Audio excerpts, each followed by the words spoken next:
Welcome to PBKC Streaming Live.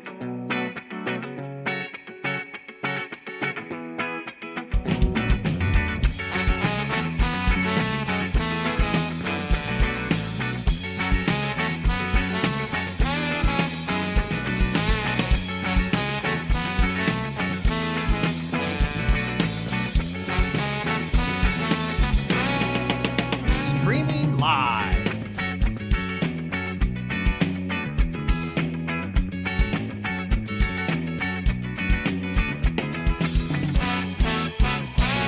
Streaming live, West Palm Beach, Florida.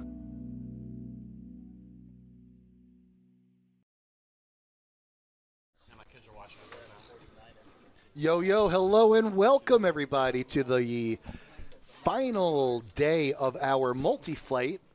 I am Sal D. I'm joined with... I am Brent. Good to be here, guys. Yes, we had a prize pool of over 150,000 here. We are picking up action with our final 17 players here. Top prize for this one is just under $30K, $29,549. Big show for us tonight, huh? Very big show. This is the conclusion, really, of our January multi-flight. We're kind of mid. We skipped December, so we're going First one of 2026. The first multi of 2026. The poker season has begun. Thank you. Bunk's taking down our first hand of the stream. I'm super excited to be here. Been waiting all week for this. Yeah, we got Emer in the box. And again, if you didn't quite hear, we're going to be 10-handed for our final table. Emer in the box with one of the nicest pitches I've seen. They should really pay her extra. Long-time dealer. Long-time streamer, too. I mean, she's been, every time we got a final table stream, they're like, can we bring in the Eames? It's got the Niners sweatshirt fully rocked. And we got an all-in here from Jill, short stack here with 280,000 in chips. With Ace-King, action on skip now with Ace-Queen. And not only does she have a good pitch, but she also deals the fire. Look at this, Ace-King versus Ace-Queen, very first hand of the stream. 107, how much in the prize pool? All in. 151,500. And Skip going to come over the top here, all in for 860,000. Steve on the button here with a pocket pair, but an all in and all in over the top. I can't imagine that he gets involved with fours here. But he's Steve asking on for the a dealer count. button. Maybe he's saying, you may take my chips, but you'll never take my freedom. Because of the shirt. See what you did there. Surprised he's even giving this much thought. I'll be even more surprised if he ends up calling.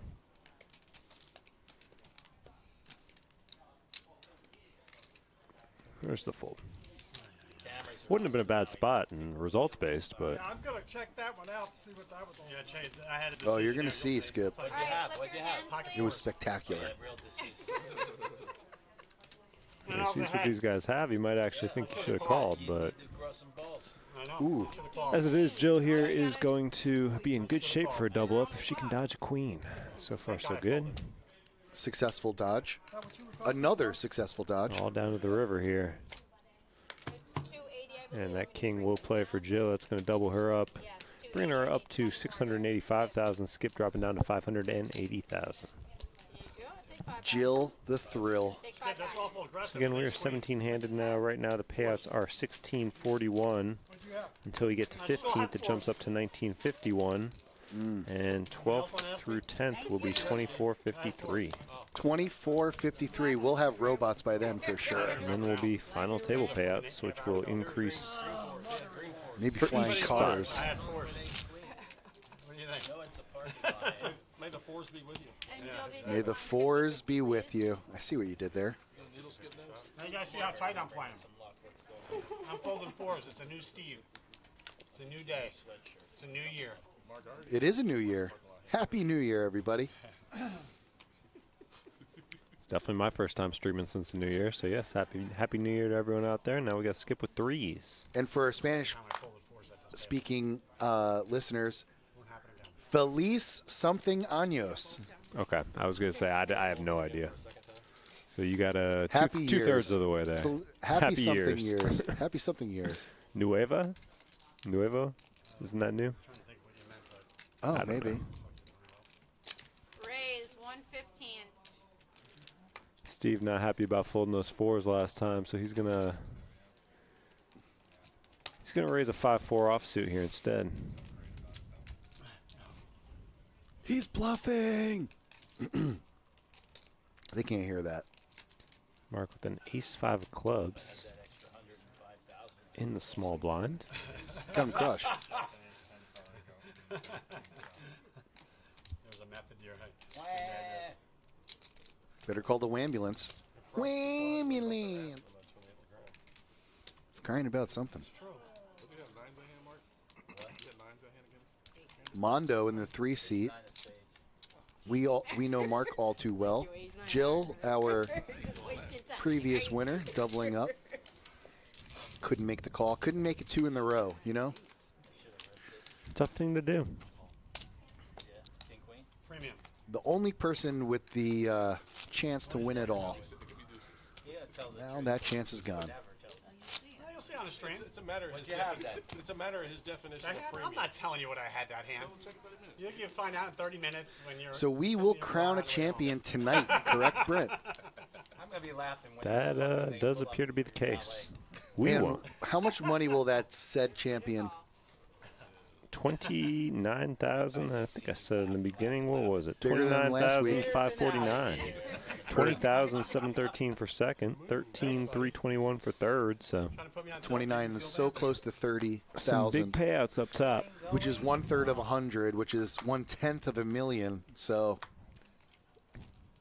not insignificant amount of money. That's our top prize. 29 G's. Steve now picking up an ace queen. He's being very vocal. He's got some talking chips and he's got the cards to back it up. Raise 160. Tanked on the first hand with 4s. Raised with 5-4 in his previous hand. And now he's got an ace queen raising that up as well. I think he would have been pretty active with those 4s had it not been an all-in and another all-in That's all I play. in front of him. Yeah, it seems like that. And he's going to show the ace queen. I had that hand, didn't hold up. Mark checking out Babes on YouTube. Got to be careful in that 1 in 10 seat with what you're looking at. Oh, yeah.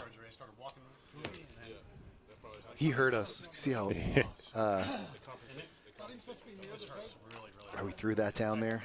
He was making a statement. I go to that Boca walking orthopedic clinic. Oh no, they don't want you watching the feed. That's why. No, but they say now it disrupts the whole thing. A quick under-the-gun fold from Mika with 9-7 of diamonds. Doesn't want to get mixed up, involved in a hand, out of position with her chip stack. Can't blame her for it. We got some folds all the way around. Yeah. We got dealers doing dances in the background. This is awesome. Good times. Absolutely zero fucking. I am. These 4s are on fire to start the stream. Armando's got them now. Before you go picking those up. I'm honored to be a part of this broadcast team. To be one of Brent's booth mates. We got Gene working with us today in the booth, and there's one other I person. think it was Twan and Jason I saw. Twan and Jason. So everybody showed up, and we got a stream. Skip, not happy with the push in the small blind. Open folds is Queen Jack. Armando's going to take it down, right? I won't tell Or is anybody. that a call? Oh, he's got a heartbeat. It looks like it might be a call here. Oh, She's boy, framing she's the framing it, cards. yeah. Yeah, I didn't hear it either. But We got ourselves a frame job here. We're framing the flop. Are you in? no help for Skip here. He's the one at risk. Going to need a queen or a jack, or now a 10. Picks up a few more outs going to the river. And there's that 10. He doesn't even know. Straight So Skip. straight for Skip is going to bring him back up over $1 million in chips. Armando dropping down to 485,000. Armando feels like he got framed on that one. I was so focused on it. Frame the flop. But I really, really love the flop. Yeah, 530. I'll give you that big package.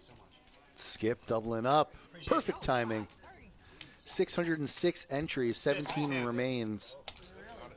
It's a lot of entries. 150 in the prize pool. 30 for first. Those are the stakes, folks, and we're going to bring you the champ. We're going all night long like Lionel Richie till somebody leaves with the money. We got somebody sneezing 4 times in a row. God bless, 30 minutes ago. I don't know what I'm doing so much. What? I sneeze in groups of 3. 3 at most. I'm just At like a most. 3 guy, Brent. I'm a 3, like just a 3 guy. Okay. Oh, so that's If just I don't sneeze 3 times exactly, something's wrong. right, I'm like, oh, I must be getting sick. But if I just like randomly sneeze because my nose is like, get whatever's out of there, or in there, out of there. You know what I mean? Yeah. Yeah, reverse Raise it. to 100. Okay. I feel like I'm more of a 2 guy, but I'll go up to 3 occasionally. But yeah, 4 Yeah. 4 is wild. 4 is wild. That's wild, man. Steve now 3 betting to 250,000 with 8-6 suited, so he is making a case to be the VPIP leader here early on this. And I'm loving this guy, Steve. Steve. Appreciate it. Bunk's not happy with it. Yeah, Bunk raised it to 100,000. Steve 3 bets him to 250, so 150 more back to Bunk now. It's kind of priced in. And he's going to see a flop. Steve checking his hand like they're aces and smashes the flop, kind of. Yeah, they both. They both get a piece They of both it. get a piece. No C-bet there from Steve, so you gotta think Bunk's gonna take a stab at it here. Pot at 625,000.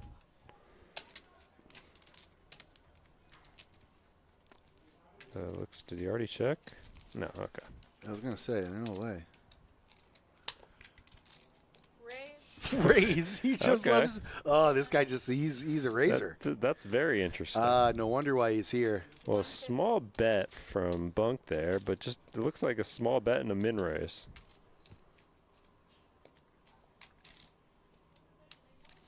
Now, if he had an overpair or something, he would want to protect his hand, but Bunk has absolutely no idea where he is and decides to get away from it. So Steve taking that one down with the worst hand. And he is officially my favorite player at the That table. was an interesting line That's all you needed to do. Was play every hand and raise with nothing. and you're officially a fan favorite. So let's go, Steve. I'm going to go out on a limb here and say he's going to fold this hand, though. We'll see. Let's see. No, he's too. I mean, maybe. You got to, like, every now and Do then you? got to. Wouldn't the 8-6 be the time to cool off? It was suited. He You haven't heard that? You haven't heard poker He- players say that if he's before? It was three-betting, suited. What does he call the with? Here's my question. That's what he's 3 He's folding. He's folding right here. I don't care what. Oh, no, never mind. He's the guy's on fire. 7-6 suited. Hold on, I got a good hand. Let me. It's going up. He's competent, Mark. He's a competent player, Mark. He's competent. He knows what he's doing. I understand So that. he knows Raise 135. That's an easy I don't think I'm calling. I'm just telling you what I don't think I'm calling. Mark already folded his ace-4 to Steve's 5-4. Steve is Armando here. busting out the steamroller. Does Armando come over the top here with only 485,000? But you're the champ. Yeah, more than likely this is a good spot for him. Steve's raised like 14 times in a row. So, yeah. Yep. All in. Like I said, I didn't say Man, hand officially caught in the cookie jar. And now does Steve call because it's not all that much more. How much more is it? 300? 350? 350 even? I mean, look at his stack. He can clearly afford it. I feel like he'll call here. Yeah, 485. I've yet to see him call. I've seen him do a lot of raising. Well, he thought about those 4s for so long. That's why I'm going to say he's going to call here. I'm not saying he should, but He's got 300 in his hand. Just 3 pink he chips. knows he's probably live here, obviously. He's just got to hope he's not going up against an overpair, which lucky for him he's not. The guy hasn't played a hand. You see the odds? He's a 1 in 3 chance to win this pot if he Ooh, does somebody make the just call. interjected and said the guy hasn't played a hand and And there's the call. flip him up. Boom, boom, boom, boom. Flip him up. Good luck to you, bub. Here comes the combo. And we saw Armando get unlucky there with the straight that He lost earlier too. Let's see if he can win this one. They Gets both a flop 10. a pair. A 9 would be a terrible card for him. Nope. Great card for Armando. He doubles up through Steve, who's got the chips to do it. Yeah, Steve drops down to 202.885 million. Armando now over $1 million in chips. Biggest thing is that Steve is going to get called on his next raise after showing those hands. After showing the 7-6. Yeah, that's it. The jig is up.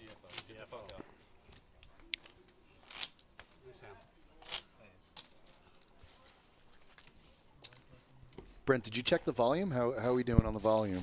I heard both of us, so that's all. I just always want to make sure it's not on mute. So sounded normal to me, but I didn't listen long. I literally just heard you talk, and I made sure I could hear myself, and we're good to go. Because I can't really hear you in the mic. That's the only thing that was concerning me. Yeah, I'm not being reflected in the mic. It's all right. We can still hear each other.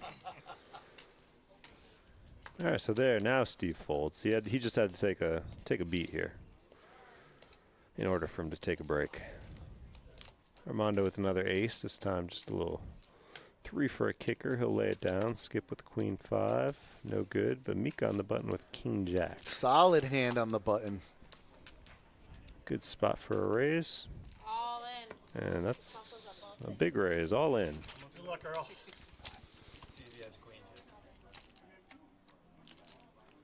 And she'll easily take down some blinds and antes.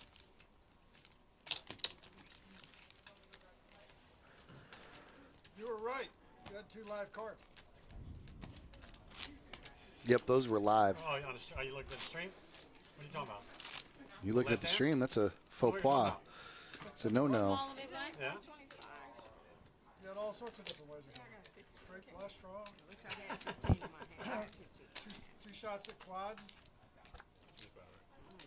Unlikely that he had those cards.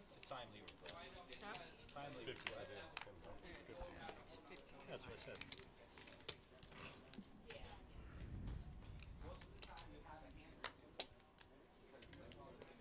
Yeah, I wasn't sure what you were referring to. Randy would have called him a snap. No, I mean, If he had obviously, your- if I don't if he have had your chips. yeah, if I don't have the pile of chips, I'm not doing it. Fooling around to Skip here. He's got an ace-10 offsuit. You coming for someone, Joey? And he's just going to limp with it.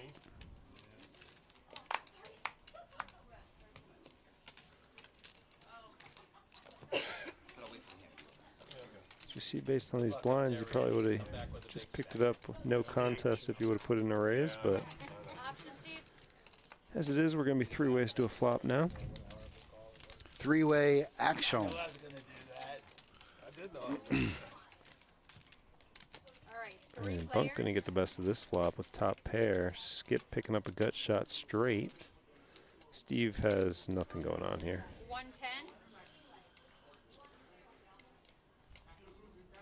See if Skip wants to make a call here for 110 with chasing a gut shot. That stream starts 6:30. Should start half hour after this just started. So At 6:30. My kids late text me today, asking me. yeah, for sure. Late today because just how the timing worked with our blinds. Yeah. Starting officially. He will lay it down. So Bunk picking it up, jumps up just under 2 mil in chips. All right, good luck, buddy. Always good to win one in the small blind. Makes you feel good when you get the dealer button. It's one of these situations that never get old. Lights, chips, and a stream table. Folks, all we can do is just hope for pain on our end.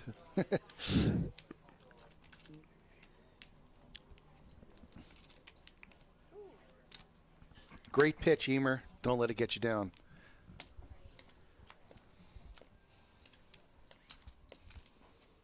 A very experienced dealer, Emer. She knows, she's been around. She knows what's going on.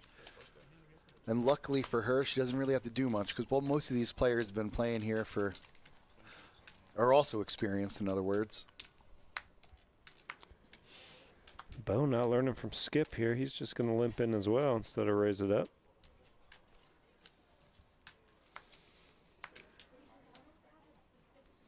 Yeah, exactly. Bo on the cutoff, actually. Bunk's on the cutoff here. He's just going to No, call Bunk's it. the dealer. No, the button's kind of weird, but Steve's. I don't think so. I hope so. No, it's a little messed up from the graphics. I'm telling you, because I remember Bunk was in the small blind when he won that last hand.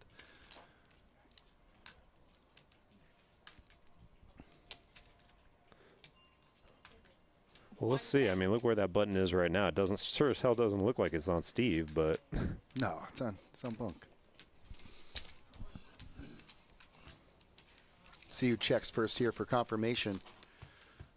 Heads up. So Bo with the C bet gets called by Bunk, who picks up the ace.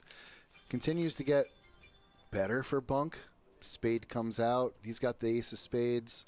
Doesn't really have to worry about much here, All in.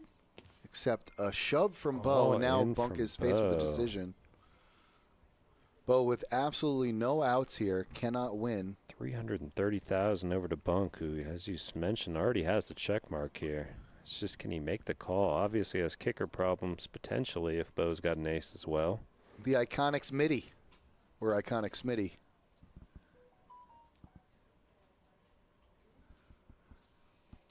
And let me tell you, nothing much is going on. Just some good old bluffing going on here on the river. From Bunk, that's what's going on. Yeah. 330.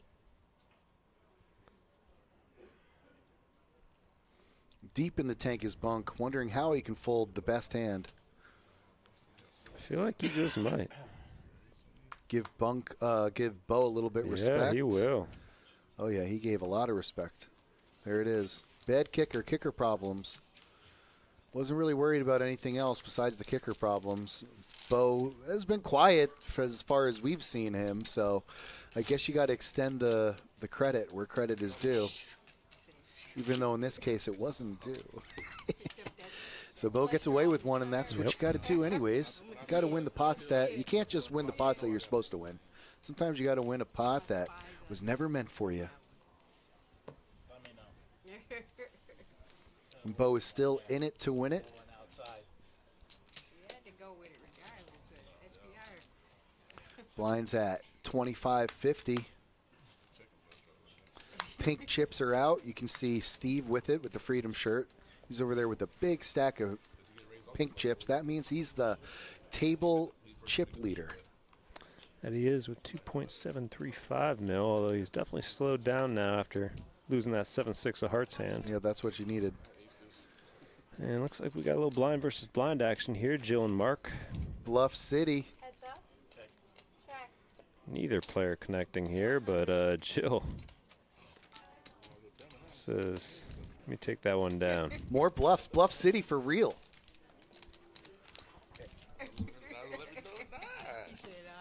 I guess they call it the Action Palace because of all the bluffs. That's why they call it that. That makes the game fun. Because I tell you, if you just played ABC Poker, we would have nothing to commentate on. I mean, we could still commentate. It just wouldn't be that exciting. Yeah. But we would talk about food mainly. Steve getting away with one. Jill getting away with one. Bo getting away with one.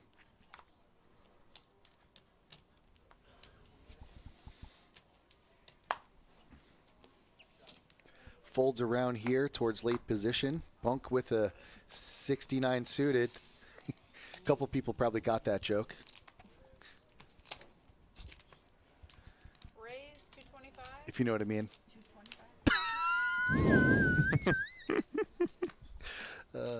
I digress. Mondo can't make the call. Steve gonna take this one down. He's a fighter. Steve is a fighter, a freedom fighter.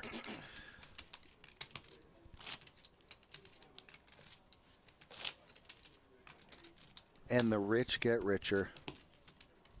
2.75 million was turned to 2.8 million.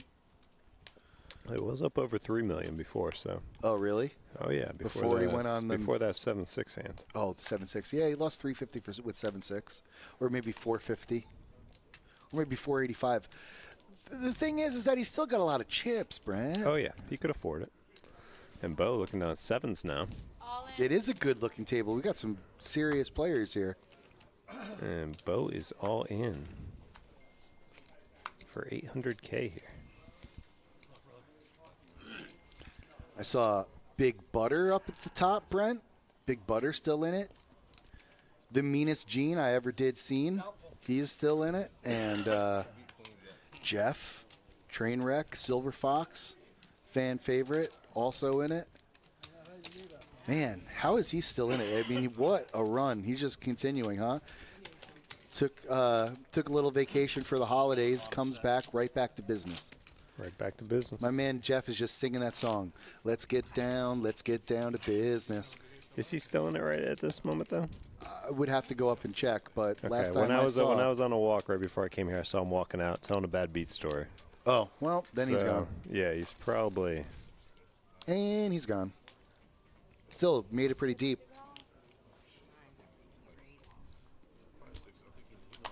It sounds like final 2 tables, so it's always a good run. Oh, man. Who's going to win the 30K?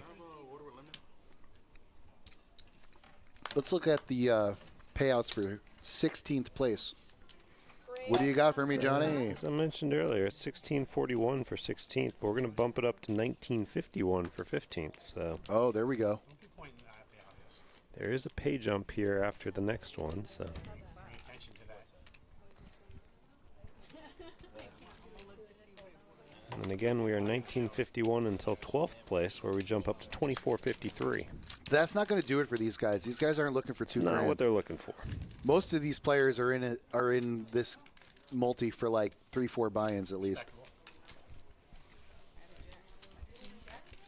Jackson 5, Michael Jackson. Now, if they happen to win a couple for free, Bottom of my range. who looks like Antonio Esfandiati? Talking about Mondo? He knows. Paul? We thought it was pocket fours and you were going to hit the set, which is Who's Paul? the only hand you I have haven't not had a hit set yet. since I was riding a bicycle to school. You hit I every have other no one idea. that you whined about. And set, Oh, probably somebody on the other table. and at just the right time, too. Well, he sounds like a fan favorite. That's when I hit a set. Let's get him in. I got my Palos license. I mean, you must have felt pretty good when you said Can we bring him down here? That was pretty good. Can we just bring him down here? Can we make it 10-handed? Ace is in it by himself. We will be making a 10-handed 6 players from now. Would that be okay? Can we get legal on that? Can you put legal on that, please? If we can get that. If we can do that. Skip folding an ace on the button here. So it's going to be blind versus blind now. Mika with a 6-3 of clubs. Raise. 140. Ooh, Going to raise it up. that's the and best take it down. defense. The best defense is a good offense. That's what I'm talking about. That's how you defend the small blind, by offensively pushing in your chips. Big line. Oh, Paulie. Isn't that the same thing? I can't put a face to the name at the moment, but I'm sure I know him personally. I'm sure I've given him a Christmas card. I think I know who he's talking about, but Which Paul? Which Paul then? I don't even know how to describe, but I have an image in my head of someone who I think is named Okay, let's Paul. start with this. Wait, Man or wait, woman? never mind. The person who I'm thinking of looks nothing like Antonio Sfandiari, so never mind. Oh, okay. We got to go, Mike. Mika. Oh, go, Michael. Jeez. Mika. I mean, the exclamation points kind of look like I L's. know, I know. Plus, I have the bad visions. 2.8 million in 2 rounds. Just hit everything. You got so much action. Yeah, Mika, a well-known player here on the stream. It's all in with 9s. Somebody else at 9. Pretty good situation. You just flat. She's a very solid player. All in, Doesn't make flat, many mistakes. all in. Heads up. You were looking so Heads up, K9 at the dog track is that's Bunk's hand. Yeah, both these guys with a pair. Bunk's way better. But that's not going to stop Steve No, from we've firing. seen that before. 135.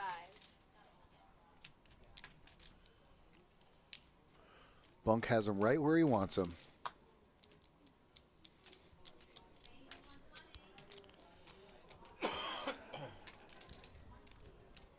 Mika is the best. We got a Mika is the best.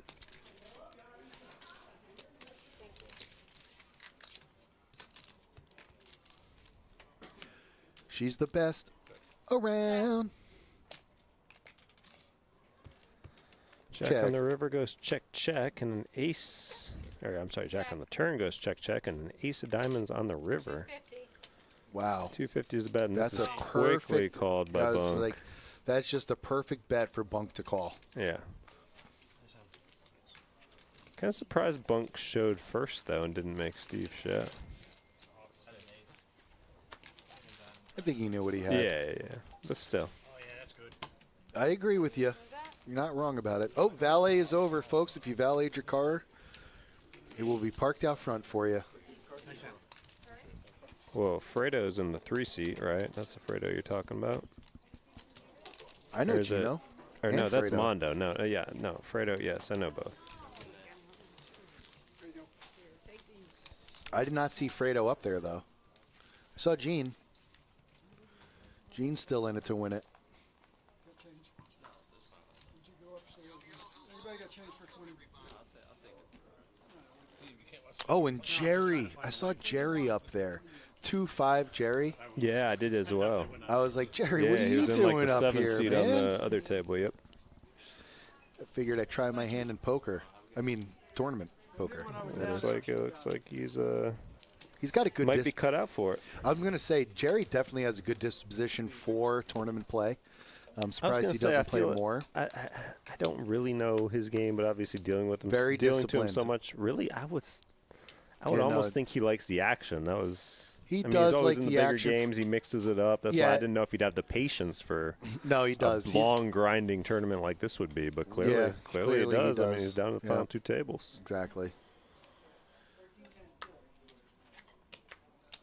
So What I've noticed is his general disposition at the table, like not reacting one way or the other. And sure, does he want to gamble every now and again? Yeah, but usually it's with like, it's never with pure gambling hands. It's more with like, I got a top 10 hand in poker, so I'm going to go with it type strategy, 225.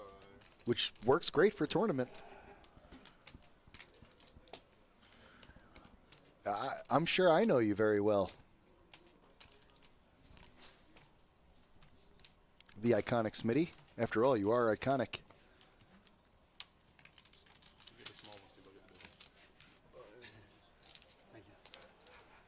Looks like Steve's going to take a quick break and make a text.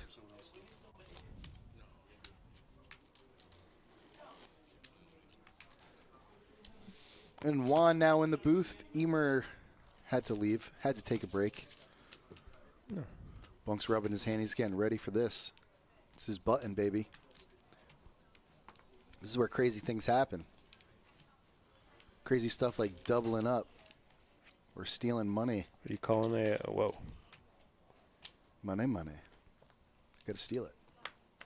It's all part of poker.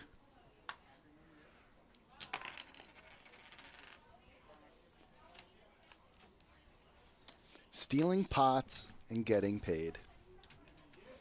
Mika with the ace on the hijack position, and that looks like a raise to what, $1.50? 110 was announced. Okay. So barely over a min raise, and now look at Steve. Action first on Bunk Oh, here. no wonder why he was rubbing his hands. He knew he was getting something. Oh, he's got a queen 4 off suit. Oh, shoot. Yeah, I was thinking I he figured had the you were ace looking at king. Steve. Yeah, no, I thought he had the ace king. But you also mentioned stealing, and maybe that's on his mind here. It is, 100%. Nah, he's thinking better of it. And good idea, because we know how aggressive Steve is. And looking at an ace king here. Yeah, look at the grab of those pink chips. It's a push. Says, you want to play? We're playing for all of it. Yep, all those pink chips. And Mika quickly folds the ace. Smitty, thank you very much for the kind comment. We appreciate it. It was very nice. Yes, sir. Eames, the dealer, just came into the break room, and I just was telling her, man, what a pitch. Now that is how you throw cards to players. It actually is really good. Not being facetious. Way better than me.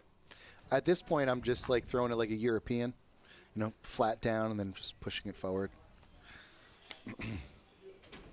That's how the Europeans do it. You Europe. model your pitch game after Claudio? Yes. Groovy, baby. Groovy.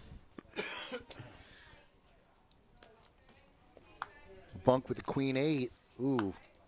It's a raising hand in that situation. Steve, Jack 9 of spades. Yep. He's He'll take he's the gonna cue. ride the wave again now. So any suited cards and any you know. Did he win the last one? Yeah, the ace king. He 3-bet, no contest. Oh, no contest. That's right. Yeah, Mika just had a little ace 7 offsuit. And no contest again. Wow. Is he up over 3 mil yet?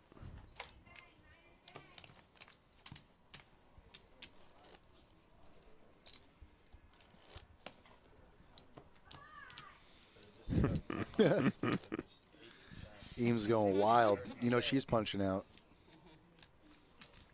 It's amazing how much energy you get when it's time to punch out.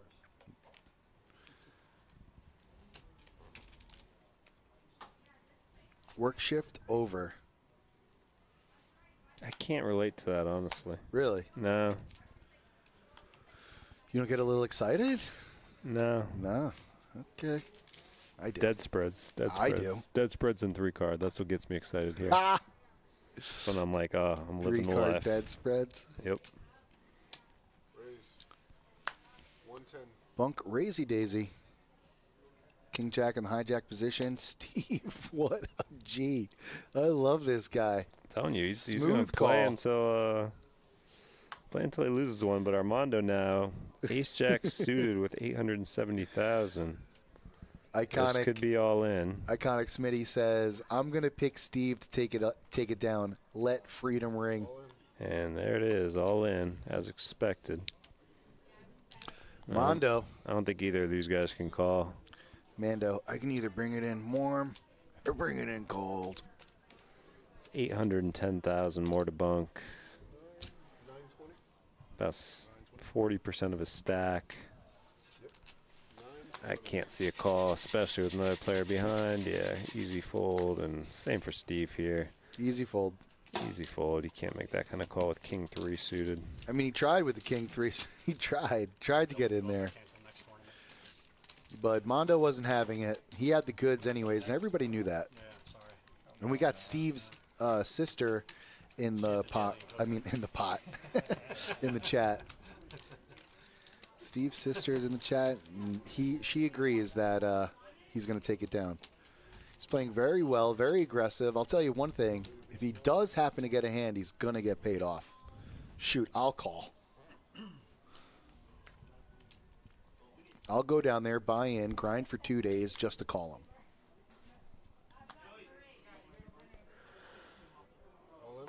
All in for Mika now with 7s.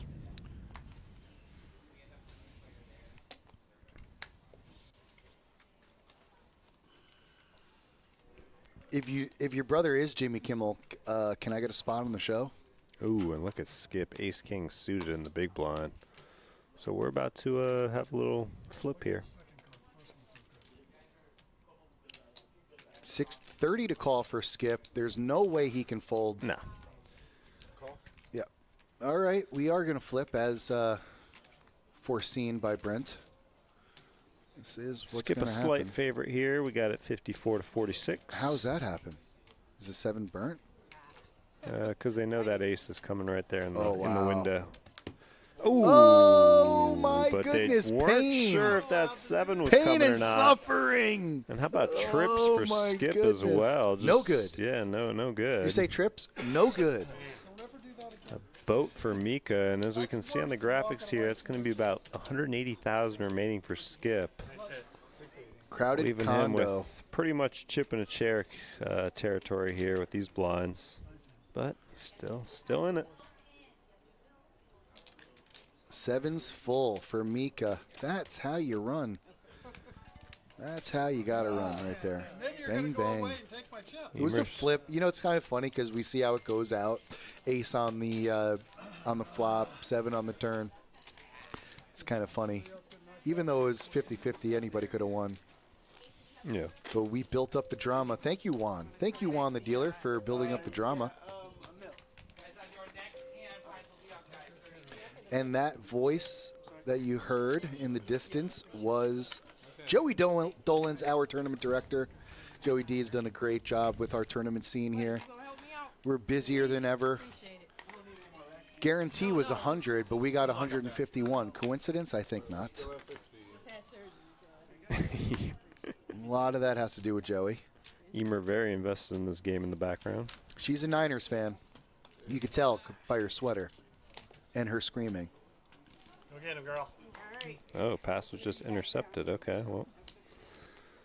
I see what she's screaming about now. Foosball, Bobby? Foosball is the devil. Skip to my Lou. Is now the time, or do you want to wait a hand, Skip? I don't know, buddy. You're not wrong tough either call way. here, yeah. You Because could you got a fold, limp. you could ship. Doesn't matter. Just so happens that he's dominated by Steve. I almost like the fold here because you still got a stack. You still got 155, and I mean you'll have. Oh, if he's got 155, if he can make somebody fold, then he should probably. This is Well, the somebody time. limped. I mean, Yeah, but it was Steve, right? yeah. Steve limped. Well, there's my answer. Yeah. Wow, so that just a. I didn't know if you were. See, that's Oh, nice, Bo. yeah, Bo with the 4s. So Steve, Yeah, not that's- Steve. Skip gave up a precious extra Yeah, 25,000. with his stack, I don't like the call there. I think it's either fold or shove. But at the end of the day, he's going to live to see another hand, and now he's going to have about 1, 2, 3, 4, 5 opportunities. Yep. Coloring up the red chips here from Bunk and Steve Stack. There's our production guy, Jason, in the scene. Don't get nervous. He's done it 100 times.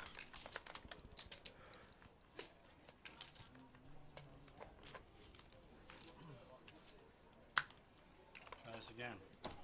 It's a gamble. And shocker, Steve is. What the hell? What's happening, Happy?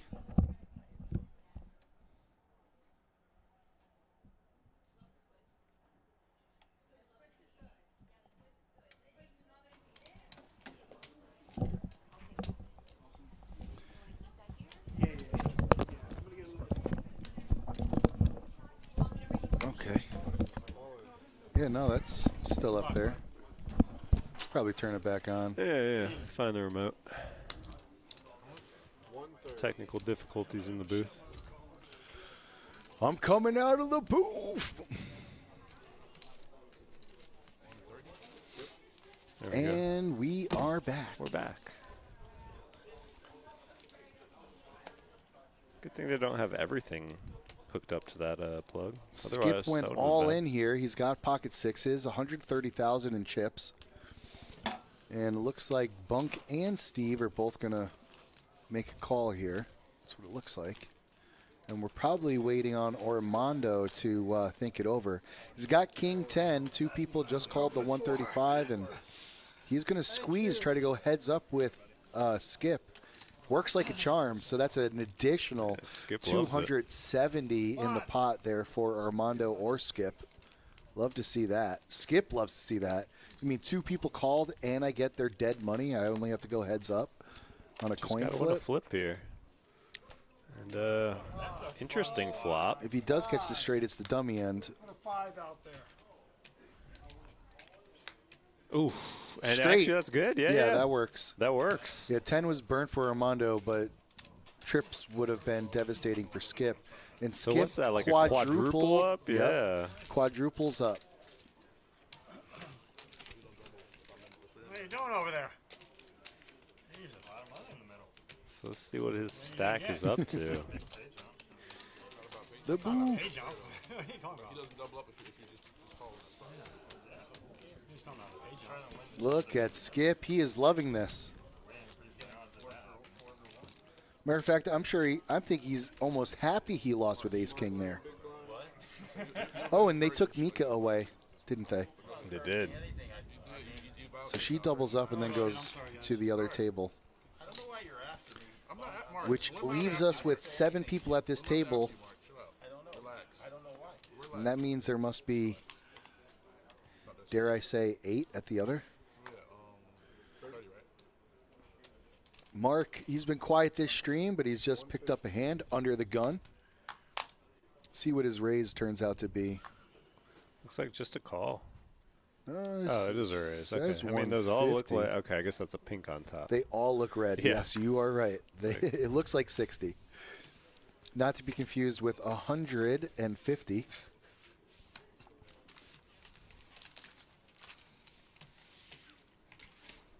All right. Mark takes it down with his raise under the gun. Works like a charm. Blinds have gone up to 30, 60, 60. A few hands ago. Aunt T's boiler room. I know. With the googly eyes. It's kind of crazy. Maybe they're crazy eyes.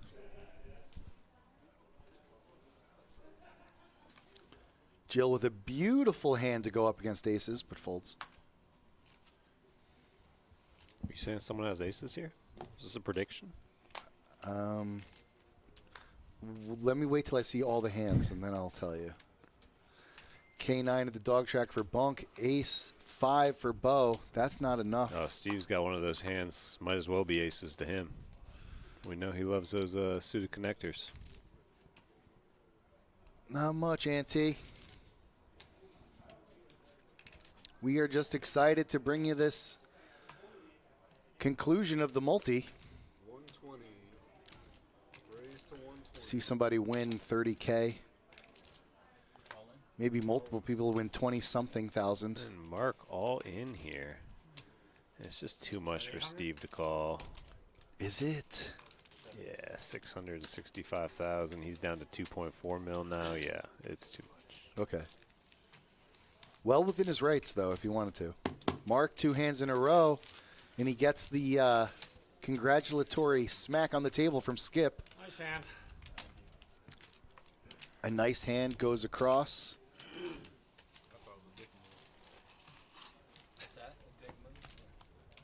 Friendly table here. Stakes are extremely high, but I tell you, everybody's still having a good time.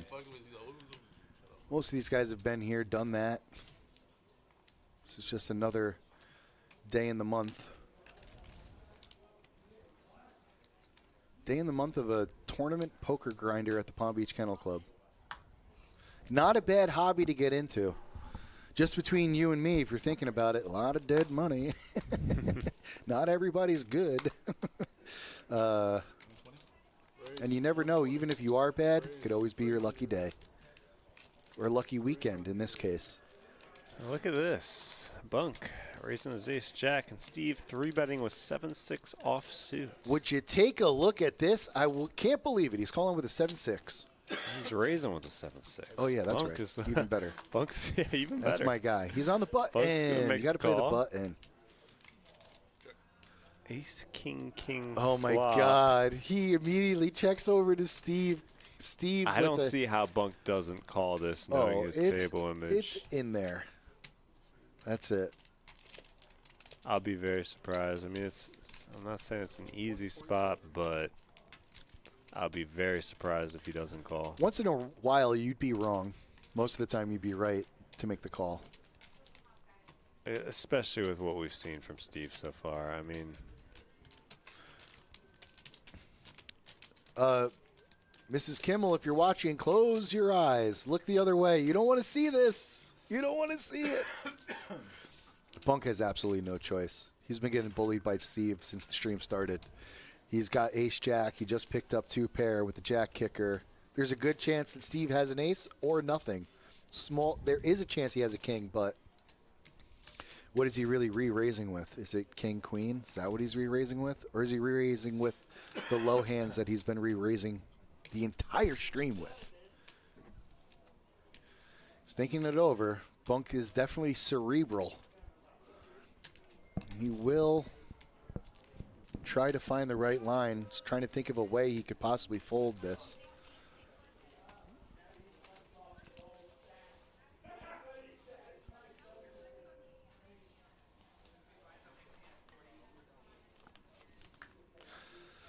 Bunk with 1.44 million. I mean, not an easy spot here, obviously. If you're wrong, you're out. If you are wrong, yes, you're going home really early. And Bunk doesn't want to do that, but As you mentioned, I mean, you putting him on ace king. That's almost what you got to put him on. I mean, is it king queen? I don't think he's coming. I mean, he's got the button. I mean, that's the thing with how many hands he's played, and it's tougher to put him on a hand. Christina says, "No, I want to watch. It's not my money, you know," which I thought was pretty funny. Yeah, I agree. Not an easy call, but I feel like he's got to make it. That's kind of. So the chat thinks he should call. Not one person thinks that he should fold. It's pretty easy. Well, it's easy to see when you can see the cards, yeah. But even if he had a king, I don't know how Bunk could possibly fold this, considering the hand history in the last 20 minutes. Let's see if Steve can stay stoic, not feel give like anything Steve's away. body language. He's like leaning away. Leaning away, looking away, not wanting to look at his bet. He almost seems disgusted of what he's done. Like he's like kind of like, oh shoot. What flop are you looking for, bro? Says Auntie. I still feel like he's going to call. I don't know, man. He's taking a really long time. Oh, he is. I still feel like he's just going to push them all forward here in like about 10 seconds. Would Steve actually shove with trip kings? The answer, maybe. I don't know.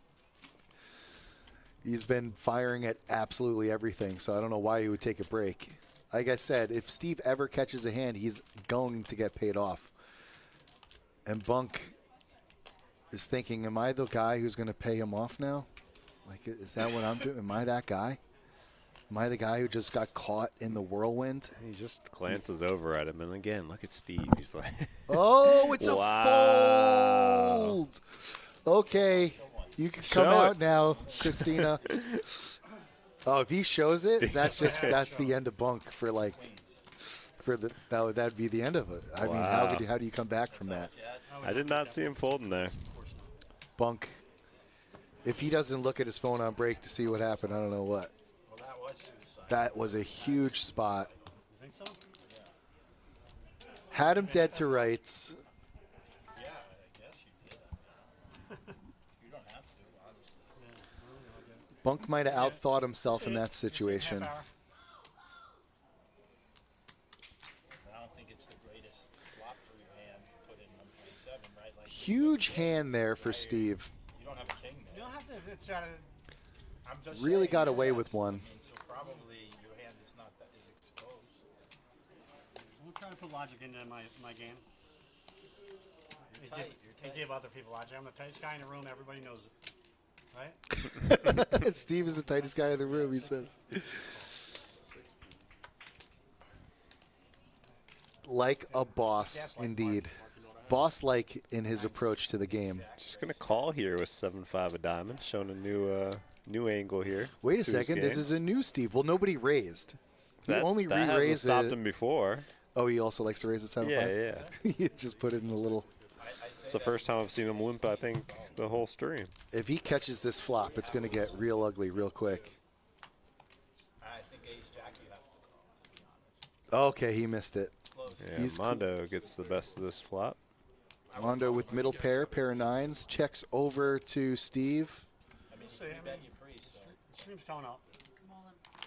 All in there for Jill. Mondo with 2 pair. That's a snap call in his situation.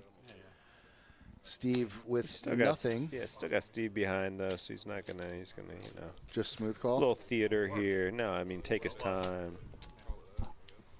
Snap call would be too strong. It's not, as we can tell, it's not gonna matter either way here. Agreed. Steve's gone easily But like, once it gets if to you him. called him with king queen, you're snapping him, you know. I mean, You know, that is a good point, Iconic. If he was going to make a call, it would have happened in the first 30 seconds. And after that 30 seconds has gone away, then he was just thinking himself out of the hand. Couldn't agree more to you. Jill dead to rights, so good tournament for Jill. Armando has her covered. Yeah, ace and an ace only would have helped her there. No such luck for her. Thanks for coming out, Jill. Way to make it to day 2. Yeah, she'll finish in 14th place, as we mentioned before. That's good for $1,951. $1,950, just shy of the 2K mark. If you had a king, it's masterful, except it's a terrible play. Not bad, not a bad weekend. You guys are all over the place. Mark trying to get into like a little bit of poker theory with Steve. Steve not having it at all. I don't know if you guys can hear it at home, but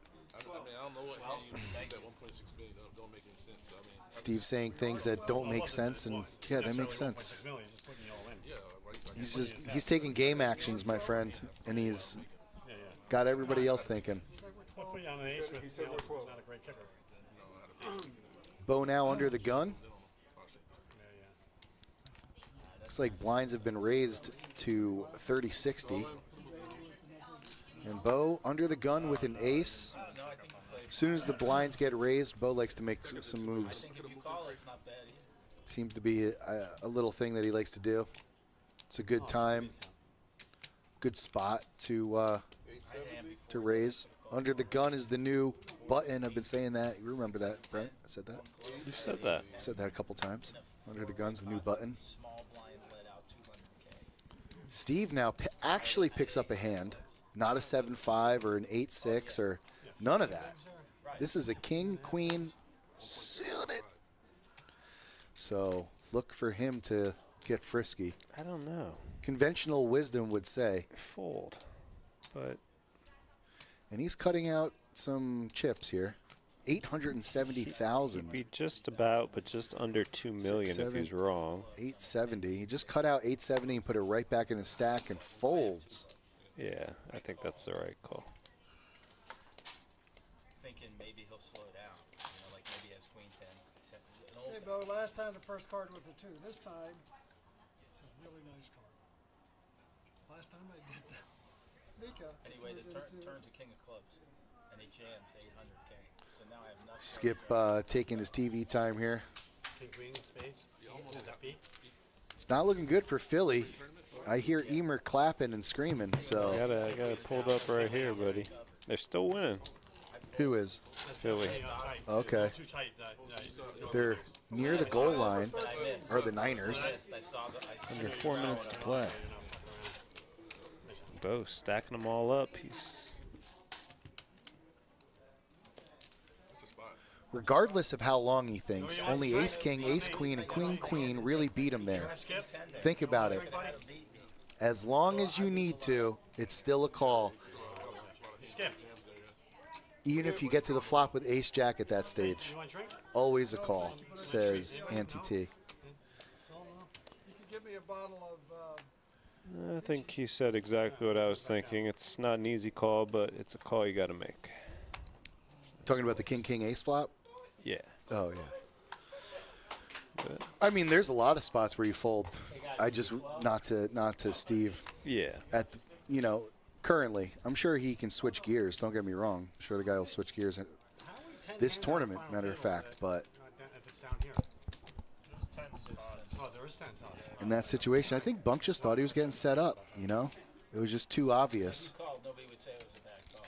You know what I mean?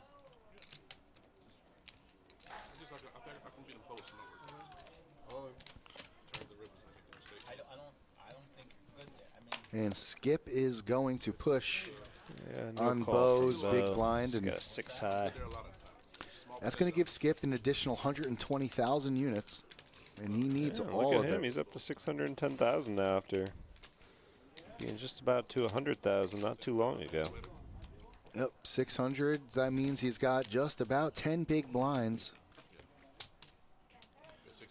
So, table getting short stacked. Just You're via. about to hear Emer scream. Okay, we're going to hear Emer scream. You know what that means. What about me, like I'm not even here? Right on cue. And there's the clapping. That's all. Touchdown Niners. Get some slipping. That's Say it. hello, guys. I can hear you. Thinking out loud. Mondo with an easy foldable hand here. Easy fold. Same thing with Skip, although he's on the button and he just won the last hand, so maybe he wants to. No, just kidding. He does not want to take those blinds. Bo will see a flop if Bunk lets him. Bunk with a 7-4 offsuit. Blind on blind action. Both players with garbage. Bunk knows that he should be raising in this spot, but my dog Skip. Skip could have taken that easily. Bunk ends up doing puts it. a little move doing on a there favor. with the 7 high. It works out for him.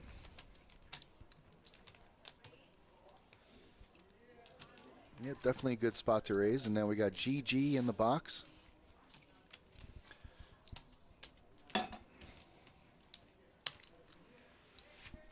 DJ GG. Pew, pew, pew, pew.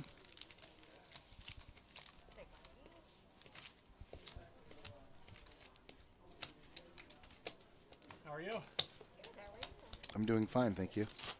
And yourself?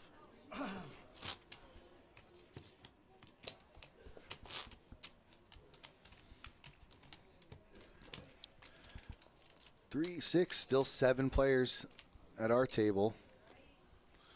So that means we must have lost. Oh no, we're down to 6. Oh boy. Yeah, we're down to 6. That means they must have 7 over there. If the graphic is correct. That bird I flew in? Always an exciting time here at the Action Palace to bring you our multi-flight championship. Start guessing on the aces. Our final day. Your king clubs. Where's all in? These players got their nap in, and they are ready to go all night long, if necessary. If they can run good enough. We should have this buttoned up before 2 a.m. Is that mine? Is that mine? Oh, see? Button is right there. If they don't actually get to a final or make a deal before 2 a.m., what happens, Brent? Oh, really? Is it a force chop? I said it's hard second. Before 2 a.m.? Yeah. You know, I mean, that's way past my bedtime, so I don't know if I've seen that before, but that's only as late as we're open, 2 a.m.? Are we open till like 4 a.m.? Yeah, you got to close the cage. It's 2 nah, a.m. Nah. They'll keep What? the cage open later. What? How late? I thought we were open till like 4 a.m. Today's Sunday. Yeah. Did we change that? Yes. I used to always work noon to 4 a.m. back in the day on Sundays. No, final hand. We basically call last hand at 2:45. What? Oh, so 3 a.m. Okay, yeah. But I'm saying 3 with a.m. us at 2 a.m. I think we go all the way till the end. I don't know. I guess maybe. Just extended hours? Has that ever happened?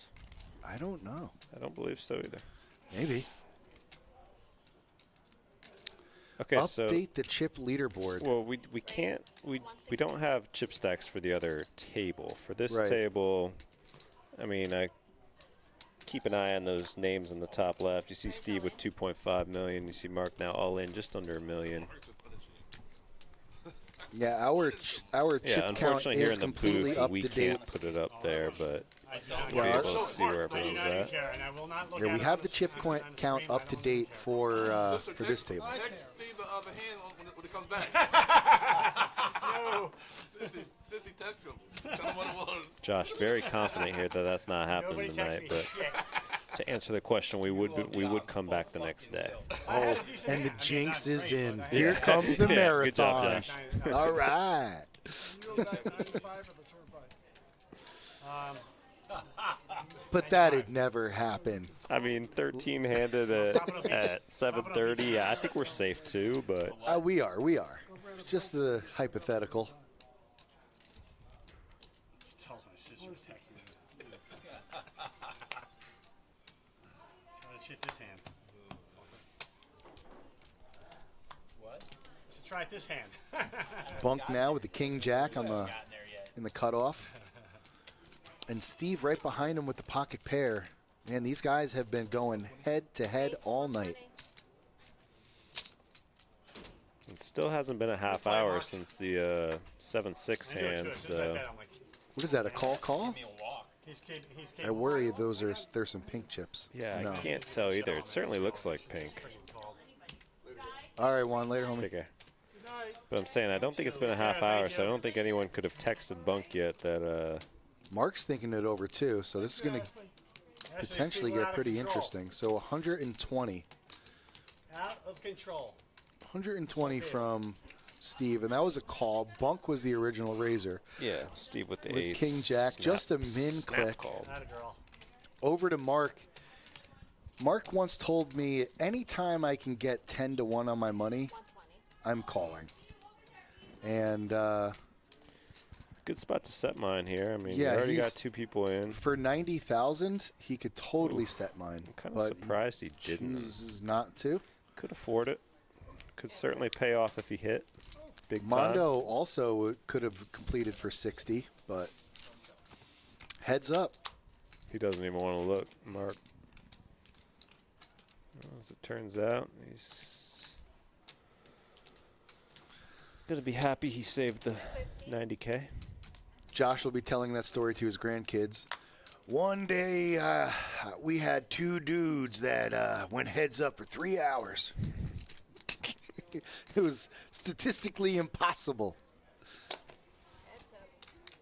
It's a pretty good flop here for Steve, and Bunk just going to It's call a here. terrific flop for Steve. Terrific. Well, there's 2 overs, but yeah, he's. You know what would be funny? He catches the 8, Bunk gets the straight, Steve gets the full Look house. at that. Bunk now going to lead out 300 and snap called by Steve. It was 3 hours if it was a minute.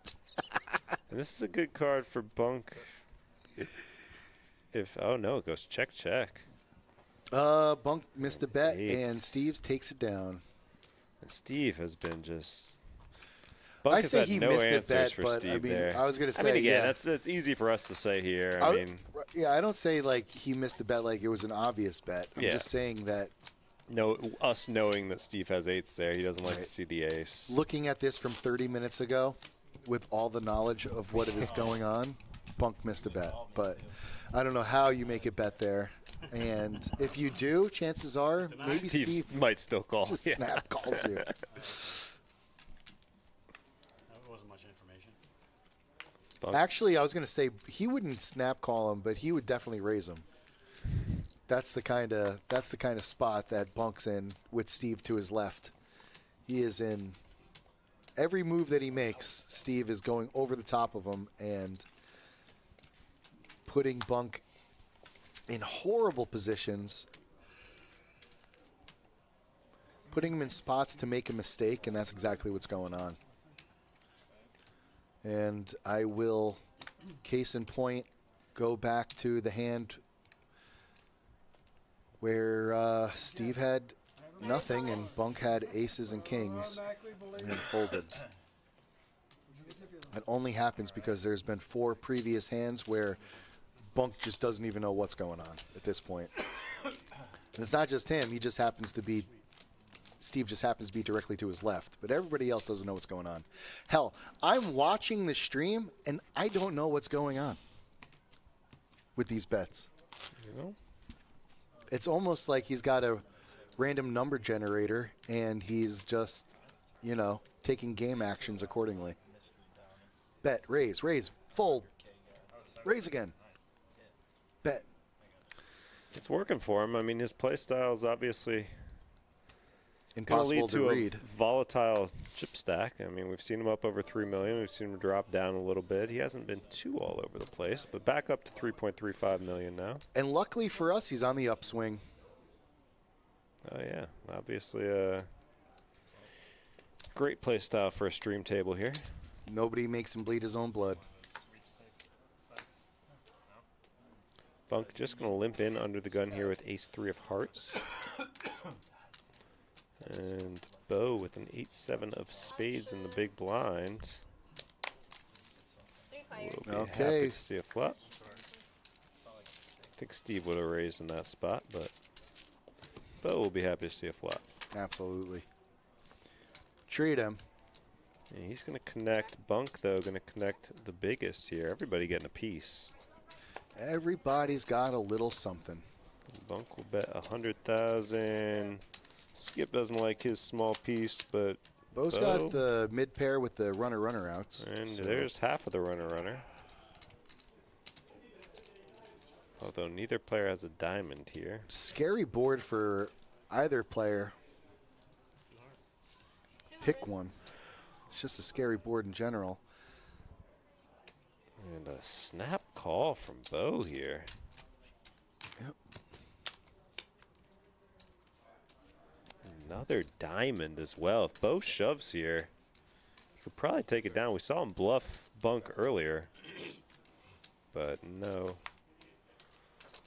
Not going to make that kind of move this time. Yeah, it's going to work 50% of the time. Yeah.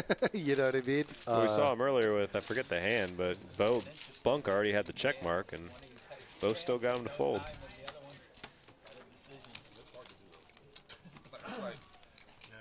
like barreling into the dark. You don't know. We ain't deep enough to be doing that. You just gotta pray he ain't got a damn diamond. You gotta pray I ain't got a damn Steve already grabbing chips, ready to raise under the gun. little showdown. Mark playing a very good, tight two-table tournament right now. Yes, you are the big one.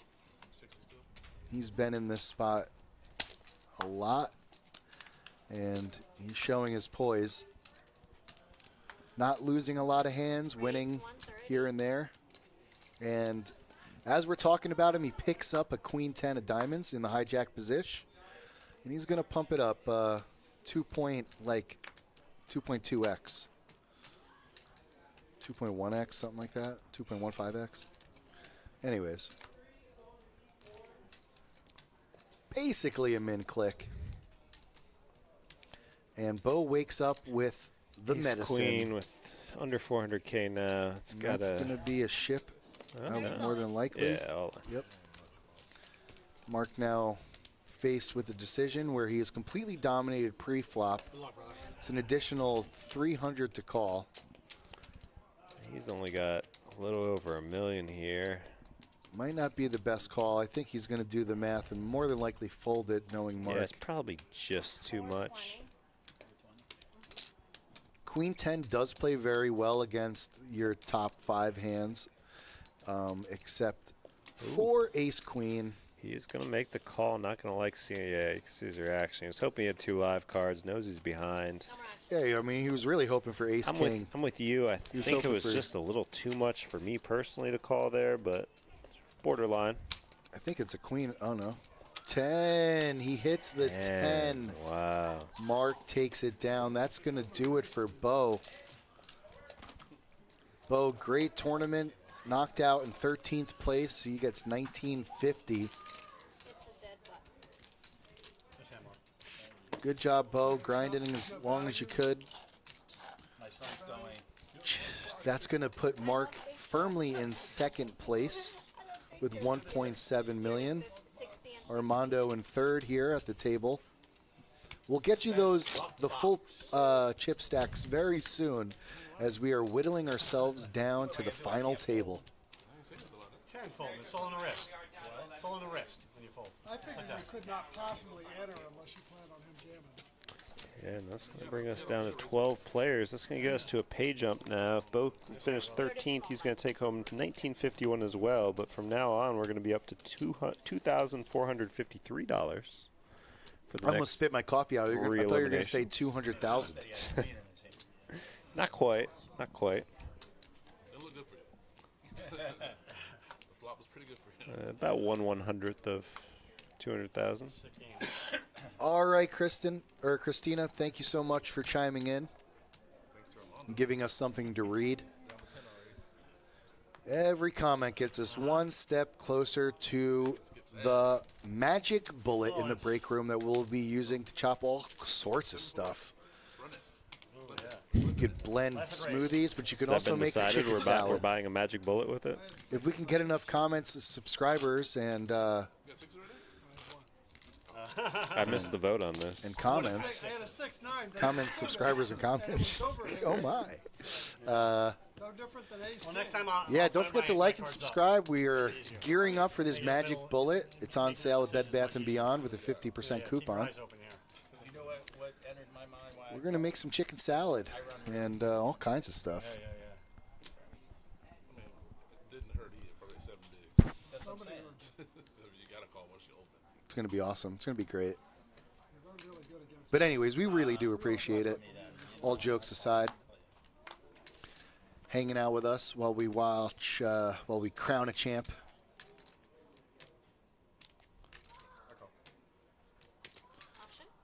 Here at the Action Palace by way of the Palm Beach Kennel Club, your entertainment destination. 3 players. I miss our old automated phone answering machine. Palm Beach Kennel Club.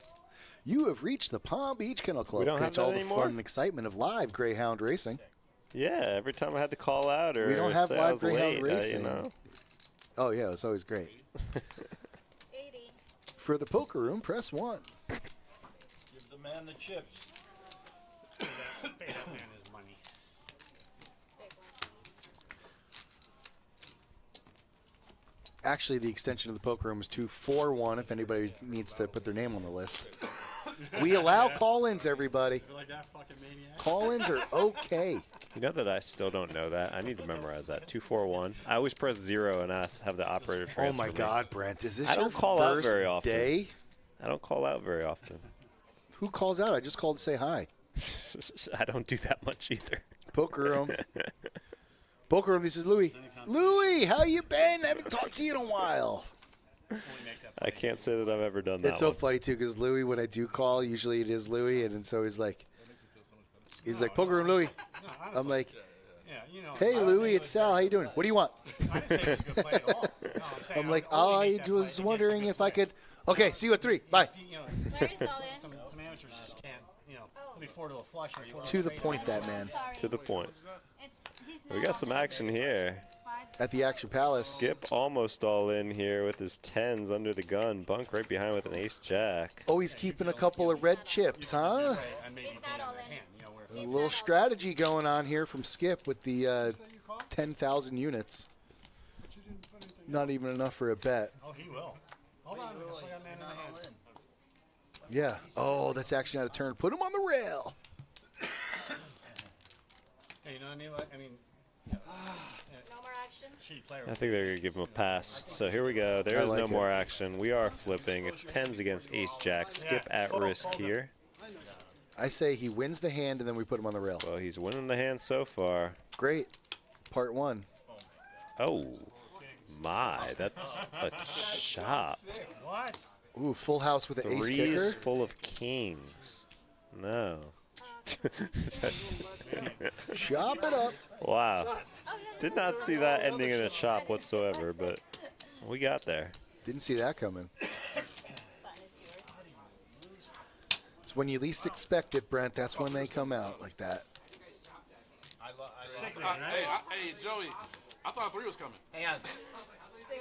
Hey, the other day the board runs out. There's 5 people to the flop, and the board runs out 9, 9, 9, 9, ace on the river. One guy checks. The next guy goes all in. The next guy calls.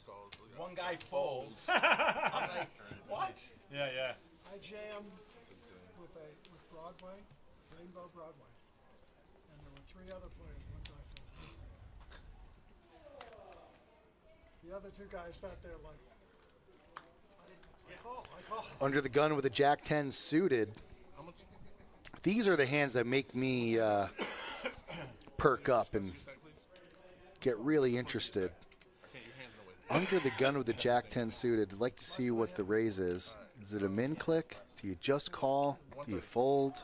Race. The same amount. 130. 130. Seems to be like a pretty standard raise right now, 130.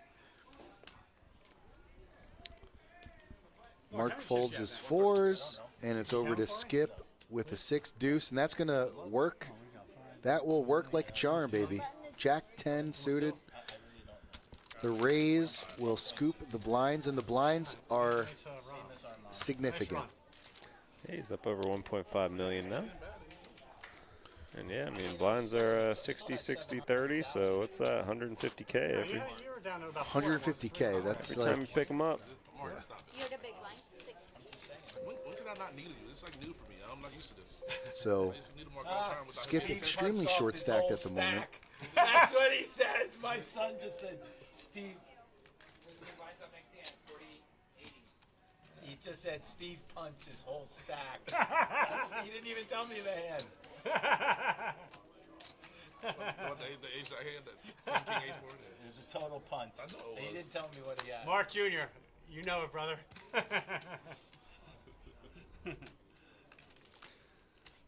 Well, you know what? Steve pulled the chips in, didn't he? Mark giving some insider information on the previous hand. Yeah, and I'll be right there with you, buddy. That taught me a big lesson that you almost called. I just tighten the F up. Skip now with an 8 tray, suited. I'm not even gonna look. 83, good year, but a bad hand. Bunk with the king 9 of the dog track, which is basically the Kennel Club hand. Can you push in the cards and the chips for old GG? 80 and 80 for the big blind. She doesn't have the reach like she used to, you know? Back in the day, Expensive. the wingspan was pronounced, but now Level 26. Damn.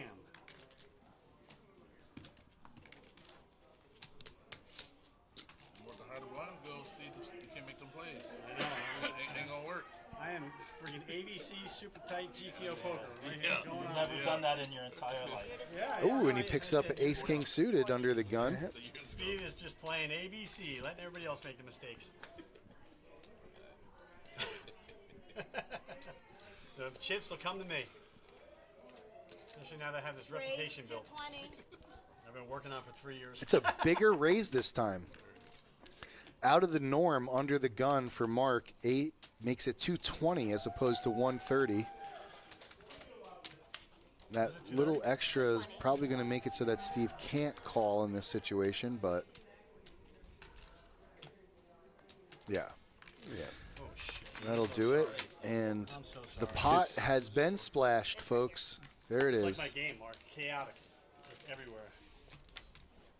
Mark gets some, but his son texts you.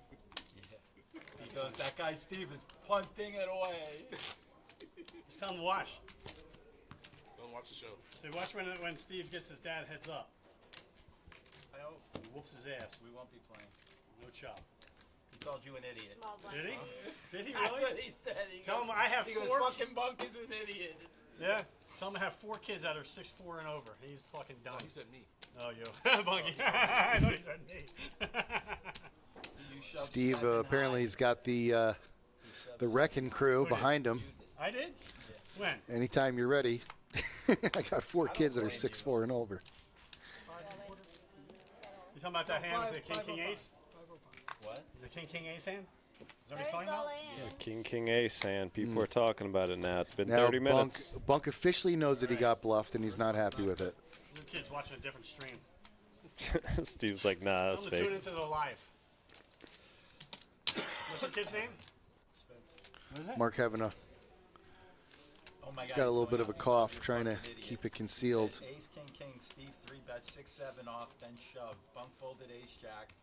You were right. He didn't have a king. He had 7 Whoa, high. but Mark, He ain't tight. are we talking about this happened 20 minutes ago? 7 high. Why are you know what I'm saying? High.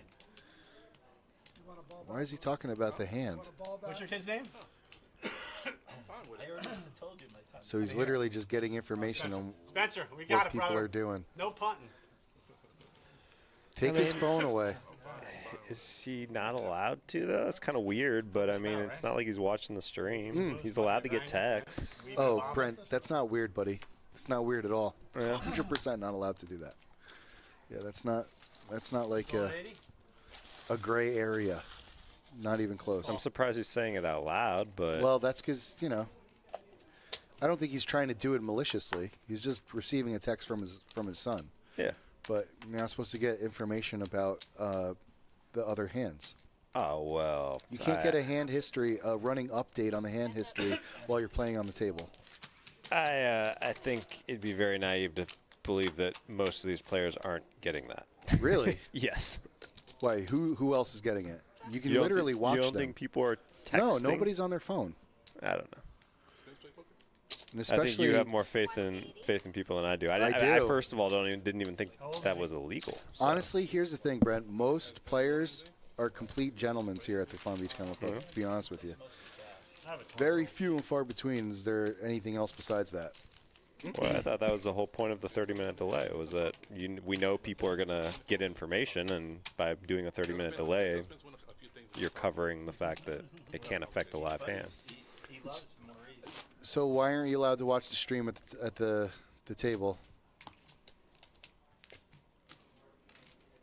I mean, you're not supposed to be on your. I don't know. Okay. Well, that's the answer. That's the reason why. Because you're not supposed to gain information about the stream while you're playing. Know what I'm saying? You know what I mean, though? You hear me?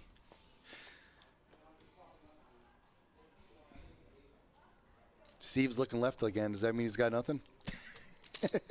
Well, I saw him looking left earlier. I almost mentioned it, too, before the action was even on him. So maybe that's just his normal posture. Now, every time that he's in a hand, if he's, looking left, you're going to be like, oh, man! 20K over. But he was totally, when he made that bluff, he was totally pointed towards the bar. Yeah. He was 100%. Steve takes down another one, Queen Jack. The chip leader stacks his chips a little higher. Down to 5 people here, 6 up top. What are we, probably going to 9, right? We're not doing the 10 thing? No, I said we were going 10. Are we? Okay. I heard that earlier. One more player gets knocked out, and we will be at our final table then. That's pretty dope. And the pay jump doesn't happen till 9. So 2,400 for the next person that gets knocked out. And then after that, we're going to start getting a little bit more serious as these numbers increase to the 5-digit mark.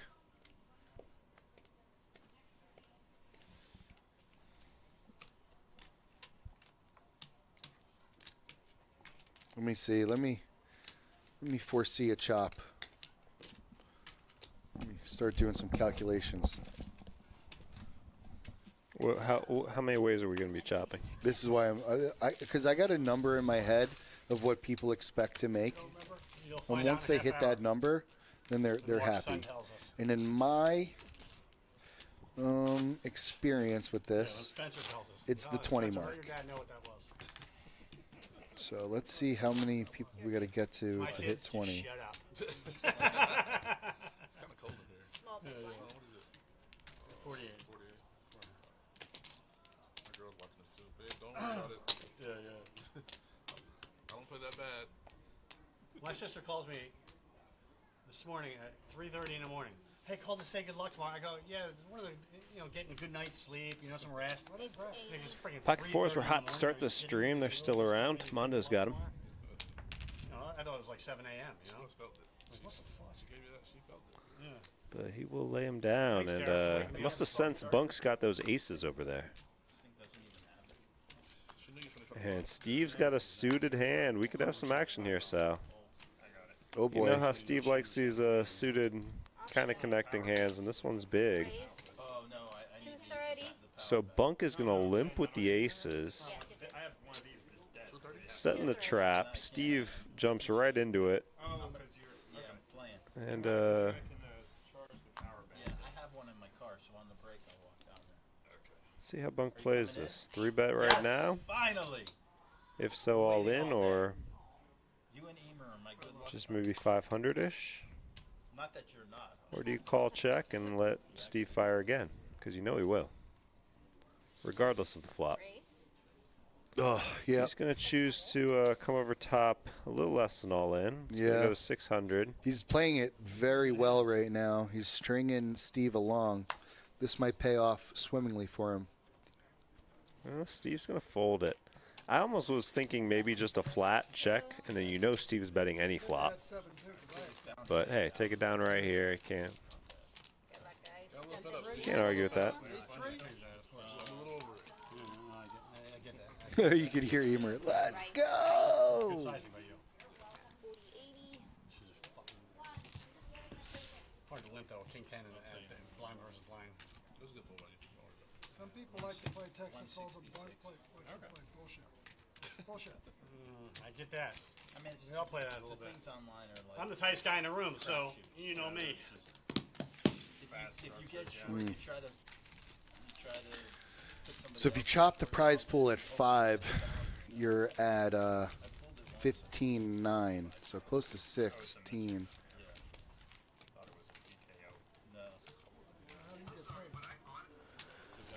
That sounds about right. If you do it at 4, My small blind is 40,000. somewhere between 5 and 4, I would assume. You know, once you get towards that time of the night, the blinds just start eating away at you, and it's like, Skip for somebody else. well, we'll see though. Raise all in. We'll see. I once heard a story that somebody played heads up for 3 hours. I'll be back. I feel like 2 people I feel did. like I heard that not too long ago. I'm Yeah. actually gonna get ready to get down to 10 handed, Button right? moves. Tropicana Banana, 9 p.m. That's when we just start getting Oh. warmed up. Yeah. 9 We're just here to p.m. start the party. Then we're gonna have some yeah. replacements come in. They're gonna be No, we're, you know, 3 of those guys. They're gonna be ready to go for the long haul. yeah, exactly. Throw on the football game on the side and cook something. We're streaming until this ends. Potentially midnight. Potentially 2:45 a.m. Let's go. Ooh. Nope. Skip. He can't make the call. Jason Ho. Steve on the button. Steve on the button. Some connectors. Steve, the most exciting man in poker. This is him. He's done it. I'm ready to buy a Freedom t-shirt. I'm ready to get out there, start making moves. I'm loving it. Takes down another hand. Chips plus position equal a good time. Good time for Steve, not so much for Mark and Armando. We're going to have to deal with that until we get to final table. Bunk's been dealing with it the most, I'd say, but he's Yeah, Bunk's been getting clipped on his raises. Yeah, he dropped down to 800, but he's built it back up to 1.675 now. And you got to assume that's what was going through his head when he did make the fold. You know, you got it. He's good enough to make a bad fold. You know what I'm saying? Yeah. He is good enough, and he's really thought about it, really wanted to call. Look at this. But he's still in it to win it. And looks like Mark just went all in. He's got ace-king unsuited. He got a text Now from it's- his yeah, now it's on Mondo, who's got somebody? ace-jack suited. But he's going to be able to get away from it. Mark, I keep getting these small pairs, man. And yeah, it's too much to call with a small pair. 1.5. old Scuba Steve. Fucking. You would have called me. With your stack, of course. Or his stack, yeah. Yeah, I'm not half my chips over pocket threes. No. I can't pronounce what you just wrote, Iconic. You want to give a crack like at it? Payway? Paid it mon he's money. Oh, pay that man his money.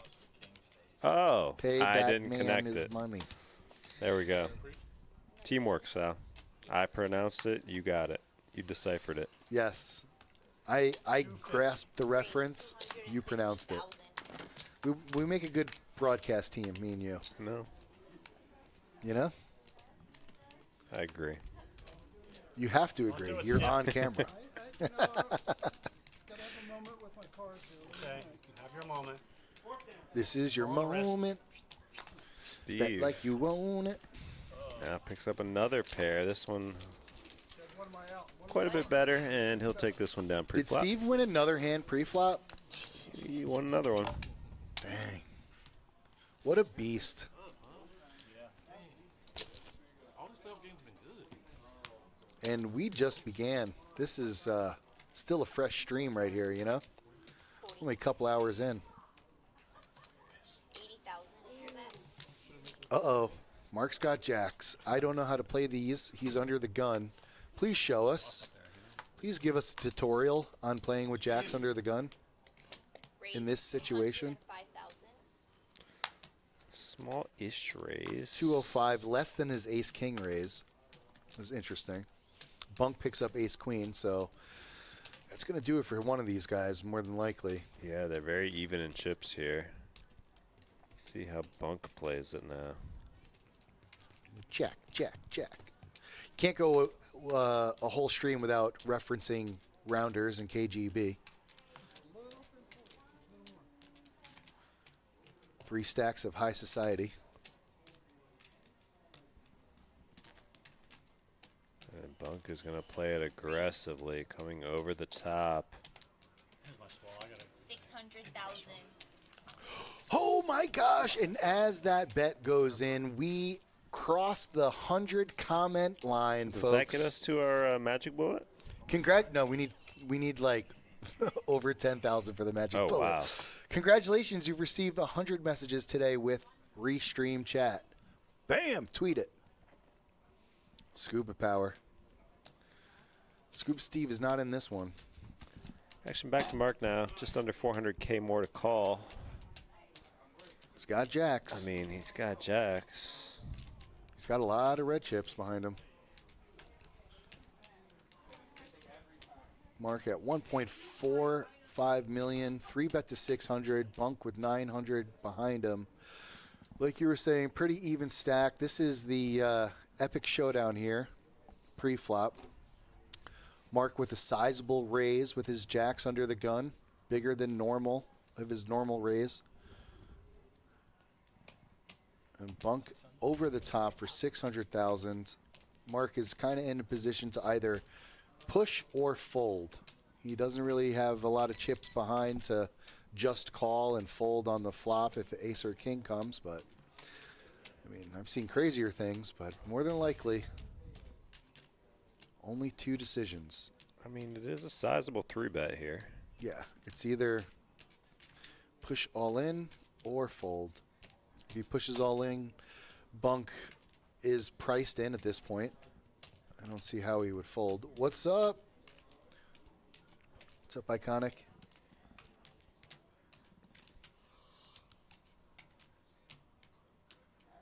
A woman is always the rake. That's the, sounds like a Rounders reference. Iconic Smitty trying to turbocharge us to our magic bullet. Let's go. I'm ready to make some tuna salad. Whoa. With a community magic bullet? Yeah, We're making tuna? 30 minutes. making it all. Show, I'll show. And then I'm blending up a fruit smoothie. You know, it's amazing what they do with soap and water these days.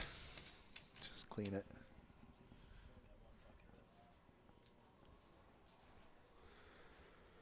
Mark in the tank here with these jacks. He's still got, and he will fold. Pocket jacks. I think Bunk said, you show, I show. And he's a man of his word. He'll show the ace-queen. Go either way on that one. You can go either way, yeah. You know we're flipping pretty much. So why did you up? I mean, if we're 4 hands, it's Steve, flipping. then what you up Oh yeah, to? for sure, for sure. Yeah. 4th floor. Well, the laydown has been made, folks, and that's how you play jacks, apparently. Oh, that's sweet. Thank you. That is how you do it. You don't go home. I mean, they're just such a bad hand. If I jam it in, you have to call. Yes, if you jam it in, you have to call, and then it's, 80,000. and then Mark would either tell the story, I doubled up with jacks, or I went home with jacks. You know, I don't know what. Knowing jacks. No, yeah, knowing jacks, you know what's going to happen. Yeah. There's all in. Tropicana banana with the I'm talking to Mark. I wasn't talking. with the what a wimp comment. Steve was 7-5 of diamonds, asking for a count here. Talk to Mark. Where'd you learn how to fold those jacks? Girl Scouts. Just kidding. At ballet? No, just kidding. Steve loves these suited connectors, man. He's having Tropicana, he could not have seen He's a not flop. going to call here. He's got another guy behind as well. Who, Steve? Yeah, he can't call here. He's got Mark behind him as well. He's not just going to call $500,000 with 7-5 of diamonds? Look at him. He really wants to. Yes! I love this guy. We got to take a picture of it, put him on a T-shirt. This is the man. 6-8 of diamonds. Yeah, Steve's not going to like to see that. You know who's not going to like to see that? I need those 6-8 diamonds, Mark. Get that shit back. Oh, yeah. Skip. Well, Skip is not going to like I've been it. proven wrong by Steve here. Jeez. $500,000 was That's 7 it. high. If Steve starts a religion, I'm going to be the first person signed And up. there's a 7. Still got 2 more cards to come here, but Steve is in the lead. That's a great card for And Steve. going to the river, Steve is going to take it 2 down. pair. What a G. What a Oh, my beast. goodness. He's an animal. He's a machine. He's everything you want him to be. He's making the raises. He's re-raising the raises. He's making the calls with 7-5 for $500,000. Should have shoved on me. That's why I fold though. I mean, that would be a pretty loose Show call him in how a it's bounty done. tournament, but let alone here. But hey, And after Skip battled back from yeah. seeming like he was already out about 40 minutes ago, battled back, pushed it in, got called by Steve with 7-5 of diamonds, and he is officially going to go home with 2,954 simoleon. So good job, Steve. I mean, good job, Skip, for making it all the way to 9th place. No, 10th place. 11th place, I'm sorry. Hold on. He just went out 11th because we are doing this 10-handed, correct? That's what I heard earlier. I heard Joey say something about 9-handed. I don't know if Okay, there was so- elimination at the other table or not. So let me but- check some information real quick for you guys. I was wrong about the 2,900. That is reserved for 9th place. Skip went home with 2,453. So I just kind of like slow rolled him for You're a 500. roulette dealer? Is that you must deal roulette, huh? No, I play it. Yeah. I think I play it enough. Oh, God, I got Mark right for my... Steve is a beast. Jesus Christ. Can I click this? Good luck, buddy. I don't know. Click anything you why want not? to. Yeah, let's see what happens. Definitely gotta get my jack. You can click all but the unclickable. Start watching. Oh, he already clipped it. Josh clipping it. Okay, that's what this is. Oh, you know what we should have timestamped was the bluff. Oh, yeah. Oh, we didn't timestamp the bluff, Josh. Oh, goodness. That was the hand of the month right there. We're not even halfway through the month, and Sal already calling out hands of the month here. Yeah, that's true. It's so true. And it's like, You're probably right. yeah, it might be. Might be right on that one. Wow, look at Diana. I've never seen such sorting before. She's sorting those cards pretty quickly. So again, guys, we are final table, so we are going to redraw for seats here from the remaining players at this one and bring down the guys from the other one. And as you heard Joey say, give him about 6 minutes here. We'll be back to the action, it sounds like.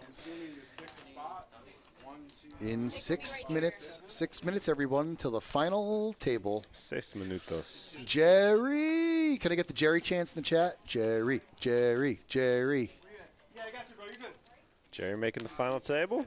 How much time do we have? Cash player specialist Jerry. 7:45. You said 5 minutes, right? He's over here. 5 minutes so I can set up the. I guess he's putting his application as the tournament specialist as well now. Jerry, 5 minutes. That's enough to get a cup of coffee. Go get pretty, report to hair and makeup. This is Mika. I got a little call. Yes. Yes. The shirt. The freedom to call with anything. I have the freedom to raise whatever I like anytime I want, no matter what the stakes, no matter what the situation.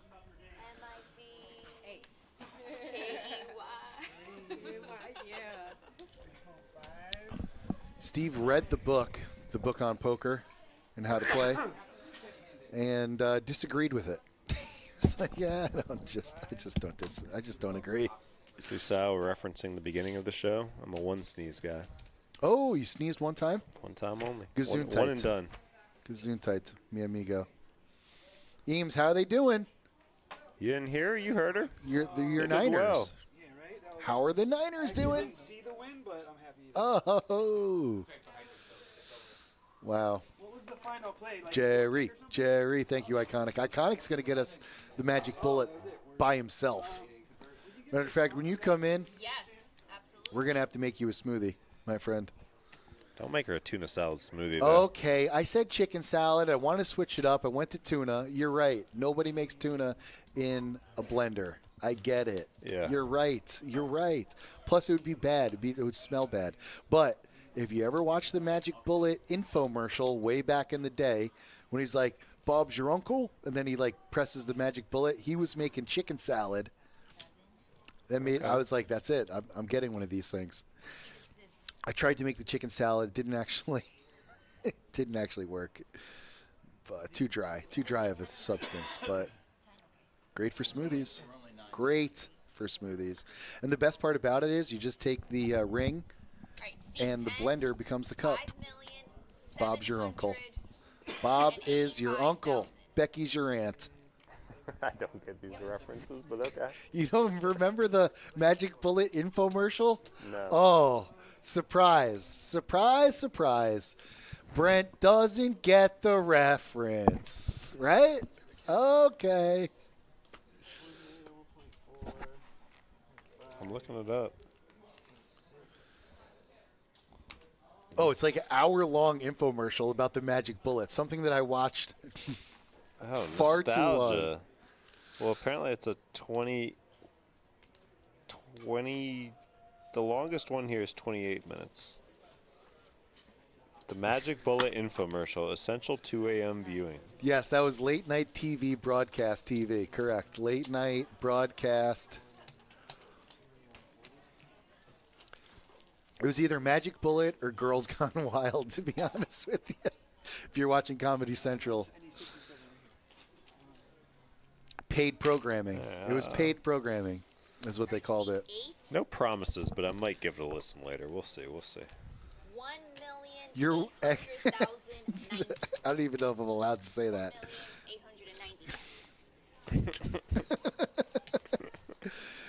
890. We'll just let that marinate, Iconic.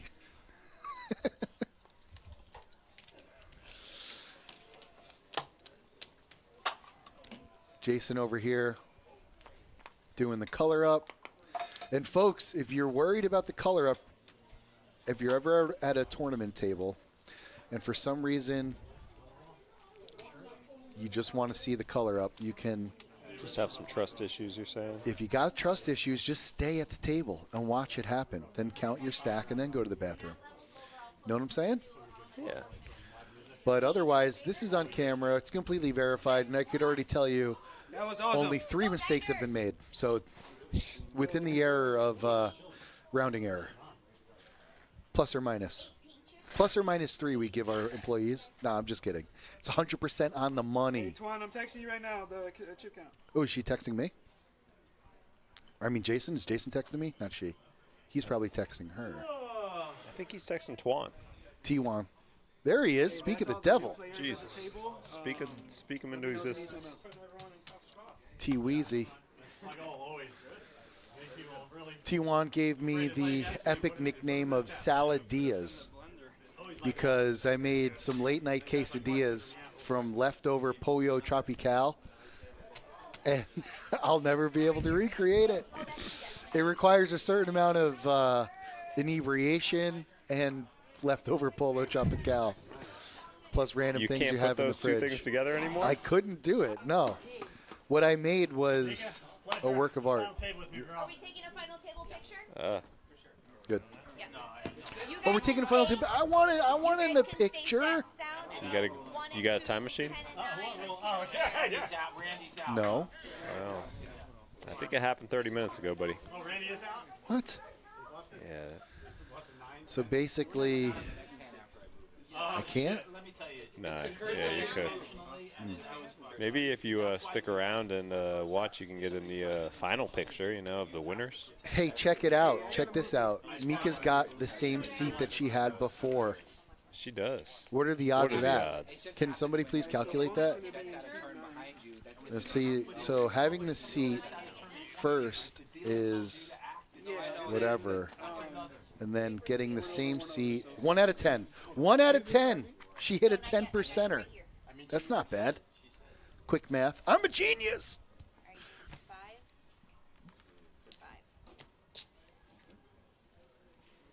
Mika with the goat shirt. Old? No. Odd. God over all things. God over all things. Ooh, I like that. As a religious man, I will say, pretty good. Like that. It's a double entendre. Because it means greatest of all time as well. 4, 5, you guys can keep sitting down. Whoever's in these seats can sit down in front of their chips. Greatest of all time, but timeless. Diana, very good at organizing the photos. I know, she's a pro. Absolute professional. Whose is this? Whose chip set is this? Okay, you can sit down on this chair and then you'll stand right. Let's pick our horse to win, says Iconic. I've already committed to Scuba Steve. What are your picks? I like the guy. I hope you're right, but his play style says he's too volatile to survive till the end. Very I hope you're right, astute. though. I hope I'm wrong. That's a I very, don't know. I very haven't astute seen the whole commentary. field yet. Let me see. Yeah, I haven't seen everybody in. Yeah. There they are, Hopefully, I everybody. heard some people talking about a leaderboard. Hopefully we put one up here before we get underway so we can see where everybody's at. Armando, if he doubles up a couple times, he is a very, very good final table player. Mark has a lot of experience. You know what? You know what? I'm going front and center.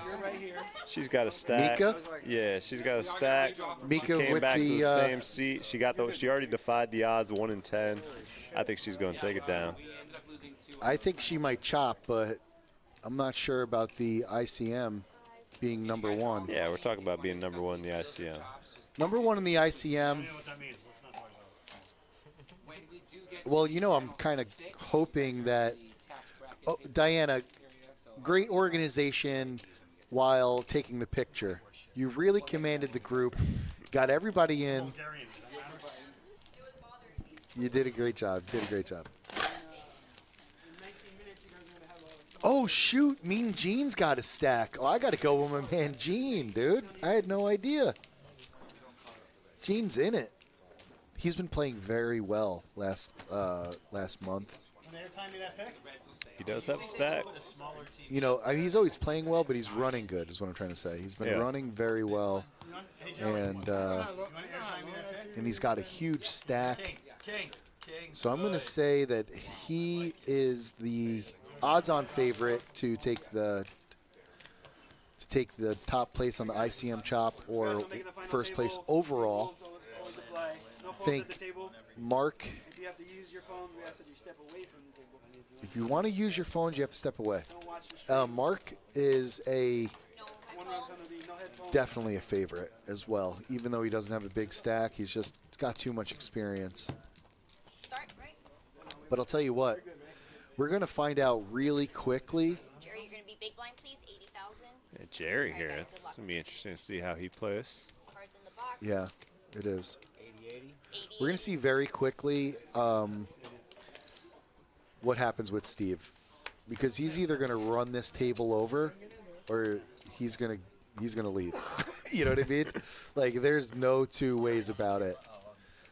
He's not sitting on his stack. He's either doubling up, destroying this table, or not. That's exactly what he said to me when I asked him. He's like, just look. Don't even Can you give out chip counts from the list that you made?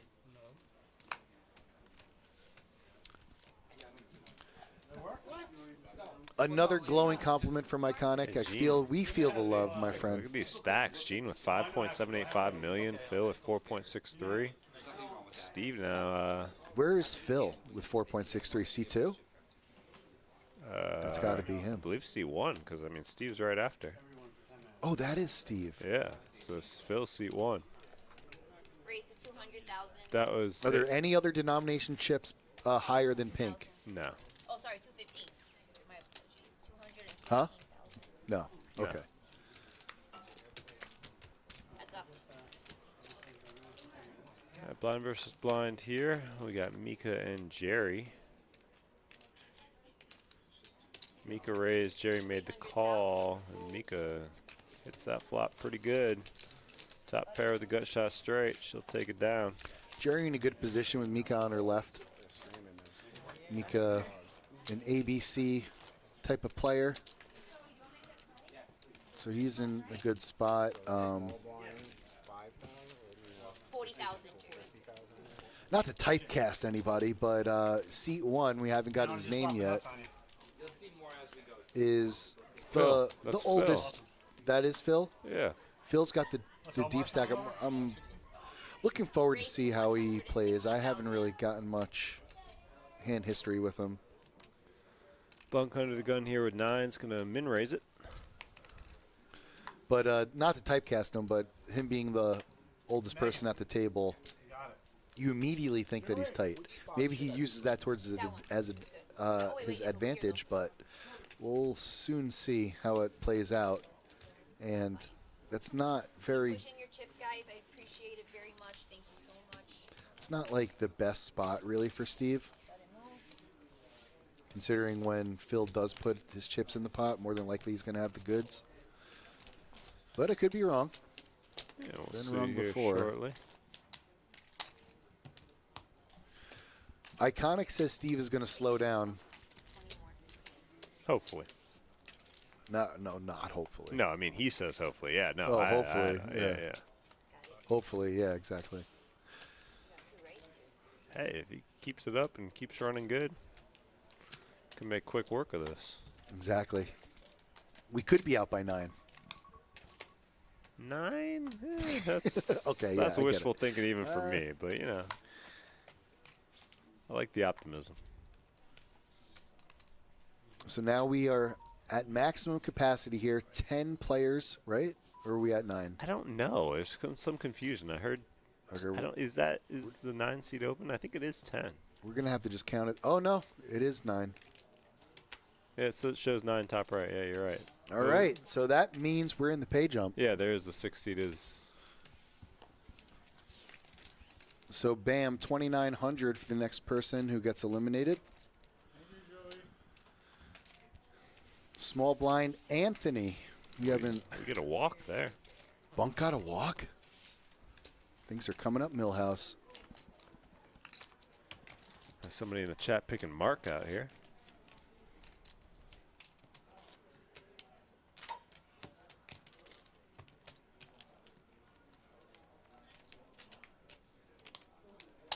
Moo Cow Man.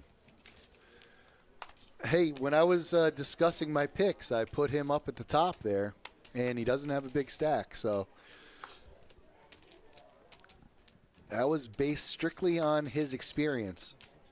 Raise to 160,000. Mark goes deep in multi-day tournaments Steve. on the regular. There we go. Slowing it down. He thought about it. He's suited connectors. Well, the mere Kind of. fact that he thought about it under the gun, facing, well, not under the gun, but facing Under the the gun raise. +1.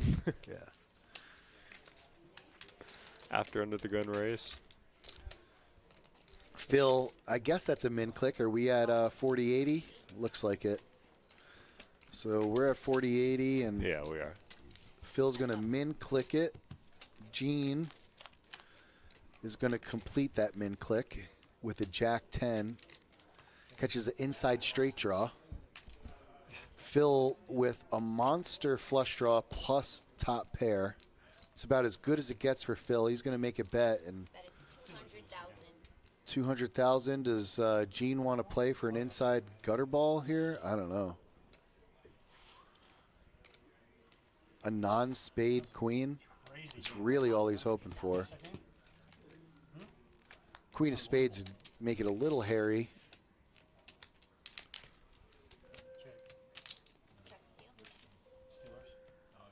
Check, and what's Phil gonna make it here? 400,000 is the bet. 400 for 3 cards to come. 400 for 3 outs. Doesn't seem good.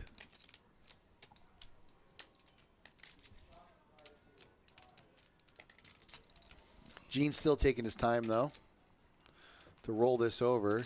Cuts out 400,000. There it is, just 4 chips. Maybe he wants to raise to see where he's at.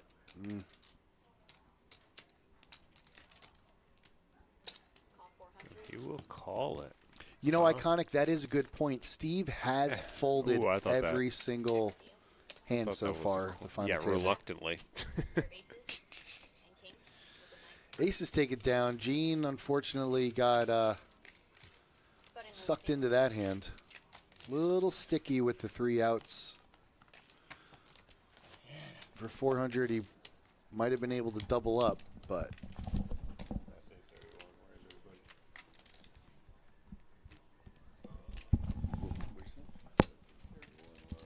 oh, I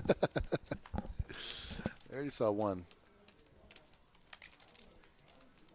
We're still on 40-minute plans, right? Correct. 40-minute blinds, plenty of play to go. Although not with that hand, Steve. Not even Steve can make something out of that under the gun with the 5-4 unsuited. Mondo looking at a queen 7 suited. For a second there, thought he was going to make a move. Jerry with the K10 suited. 80,000 is the bet. All in clubs. 80 to go. Let's see what he wants to cut out there. About 80,000. Call, I believe she said. Okay. Yeah, just a limp. Option. Checks. Heads up. And Phil with the 90 of the diamonds in the big blind will check. So we go to the flop. Jerry getting the best of it. Jerry getting middle pair.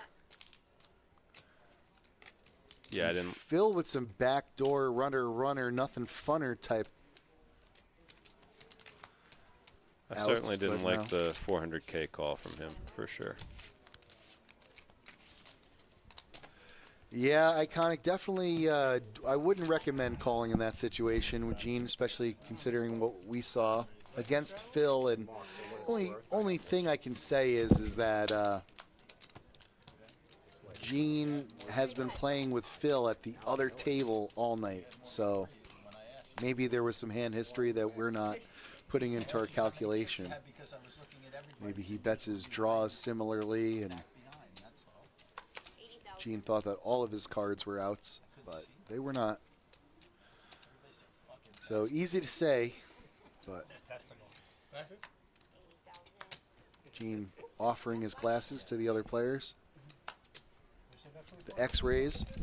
They flashed. Queen of clubs, 4 of hearts in the muck. How'd that flash? Who did that? Do we need to put someone on the rail, Diana?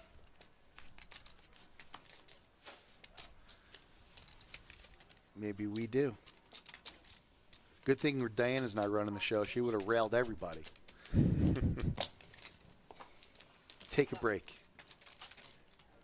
Go take a walk around the building. 8-10-8 flop here. 150,000. Philly putting on the gasolina. Here's Steve heating up now. No longer folding every I mean, hand. Steve He's putting taking on the one gasolina. down. Phil being the victim of another bet from Steve. Come down. You look good for the stream. Absolutely, Steve. You are by definition, the fan favorite here. No, but I'll give you money to get me one. 80,000. Mondo with the 6 tray under the gun. That'll be an easy fold. Same thing goes for Mika. Anthony now set with a decision. Crazy as hell. The decision to get a set. Pocket nines here, yeah. Niners heard they're going to be good this year. Raise 300,000. And right behind is Bunk with Ace King. He's built to stack up over 2 million now. And all right. We saw him go big over the top with Ace Queen against Mark earlier. Let's see if he comes big over the top with Ace King here. Interesting spot for Bunk. Different scenario though, much bigger table, but he is going to go over the top. Over the top, kind of bumps it to 650. Okay. 3 bet from Bunk. Steve's got those suited connectors, but yeah, that doesn't even think about it here, obviously. Good, good, good. This is a new Steve. Here comes the putter throw. Wait a minute. This is a new Happy Gilmore. It's the moment, all in and a call. Anthony going to go with the 9s, and it is going to be a flip here. 9s are favored, 56%. I'm going to take the Ace King here, though. Now who they want? Flip, flip. No, no, no. 9s win this all day long. Ooh, 9's going to have to get to work then. Oh, you. All day long, Sal said. All day long. Not even a sweat. 9 on the river. Notice how he didn't be like, well, no, he knew it. No, he knew it was coming. Yeah. I think we all did. There's no way we're knocking out a player this early of the final table. Just not happening. Oh, yeah.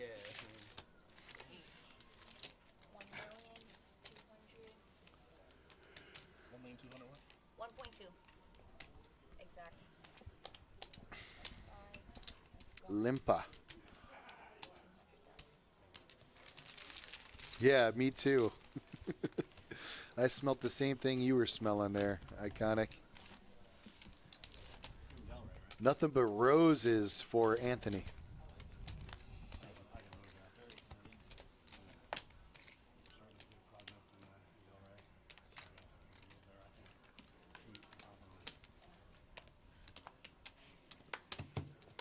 Under the gun is Mika with my birth year, 83. That's right, I'm 42. I'm a man. Don't come at these kids. Thank you so much. Appreciate it. 80,000 is the bet.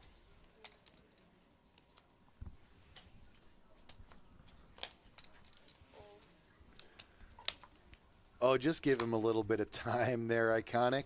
Is Kim getting me a drink, Cindy? Jack and Steve's Coke. Steve can't not be Steve. You know what I mean? A plant can't be a rock. Here we go. Steve's got those connectors, and he raises, but Mark's going to go all in with Queen Jack right behind him. Oh, yeah. Mark is... quick fold by Steve. I think what Mark is saying is, I'm on to you, Steve. Jack and Coke, please. I'm on to you. No line. And whatever you two are drinking. And if you're doing shots, I want in. Jerry's ready to drink. It's about that time of the night. Jack and Coke in on shots. She should get some ratings. I'm liking this guy. All right, Jerry, 80,000 to you.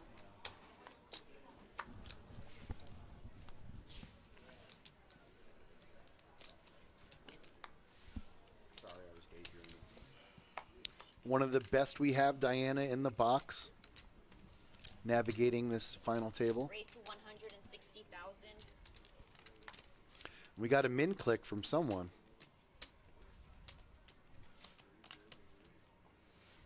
The nightly broadcast crew is in the building. I can't get this headset off quick enough. Brent is ready to go, go. I'm ready. Mid-hand swap. No, we'll wait for the hand.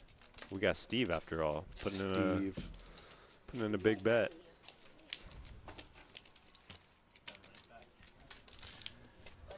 And Steve taking down another. All right, guys, we are going to do a little handoff here. Yep, handoff.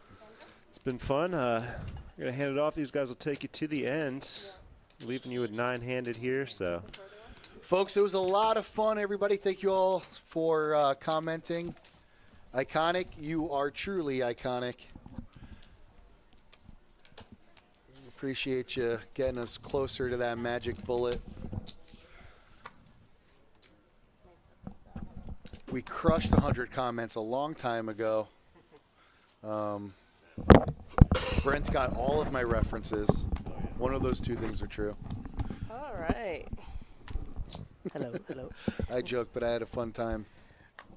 Short and sweet. And mediocre. I mean, great. Great job. Great job, guys. Great job. Great job. Oh, there comes a dig from Dana. That's why they call her Dana Diggs. Dana dig a lot. I dig myself into a hole every time. Mika now picking up a hand in the small blind. Do you have YouTube chat, though? I YouTube chatted you guys, and you just left me solo. I was like, hey, guys, best commentary ever. I was like a woman on a ship. Wait, you didn't, like, do a comment dig? No. It was just a regular old comment? Well, that's why I had to give you a dig now, because you ignored my comment. It was a regular old comment. Club? No club. Ace wins. Mika taking out fan favorite Armando. Mando. And then we are now officially down to 8 players. I wish I had come in one hand later. Mondo's my favorite. It's never easy. So $2,954 for Armando, leaving in 9th place. 2, 4, 6, 8. Yep. And then the next person who leaves will be blessed with 4,900, which is just a couple shekels short of 5,000. One stack of high society. But I digress. Folks, I'm going to pass the baton over here. Take it easy, everybody. Thank you all so much, and I'm out. Thanks, Sal. Salida? Is that what did I just hear? All right. Everybody, 9 players left. We're doing it. This is where all the money's at. Well, no, 8 players left. Excuse me. Or are we 9-handed? We're 8 now, yeah. Okay. With Mondo leaving, we're 8. That's Brandon. I'm Dana. We're going to be your commentators for the rest of the evening. Happy to be here. Dana, how are you? You know, I'm just swell. I really am. I was tuned in, and Sal did some math for us to figure out when he thought these guys were going to chop. And what was the verdict, Sal? 4 or 5-handed? I really think it's just going to depend on the texture of the table. I could see, like, Jerry not wanting to chop. Yeah. He doesn't play tournaments often. He's made it deep in the first tournament that I think I've ever seen him play. I don't know if Mark normally chops either. I think that Mark would do whatever benefits him. Yeah, no, I get what you're saying. So, yeah, he might be ask very for more money. sensitive, yeah. Yeah, might ask for more money, or like if he was the lower man on the totem pole, he might see a chop benefiting him. But he's definitely not going to like panic chop. That's for sure. Interesting here. A table full of regs. Familiar faces here. Jerry and Mark we see all the time. Shamika, local tournament crusher. Yeah, I'm happy to see Gene as Gene part of our final. Huge, big time tournament grinder. I talked about Gene on one of the streams that I did, probably even a couple months ago now, and I think that this gets overlooked so often. Gene knows all of the house rules for tournaments. I mean, the rules in general, and then like anything that PBKC, you know, like house rules do I'm not a big casino guy. differ sometimes. And I will trust him with anything. If he says, you know, something during a tournament, it's always been correct. And I think that, you know, people kind of overlook that and don't study the game from that aspect as well, just to protect yourself in hands. And, you know, you're playing for money. You always want to know the rules. And we got our chat lit up today. What's up, everybody? The iconic How's the chat doing? Smitty, See who we got how here. you doing?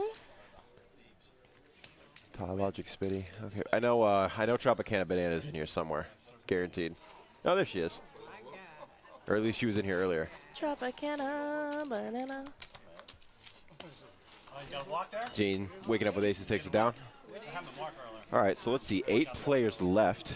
Everyone with almost 4,000 locked up and 30K up top for first. Had, what, 606 entries at the end of final registration. So, once again, crushing the prize pool. Is Moo Cow? I think I see a mullet in your picture. Does your name start with an A? Are you my buddy? All right. Is that Avery? That's got to be Avery. That's what I was thinking. That's I can't Avery. tell Come for on, sure, bro. but I didn't want to out him either. I think it's Avery, but the picture's so little. I don't know. I think it's Avery. Come on. Hi, Avery. That's definitely him. Okay. He's, you know, he's cleaned up his act a little bit, and he's playing more cash games as a proper gentleman. He's got the haircut. The mullet will be back. Yeah, it's me. What about when people say it's me on the phone? Hey, it's me. What does that mean? Brandon is terrible, says my Alec. Oh, I see. I'm still trying to figure out who my Alec is. Yeah, because we thought that he was our Alec dealer for a long time, and No. then it's not at all. But you're just teasing, right? Because Brandon's cool. It's all good, my Alec. I know you got some beef, bro. It's all good. You know what's funny, too, is when I was, like, reading and everything, I was like, we have a Brandon on the table, and I didn't even think about you, because you're not terrible.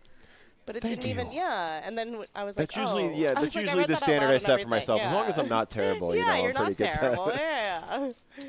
Well, I mean, it's recorded. I don't want to, like, say too much, you know. You could, like, play it back someday and be like, remember that one time you said I was fantastic?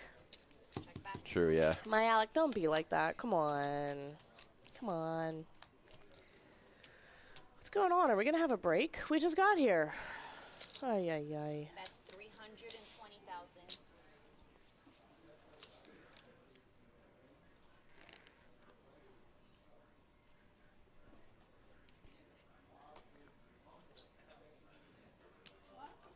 Turn going, check, check. Gene turning his bottom pair into a bluff. On the river with the diamond coming in. Yeah, Steve makes a good call. sniffs it out and calls here. Makes a good call. And, I mean, his hand is stronger than you would expect here. I mean, a lot of stuff came in, though. To be honest, I wasn't really watching. I was reading the chat. I said hello to Steve on my way in. I have known Steve for quite a long time. I used to deal to him somewhere else. He fancies PLO. Okay. But I know that he was talking on the table one day about, like, possibly getting coaching. I don't know if he ever did or not, but it's interesting. I had the broadcast pulled up earlier, and Steve pulled off a big bluff. Yeah. The board came up ace, king, king, and he got bunk to fold ace, jack, and Steve only had, as the kids would say, 6, 7. But I've known Steve a long time. These chips are definitely still in play. He's going to be trying to change it up and everything. Like I said, I know he talked to somebody about maybe getting coaching, which don't know if he did, don't know if he didn't. But anytime that somebody's even thinking about something like that, I mean, he definitely, you know, wants to improve his game, is playing to get better and to look at some different spots here and everything. After the bluff, 30 minutes after, Mark let on that he's getting live updates. I think he said his kid texted him and told him about the bluff, which is interesting, too, because even something as small as that, like, yeah, he got to out Steve and kind of announce it and everything, but he also let the whole table know that he is getting these updates, that somebody, you know, he has somebody assigned to watch the broadcast for him and let him know what's going on as far as what hands are being shown. And it is on the 30-minute delay, but that information is going to be valuable also. See here, so our chip counts as we go into our break. Phil's our chip leader with over 5 million. Bunk sitting at 11 big blinds at 40, 80, 80. I believe we're going on a color-up break for about 15 minutes, but it's, you know, still anyone's game. You know, nobody really too short. Mark, Jerry, all these guys are very capable of spinning it up. Shamika knows how to play basically every stack depth at this point. Plenty of final table experience, too. I mean, I feel like I see her all the time. Yeah, I mean, her calendar is broadcast. definitely tournament heavy full. And I was just thinking, I would imagine that Mark probably has the largest Hendon mob Yeah. in this group. He's had to have made like 1 or 2 big scores, right? But I don't really know about anybody else. I think Steve made 1 big score, maybe at the Isle. But that place burned down, so just come to PBKC. That's where the action is. So that's why it's called the Action Palace. Alec, you're correct about me being awesome, but come on, Brandon's not dry or dull. You know, everyone's got their opinion. It's all good, His favorite commentator, Nick Schulman, is, but he's not. See, people don't get it, dude. No. I mean, do you want some more inflection? Brett, maybe Do you want us do to it put some more like color pictures on the screen for you as we, you know? Maybe, yeah, like start announcing it like Brandon's gonna be like, he has Ace Jack. Yeah, like do you watch Like- the SpongeBob version of the football game when they do that for kids on Christmas? They have like the SpongeBob broadcast.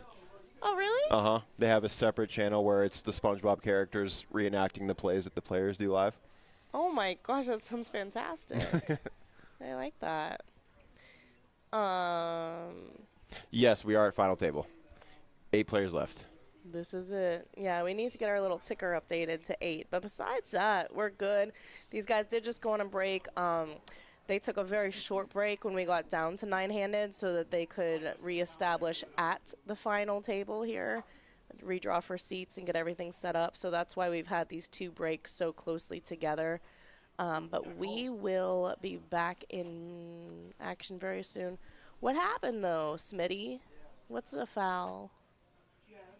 Rookie mistake. Who made a mistake? What happened? I don't know. Anywho, Brandon, you been playing any poker lately? I haven't. I'm neck deep in sports betting until football ends. Oh my gosh. So, yeah, I have to save my poker time for the summer during baseball because I just can't do baseball.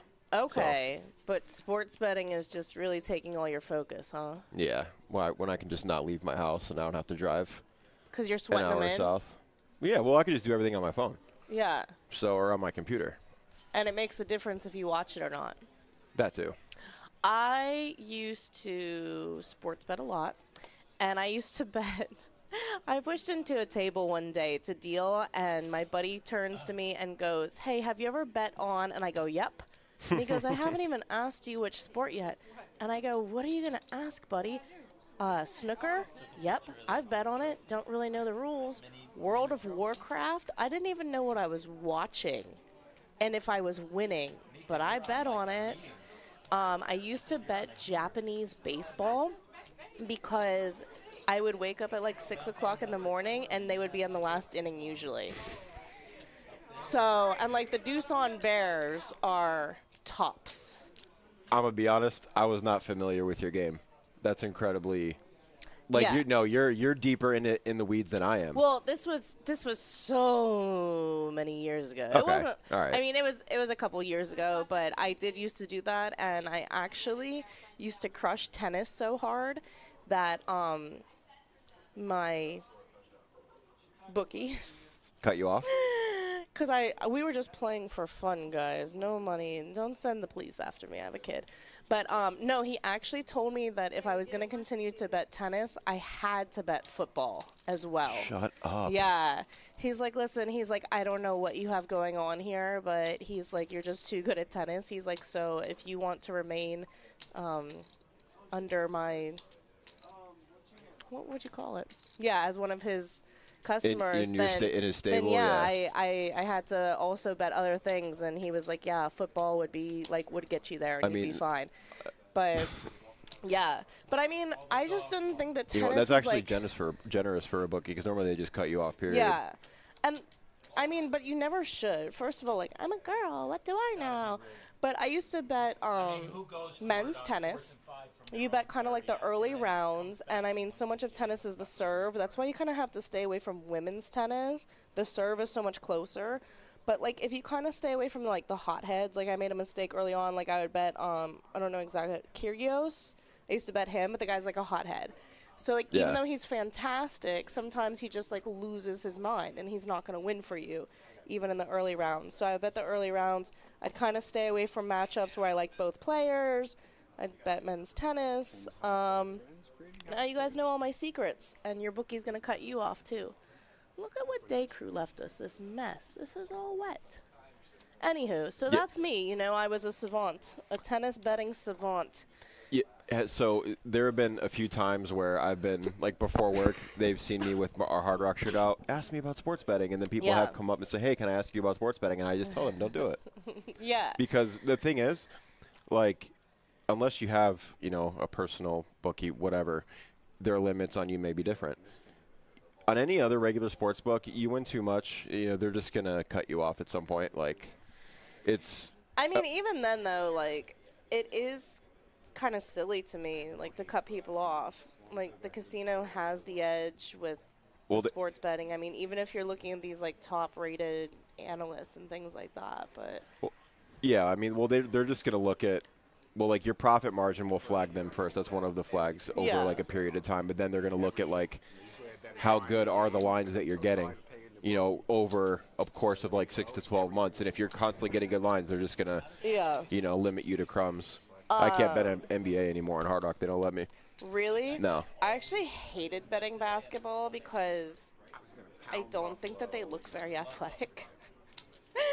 I just would always get so mad if I was watching it and they just don't hustle like other sports, I feel like. You know, like... You're betting regular season? Yeah, I mean, like, whatever it is. Even if you're betting the playoffs and things, like, yeah, the playoffs, like, they turn it up and everything. But, yeah, you just see them on the court the whole time. And, I mean, like, obviously it's different than football. You know, like, they change out the offensive line, the defensive line. Like, they get breaks and everything like that. But, yeah, I would see these guys just, like, acting all sluggish or, like, not putting up any defense. And I'm like, why do you hate me? You know that I bet the other way, you know? Like, it's just, I don't know. It was always, like, too frustrating for me. But, yeah, I used to love betting tennis. And then my favorite thing in the whole world to bet on, team shooter games.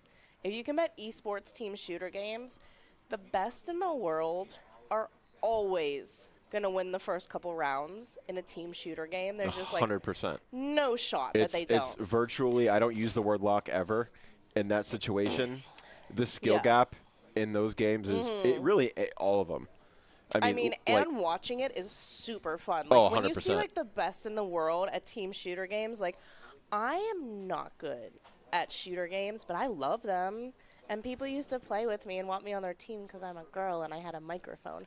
But I love me some team shooter games. And watching it and, like, sweating that in was super fun. Yeah, the skill gap in games like that is... Yeah. Like, because even you'd think, like, pros versus amateurs, sure, there's obviously a big skill gap. I'm talking, like, the best team in the world versus, like, the 7th. Yeah. It's absurd. Yeah, like, they'll just get swept. No shot. They'll get swept without a problem. Yeah. Like, no, it's not like NFL where it's like some random team can just... Mind. Yeah. It's like the Blue Angels in flight where you're just like, how do they, like, know not to hit each other? Like, they're, like, inches away from each other in an aircraft going super duper fast. That is the technical term for it, by the way. But it is just like that. I mean, the synchronization and the ability to play these games is just incredible. So I would, if you're new to sports betting, just find you some team shooter games and make a lot of money. You make a really good point too, because the niche stuff is what books will have less data on to go off of to make accurate lines. So if you really know, like, say, like, you just know, like, you really know Call of Duty, or like my friend, he knows League of Legends like the back of his hand, and that's all he bets, and he's very good at it. And I'll just tail him. I don't blind tail anybody on betting, but I will tail him if he says, hey, League of Legends, this is a lock, take it. Automatic. Nice. Very nice. Maybe we'll start leaking some information on our future broadcasts, maybe. Get our viewership to just skyrocket. Yeah, we can team up against the books and, you know, we can get all our accounts, all of our accounts limited. All right, payouts here really quickly. So we are down to 8 players. Everyone has locked up $3,939. You get $1,000 pay jumps for the next 2.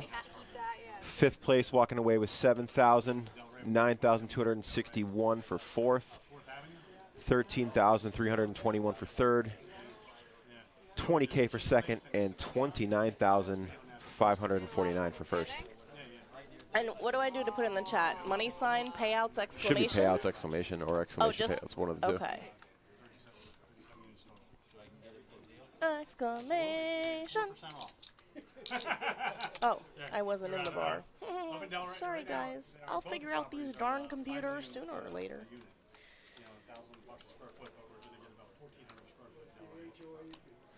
Exclamation payouts? I thought it was money sign. I think that's it. I think what you're doing is correct. I think. Yeah, I mean, they're beautiful luxury. I mean, they're luxury properties. No. Absolutely. Everything in there is. There we go. No, it worked. It worked. Nice. I would have never gotten that one. All right.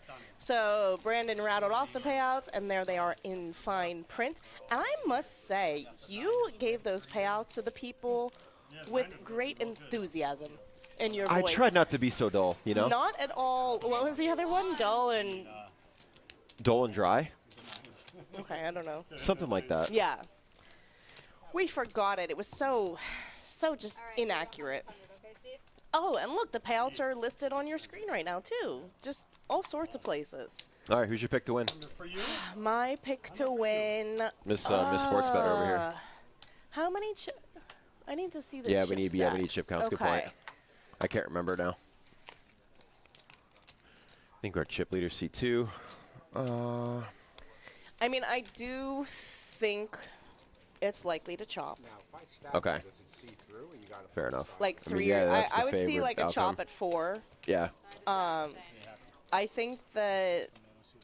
Can I tie? I think that Gene and Steve are most likely to be 1 and 2, 1 or 2. Okay. Yeah, at least one of them is in the top 2. You know, Steve is a little bit wild cardish, and Gene is very. He's just going to pay attention to everything, and I think that those are opposite styles, but we're going to see at least one of those two guys in the top 2, I'd say. Okay. Yeah, and I'll bet if they do end up chopping, I think Mark will be in the group. Yeah. I mean, Mark's just not going to make, like, big mistakes this deep. Yeah. I think is what you can say about somebody with, like, that much experience. Claudia in the chat says Mika is the pick to win. It's not a bad pick.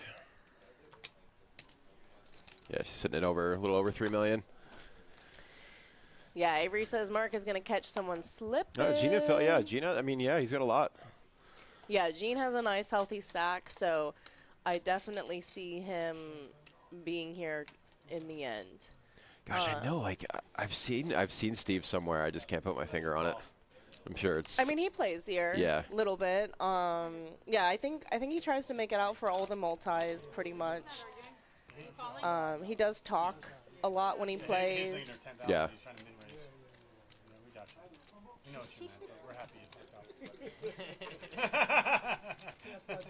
Yeah. I'll take a nap. We'll watch. All right, so Phil's just going to limp the button. Try to get a cheap flop in position. Not a good flop for any of the limpers. See if someone tries to rep. Because Mark's just going to check his pair. Now Phil, betting this on the button looks and a little Phil's fishy. our chip leader, yeah? Yes, he is. I mean, it's not too far off, but I don't think I know him.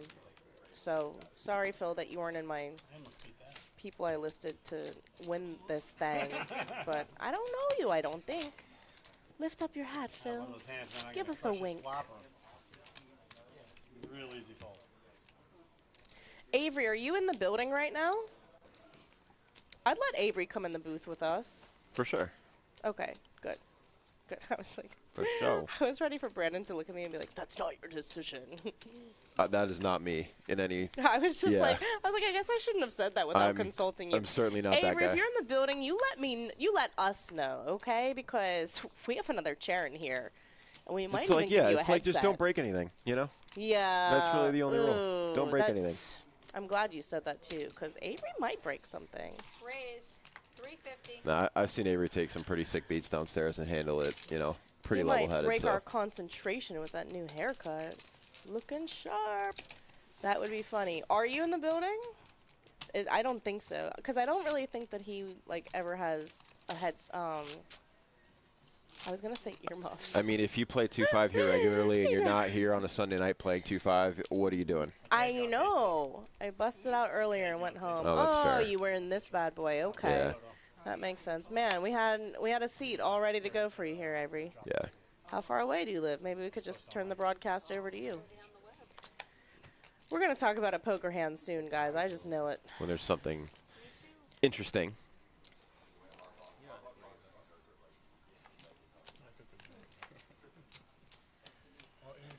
Yeah, I mean, there's nobody really too short, so Mark's getting there. Raise 350. Yeah, Jerry's going to surrender the blind. Oh, your mom. Let's go, Steve. Your mom goes to college? What's the rest of? Oh, that's cool. My mom's wicked smart.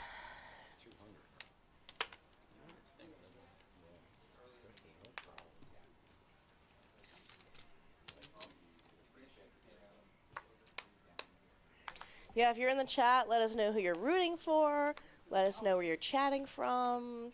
If you saw any fantastic plays today that you want to rehash, let us know that. I didn't see Bo get knocked out. I saw that he was playing pretty aggressively. I liked it. And then the next time I looked, he was out. I know he was in like the top 16, 15, maybe even 14. But I missed that one. I thought he was playing really well. So what's your general, everyone I've asked this question to has given me a pretty different answer. So as far as like how many bullets you're willing to fire, what are things that you consider? I mean, any number of bullets. How many bullets do I have in my pocket? Oh, so you're just... Oh, yeah. You're just spamming them. Well, I don't care. Like, if I get knocked out 3 times in the first 15 minutes of a tournament and I have 7 more bullets in my pocket, they're all in play. Yeah, they're all available, absolutely. I made Steve miss this hand because he was saying hi to me. That's my fault, Steve. Sorry. Yeah, I absolutely don't think that that's like a real number. Like, why would you put a cap on that? I mean, like, so say that money doesn't matter to you. You know what I mean? Like, your poker allotment for the year is like $200K.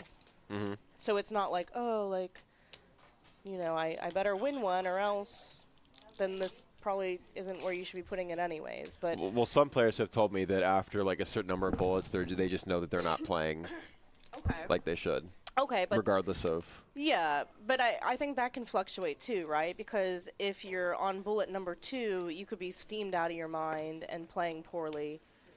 But you could also be on bullet like number 6 overall and have a better mental attitude. Maybe it's like the next day or whatever, something like that. So I definitely wouldn't say that there's like a sweet spot number. Yeah. A friend of mine who is fantastic at poker quoted me Barry Greenstein's book often enough that I never had to read it myself. But I do hear that that's like a really good book, especially for like kind of conversations like this. And he talks about how you should never leave a game. Like, so in cash game is like what it's referencing, but you should never leave a game because you're up X amount or down X amount, right? Like if you're playing your best and the game is good, you should stay as long as you can, 100%. And same deal, like you see people that grind out because, you know, they're stuck. Like, oh, if I get 600 more, I'll be even for the day. So that's my goal, and I'm not leaving this seat until I get it. Yeah, makes no sense. And you look around, and it's like, this is the worst game I've ever seen. Like, but good luck to you, friend. You know, like, you could go hit your head against the wall, too. But why would you?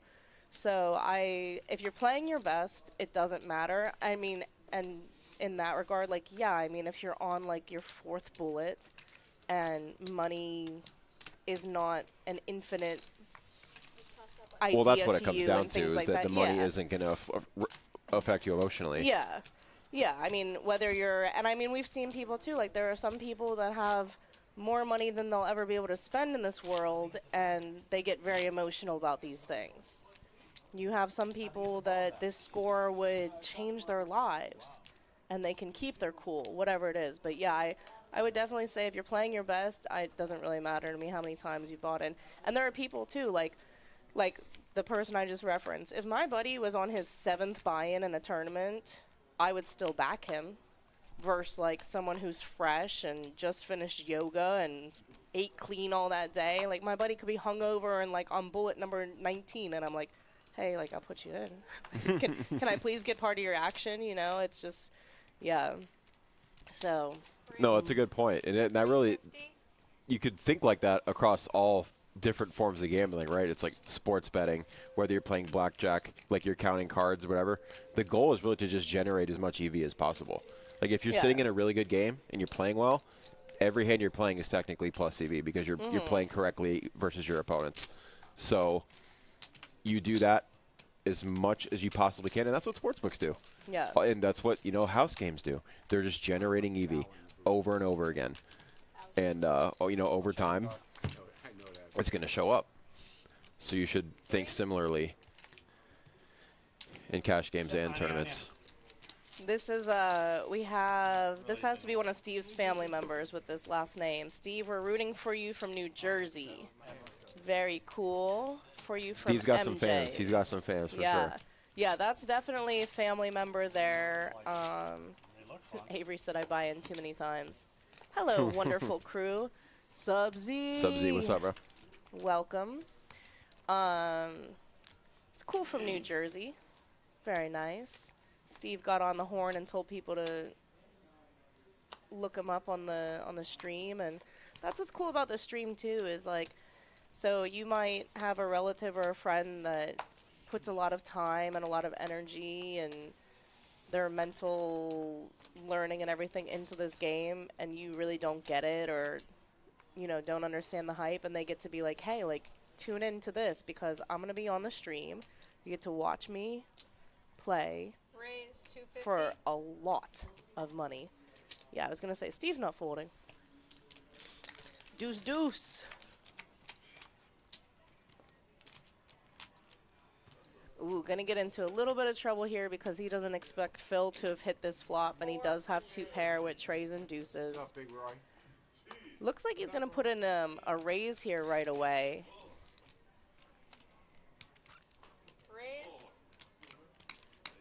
Phil is in like such a strange spot in this table. He does quickly re-raise, right? It's going to be enough for a re-raise. 2.1. Yeah, there we go. Okay. Oh, the pinks are I'm not even used to the pink chips either. So, like really interesting there. I think that if I'm in Phil's position, I'm going to call at least that one street. And then just like super zoom in on live reads and things like that, because if you check the turn, I think Steve's betting, right? Yeah. Like, because Phil should check call with like his ace-king kind of hands on an 8-tray when he gets raised on the flop. I don't know what the check raise, or I'm sorry, what the re-raise gets him, because he did lead out. Steve raises him. Like, if Steve has a 3, you're just kind of, like, done. If Steve doesn't have a 3 or have you beat, then he's out of the hand. So I think you should call one there. Let Steve at least bet one more time so that you do get some value from your King 8 on an 8-tray board. Because, yeah, you're either, like, very, very unlucky and Steve's got you, like, dead to rights, or else he really can't continue in the hand. Yeah, all of, like, the hands you get value from are gone. Played that way. So Bunk is going to shove. Pretty standard. Folds to him with 1.2 mil in the hijack. Where'd the 1 million number come from? I said all in. I said $1 million. I have $1 million. Mark going to let that go. Looks like $1.4 million. No, it's not that much. Doesn't matter.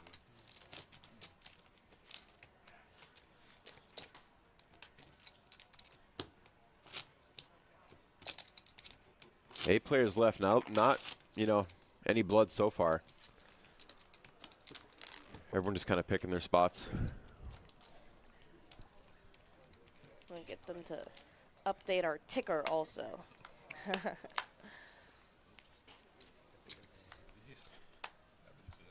Gene, calm, cool, and collected.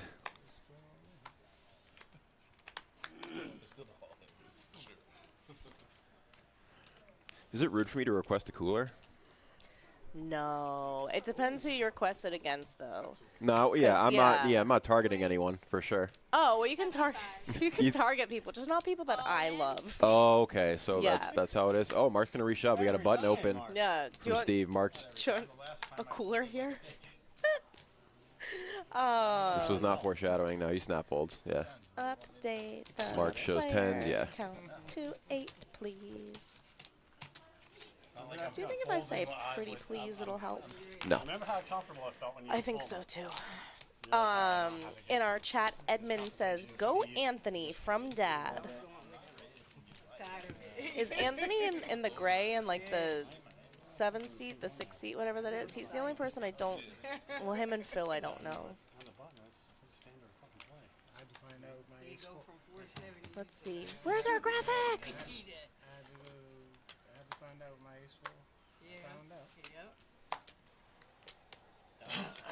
Surprising that from the Hey, Eames. If this was Back to the Future, we would be like completely messed up because Emer's here in the booth and she's on our TV. Like, this is nuts. There's going to be like a space-time continuum problem.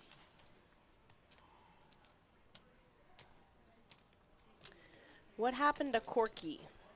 I don't know, Corky. You know Big Butter? Big Butter. Big Butter. Okay. Was hoping he was making an appearance. I guess not. I know they said he was down to the final 2 tables, and like the same kind of time. I didn't see what happened, how Bo got knocked out. I think probably around that time too, maybe like 16, 15, 14. Yeah.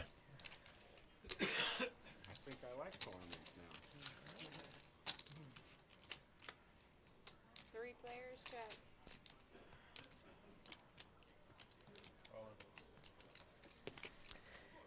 Bunking to ship it on the turn. Unaware of his holding.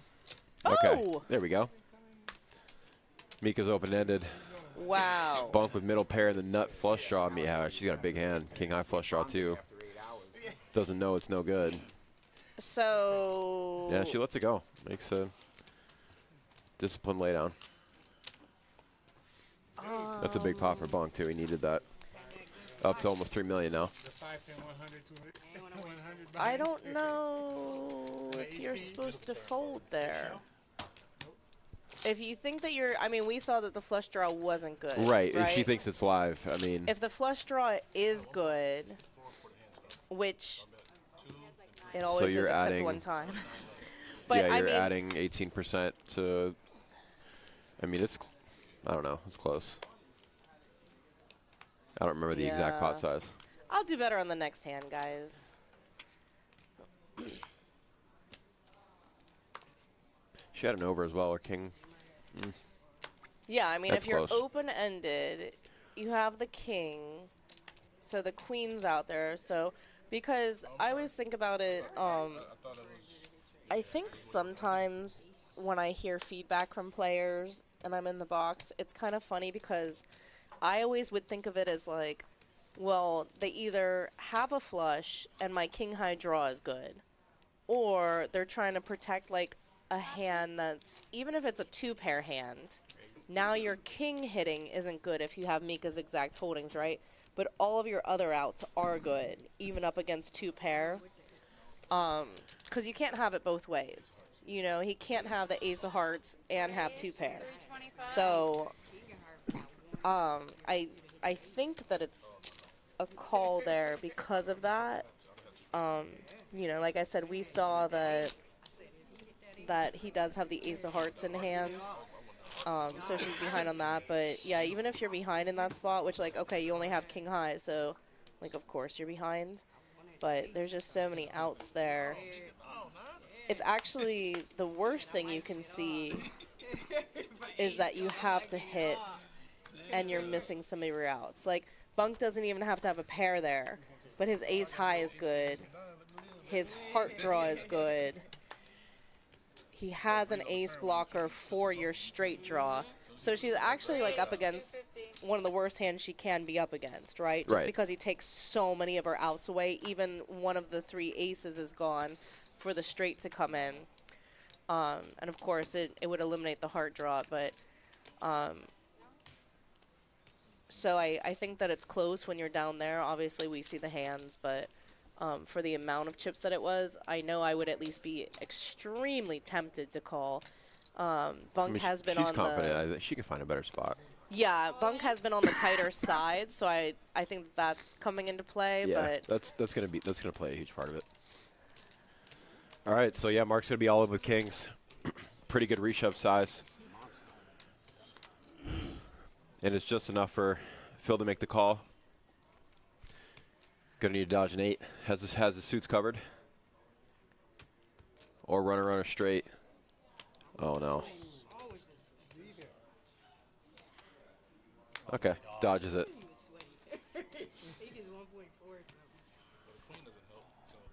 Huge pot for Mark, going to be up to 2.5 million now. Phil takes a small hit. guys, Avery in the chat said that's it. Mark's winning the tournament if he gets this pot. So I feel good about going home. Do you feel good about going home? We'll just kind of let the tape play out. Guys, it was really nice having you tonight. And okay, and then Aldo says that Bo got knocked out, ace-queen versus queen-10, and the flop did have a 10 on it. So, yeah, I didn't watch a lot of the tournament today, but I had it up for about an hour or so, and from what I saw, Bo was picking really good spots. So yeah, I'm not surprised that he got it in really good like that, and just unfortunate that it didn't hold.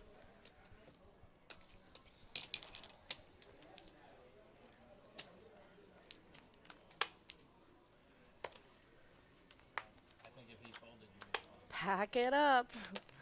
Avery's funny. Avery, you're funny.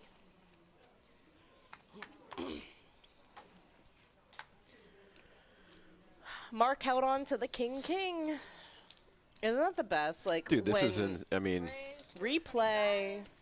Yeah, now they're less likely to give you credit for it.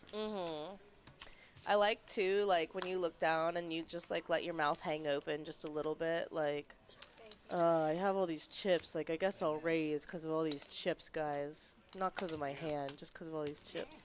It's a little unlucky because nobody has anything to call it. And it looked like he did show there, too. Yeah, he did. Yeah. So...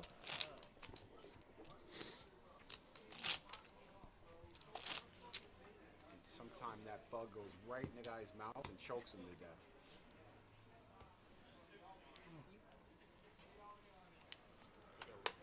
Never heard that limerick. That got dark real quick. Yeah. Well, I didn't mean any harm by it. Sometimes that bug goes down your throat, chokes you out, cuts off your carotid artery. Why does the bug always have to lose? Passes out and then procreates inside your system. Really hope that never happens to me. I'm all in.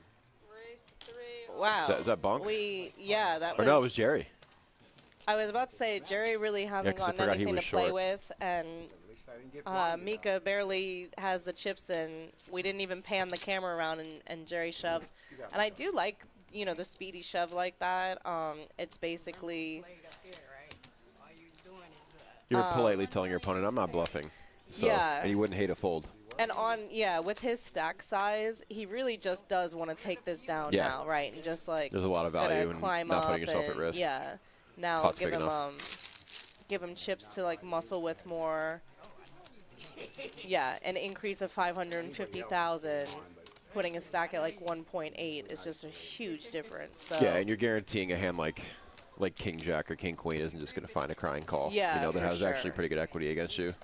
Yeah, it's funny to me sometimes when people like go in the tank with hands like that, like when they don't want to get called, and you're really just giving the person so much more incentive, even if they're just convincing themselves, like, man, like, why did they take that long? Is this some little ace where, you know, King Queen would still have to hit against it, but it's just such a mental thing where if you take a long time, the person also wants to like save face, right? Like if they raise, now you tank shove for not that much more. It's like, well, I can't let my friends here down. Like, yeah, that was cool. Jerry going all in when the camera hadn't even caught up to him yet. I like it. Anthony wins There's the pot. Anthony, okay. There you go, Papa Bear. Here we go, Anthony. How about just try using your skill, Mark? Exactly, trying to manipulate the dealer instead of being skillful. Mark flicking off camera. On his ass today.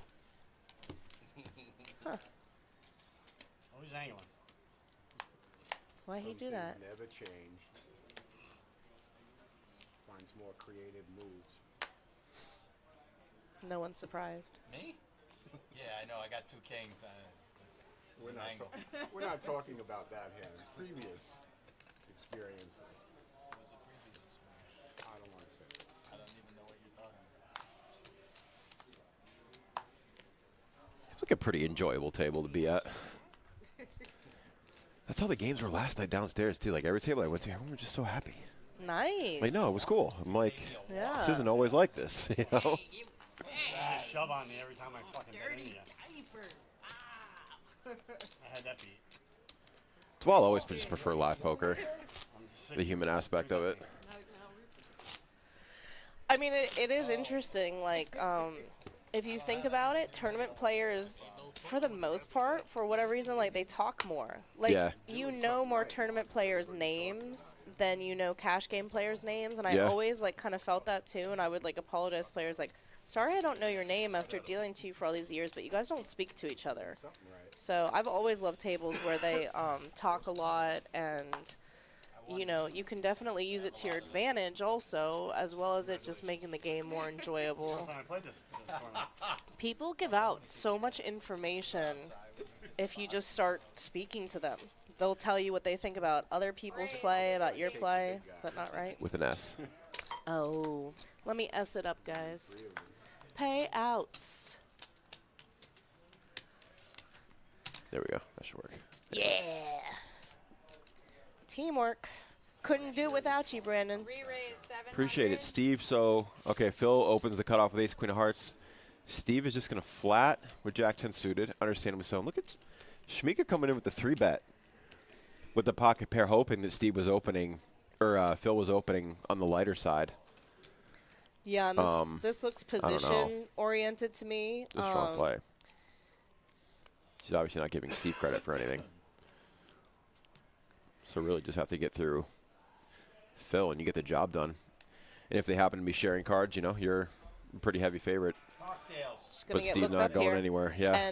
And Steve with this hand is like attractive, right? Like you play. I know. you You're play on the button cash too. games. It's like, how do you ever fold in this spot? But yeah, I mean, I think since he's in position, yeah, you can take a flop. He's getting a great price. I mean. And if him and Phil flop something big, but he flops better, then that could be a huge pot. So. Well, that's right. Yeah. Well, I didn't realize that Steve had lost such a chunk of his stack. That's what I'm saying. Yeah. He's investing. You know, yeah, a quarter of it's in there. So.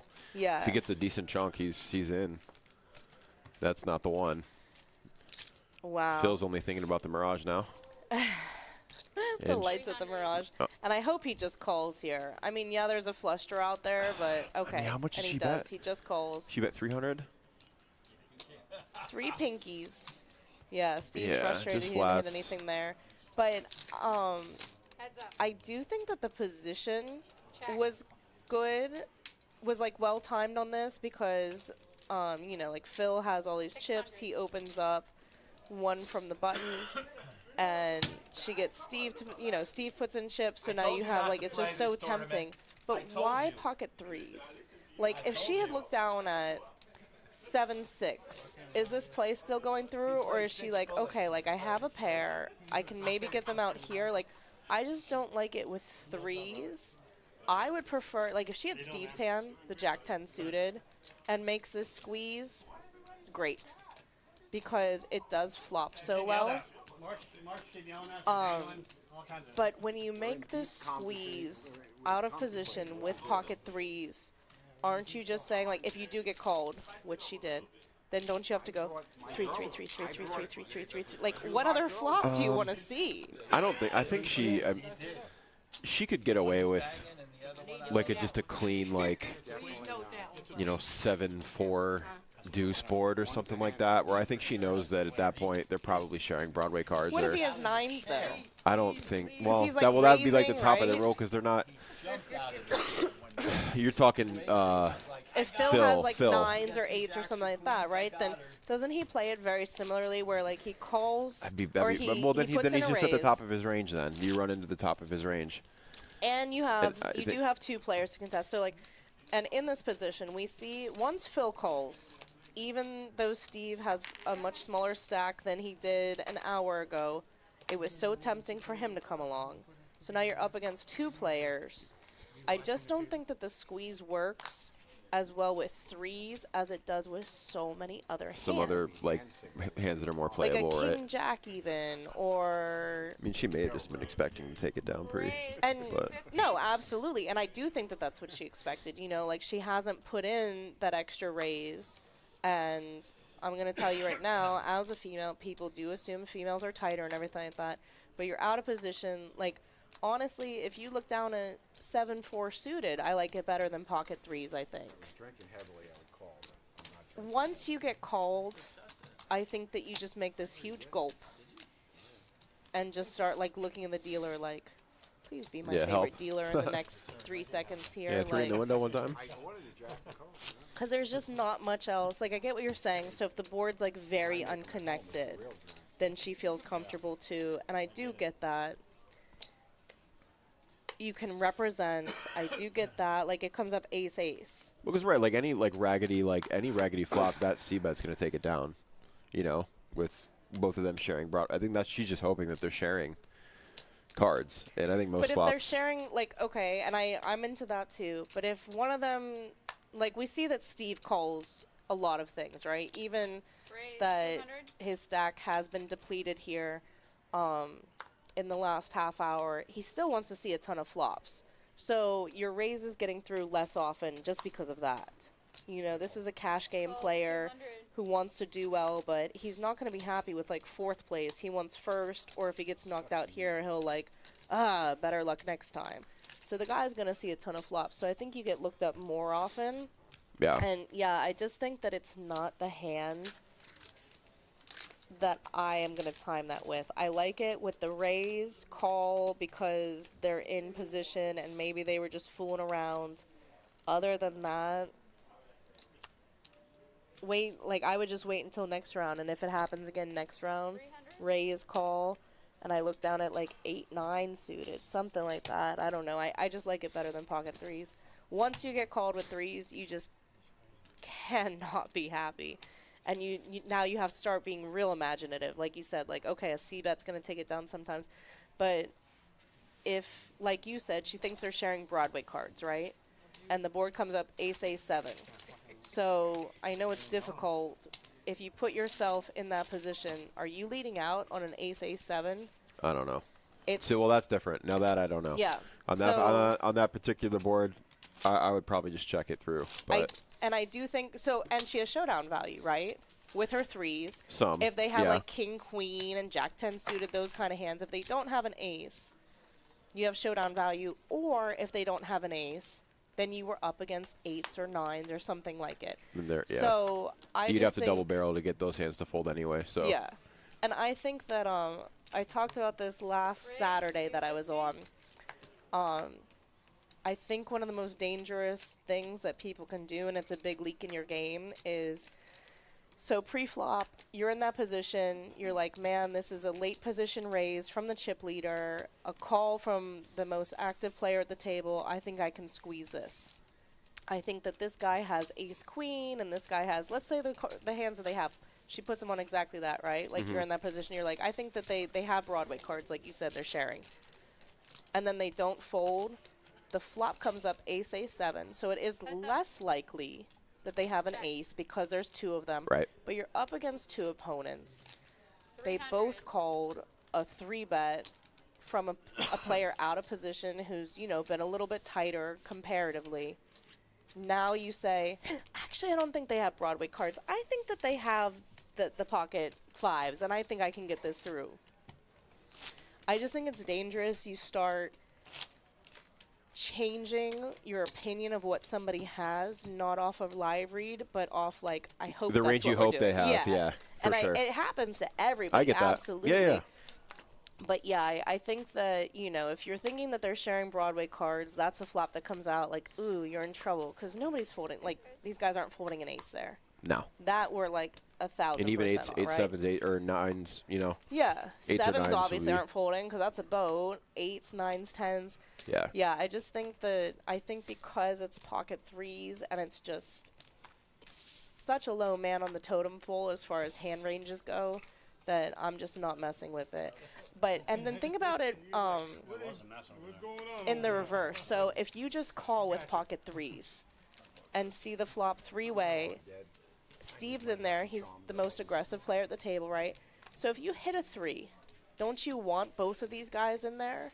Oh, of course. So Because you're checking all of your hands, even if you hit anyway. Yeah. They know you're checking everything. you're going to double So, up yeah. minimally, right? Like, I mean, most likely. It's going to get to that point.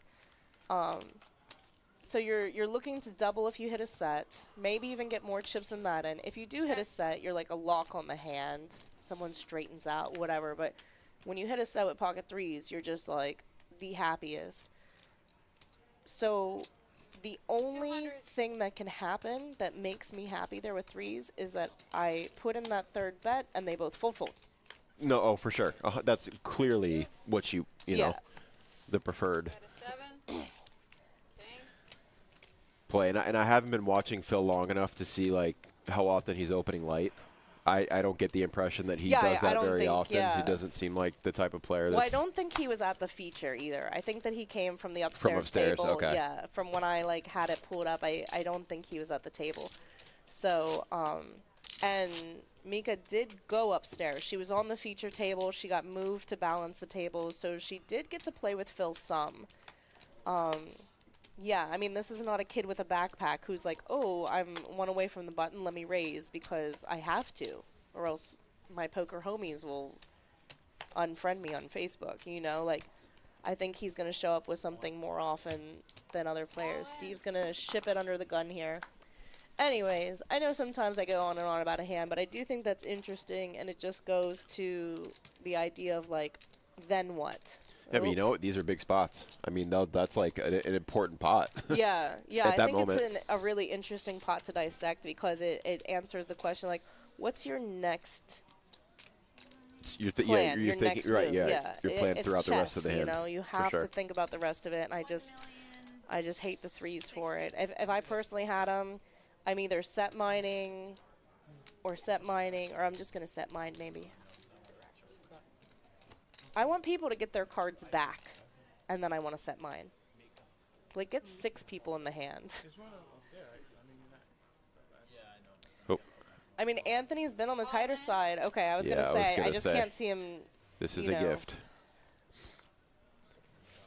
We see an Such a 8 terrible folded by feeling when Phil, you're so. Steve in this position. Okay, I like the looks of that. Unless there's another Yeah, Steve's like, I'll show it right away, the card that I'm proud of. All right. Anthony in a great spot to add to his stack and knock a player out. Steve going to need some help. He does get some chop outs. Put a 10 up for my buddy. More chop outs. Oh. That's not one of them. Ace King will be good. Steve, good run, sir. You played very well. He definitely made it a fun table. It was a fun stream table for a long time, and I do think a lot of that was Steve's wild play, and just the 6-7 hand was talked about a lot. So good job, Steve.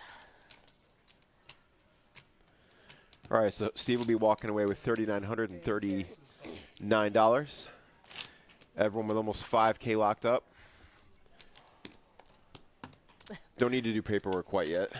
I was gonna say, like, Steve's gonna, like, pass by the cashier and be like, just put it on my tab. Just, you know? yeah, like, you know. You owe me. Let me just get out of here. I wanted that top prize so badly. And it's hard to lose a player like that because it is so much more fun to watch and just kind of know. Good for table morale, too. Seems like a pretty likable guy. I just folded ace 10 because he limped, but I mean. That hand right there? That hand?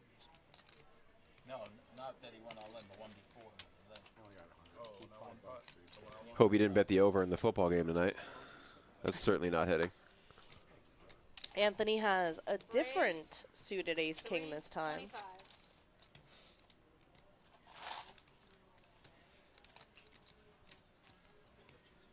Thank you, brother. Appreciate you.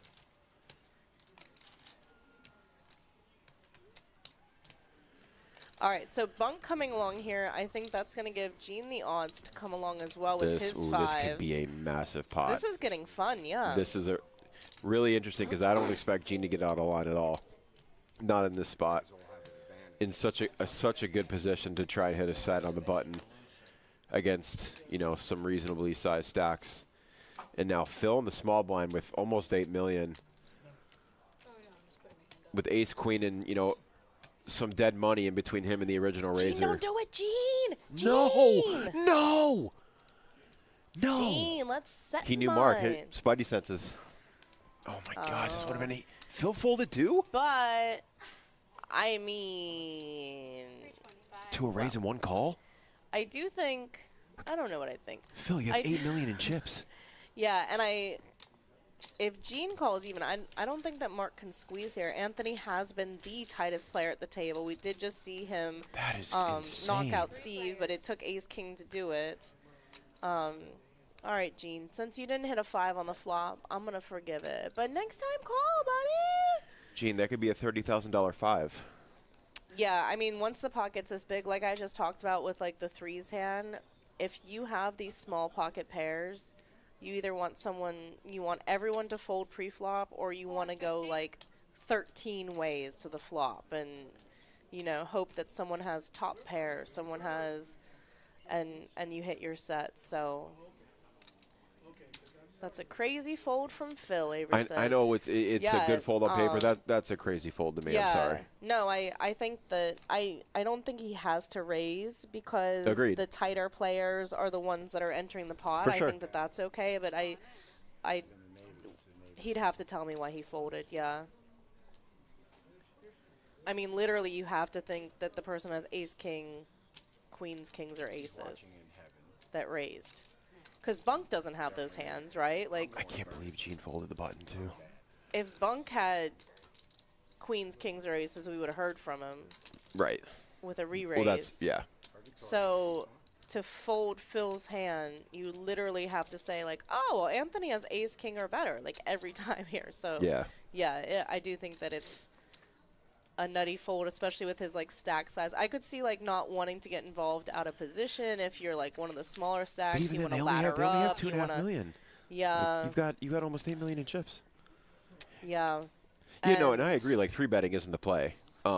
Yeah. There's more of an argument if Gene ends up flatting the button and you want to squeeze both of them out. Maybe you could put some pressure on Anthony with 2 guys behind him. But even then, folding just seems... And what do I know? He's got 8 million in chips. I do think, like, looking back, when I first started playing poker, I thought that ace-jack was, like, a horrible hand. But maybe it was back then, too. You know, like, people weren't as aggressive. So maybe that's, like, kind of the thing. Like, maybe Phil is me 15 years ago. Phil, are you me? But some people just have that in their head, too, where it's like, you know, like ace-queen gets talked about so much as the parking lot hand. And they see all this action, and they're like, you're not going to get me, you know? And it's, I do think that that's not the correct way of thinking. But people get it stuck in their head. We see it with jacks. We see it with ace-king. How else are you going to play that hand? You know, like, you hear these things so many times. It drives me nuts. Yeah, for sure. But if you're not out here doing this for a living, right? If you're like more of an amateur player. You're doing this for fun. You hope to make money doing it. You're here trying to learn, trying to have a good time. Like, you hear those things from, like, even somebody that you respect that's playing, and they show jacks. And how else can I play them other than shove? This is a great cool bet. Yeah, this is interesting. very cool. I wouldn't have had the stones to do that. Anthony's father in the chat, I hope you're very proud of this, because this is cool. That's a bet. And I don't know if maybe it was Bunk's like sizing on the turn that ended up doing that. So Anthony raised pre, bet the flop, Bunk called. Anthony checks the turn. Anthony now probing again for another 400K. He must be just putting Bunk on, you know, an exact hand that he has, just something marginal with some showdown value. That was maybe just peeling to see one more card, and that's a great bet from Anthony there, making something out of nothing. Yeah, I mean, the board is just so dry, too, that... Tell me you had 2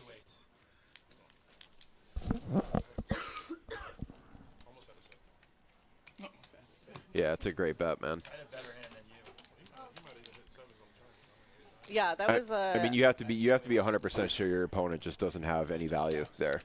Well, the sizing is interesting, too, because when it gets checked to him on the turn, Bunk actually bets just under the flop bet. The flop bet was 450 in a call, and then he bets 400. It's, you know, I talk about it a lot where, like, basically every bet in poker is polarizing, right? It's like you either have it or you don't, but I mean, my spidey sense would kind of tell me, like, he really wants me to continue along in this hand. Betting just 400,000. You're thinking that's, yeah. You're like, please don't give up. You're wanting to get a call from ace high or because the or board induce a is bluff. so even. dry too that it's just like, wow, like this really does look like a set. Like what hand is like he doesn't have 4-5 right on the deuce tray 9-7 board. There was the action pre-flop, so this guy doesn't have a straight draw on a deuce tray 9 flop. So what does he have? And it worked. But I don't know why. Like, it worked because of the hand that Bunk has. He has 4. So now he actually says to himself, like, man, this guy slow played a big pair or better. But I mean, that's exactly what it looked like. Aces or kings pot control, checking the turn, and then just committing. Yeah. I mean, yeah, and it gets the job done for sure, but I don't think I'm taking that line if I'm Anthony, because if you get called, you're drawing dead. That's roll right. I mean, if you get called, the guy has a set. I mean, I guess always, yeah. Yeah, or like tens at worst. He probably re-raises pre with tens. So if you get called, obviously you have to hit. Like we said, like Bunk doesn't have 4 or 5 or something like that. I think maybe the play works because Anthony has been playing tight, so he basically is saying, like, if my opponent doesn't have a set, I'm gonna get this through. Yeah. And if he doesn't have a set and calls, then it's tens, jacks, or queens. So I can still hit. Friday, Saturday. I'm a weekend warrior. Huh. Or if Kim goes away, then I'll go. I would play every day. Jerry, it's recorded. Jerry, we can hear you. She knows. Don't give away your playbook, bro. she's in a 2-4 somewhere. He's in 2-5. She's in a 2-4. Not far behind. She's tearing up the limit streets. You can hear her. Trying to be like Jerry when I grow up. And when she's ready to go, he's ready to go. Never mind. She's not ready. Bunk has folded 4 times with best hand to an all-in. I saw the 6-7 versus ace-jack fold with Steve going maniac on him. Yeah, so I do think that he doesn't want to be wrong the other way.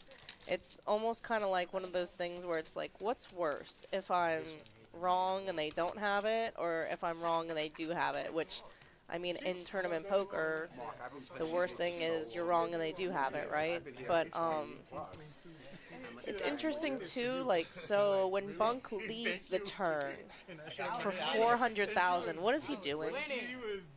Because it's lower than the sizing on the flop.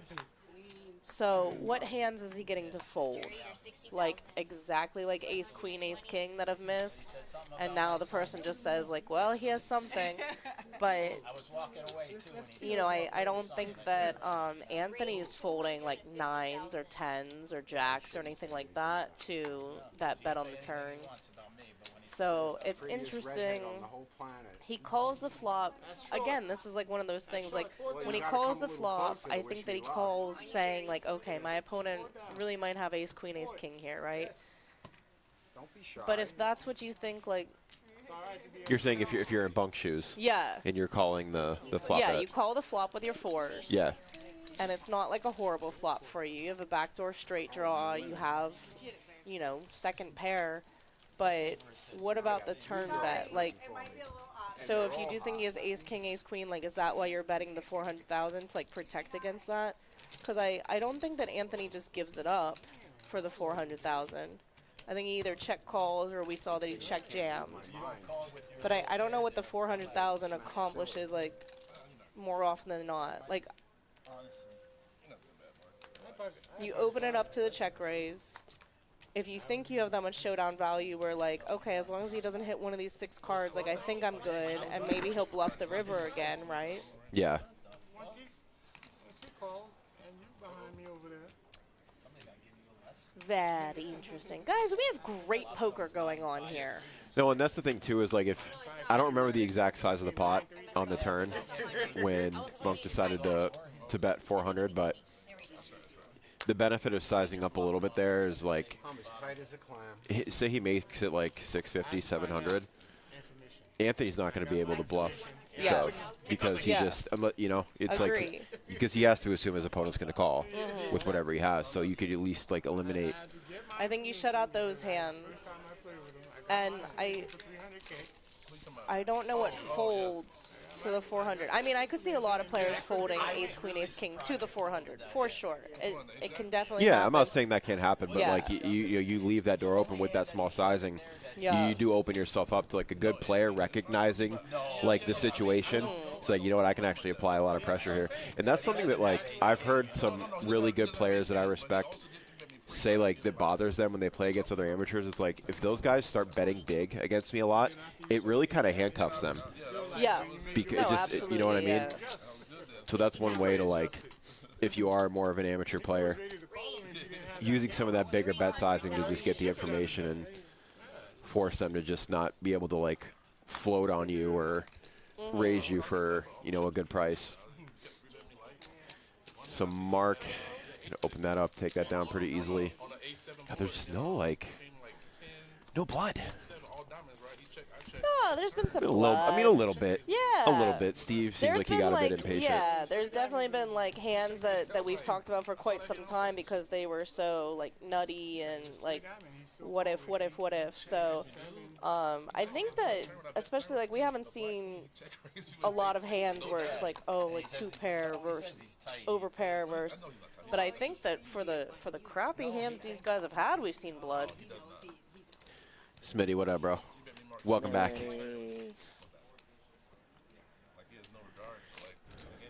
All right, so Anthony now riding a little bit of momentum.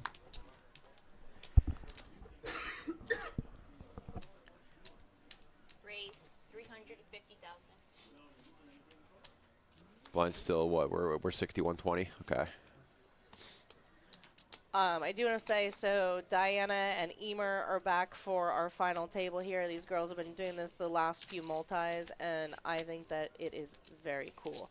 We don't, work with these big size chips very often except for the multi.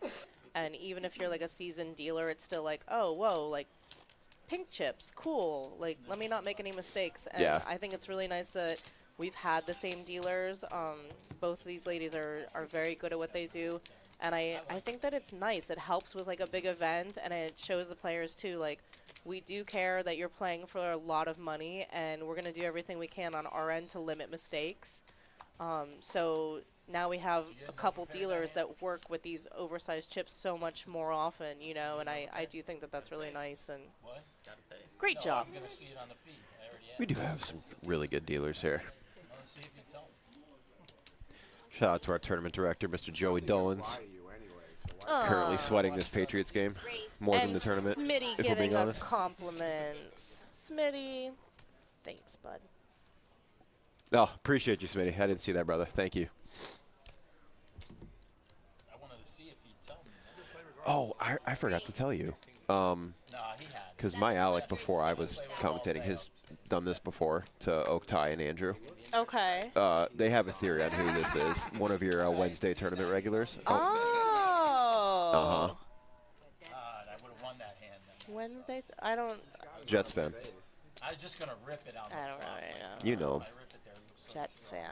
No, honestly, him and I are good buddies. We give each other shit, so. Okay. Yeah, there's You'll some have to tell contact. me There's who some. you think it is. I know who it is. I'm pretty sure. Okay. It fits the bill. Once I point him out, you'd be like, oh, of course you would say that. Okay.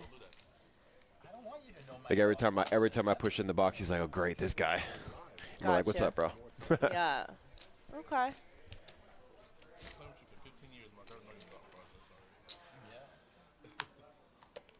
Smitty. I've gotten you a couple times. I don't think anybody's ahead. You don't remember that? I'll tell you right now, then I'll remind you. You fucking dusted them all off. Wow, Phil At that has a table lot right near of the chips. registration. 11 Remember now? million Oh, yeah. in chips. Remember Anthony's that one. second in chips with almost 5 million. Did Gene just open limp? I don't know. I was trying to read this scroll. Sorry. No, don't say sorry. It's not your fault that I can't multitask. Yeah, Gene limped. Way to go, Gene. I don't mind it. I kind of like that. So, I mean, you definitely want to see a flop with a hand like this. So, I do like, Gene's on the conservative side, right? I do like a limp here versus inflating the pot and then I don't like it. I just don't like it. getting your... But if you're not going to call if somebody 3-bets, then I do. Yeah, but I don't think that he's gonna get 3-bet that often. He's been so tight. Yeah. He opens, you know what I mean? It's like it's a playable hand. Like, what's the worst case? They end up, you get 2 calls from the blinds and you see a flop in position. Like, you probably get Phil out. He'd be out on the button. He wouldn't be calling a And raise now with you have that. position, yeah. And Phil has a gut shot. And then I like too is like if you end up, you say you raise and you get 2 callers, you end up flopping some type of draw. Like you have plenty of money in the pot to just.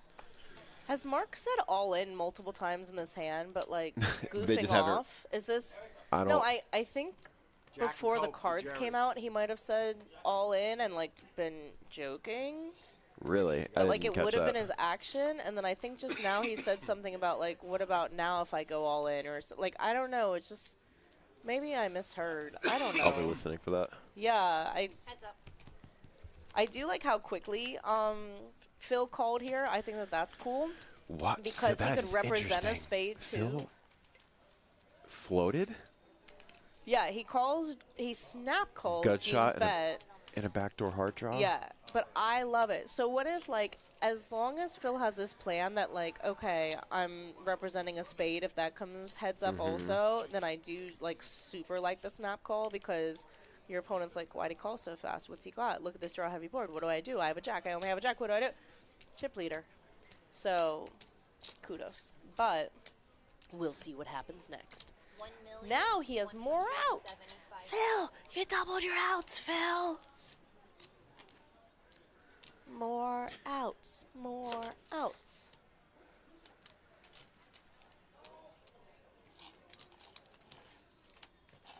And Gets it that's done. gonna do it. Okay. Yeah, I mean, Phil definitely has the chips. And I mean, obviously, the guy's not going to put you on that draw. Bless you. One more. Bless you. Oh. I love sneezing. I do love too. it so much. I do too. Like, it's the best. It's Actually, absolutely the best. People think that I'm a sicko because I love getting the hiccups. No, see, that's just crazy. You're a psycho for that. I love it. No. Now, Sneezing, I can agree. Hiccups, absolutely not. my, like, second week in college, I did have the hiccups for, like, 8 hours, and I called my mom at 3 a.m. to ask her if I was going to be okay. But other than that one time, I love the hiccups. It rocks your whole body. They're hilarious. And you get them from laughing too much could there be anything better than being like, oh, I was laughing too much? What a great feeling. Anywho. There we go, Gene. See? You know, you win a pot, you see the ball go through the net. Yeah, I like it. And now your confidence is up there. Now, I would super like for Gene to raise some little silly hands, too. Some 10-9ers when people aren't really, like, paying attention. Things like that. That I would love to see. Faux show. Especially if you've been carded for a while. I know we talk a lot about poker in general when it's you and I in this here booth. So I would say that too. Like, you get a vibe for the table, and I feel like so many people don't take advantage of it. But literally, there will be like, so we're sitting 7-handed right now, right? Mm-hmm. And I mean, this is a big tournament and everything, so it's a little bit different. But like, if 2 of these guys were eating, they're not really going to enter pots that often, right? Or like most players, and you can kind of get that vibe. Or like, when someone yawns. I love when, like, someone yawns at the table and someone's like, don't do that. Instead, I'm like, oh, like, you're tired? Like, okay. Let me pull out my Polly Pocket notebook and realize that you're tired and just take advantage of it. But I do think that there are times that, like, the table just gets into a lull. And if you're the person that realizes it, I think you just have to take advantage of it. And this can be it, right? These guys are playing day 2 of a tournament. There's a lot of money up top, but that doesn't mean that every single hand they're going to be, like, zoned in and focused. For sure. Absolutely. I will say, though, like, the fact that they can't have their phones is such a benefit to them as players.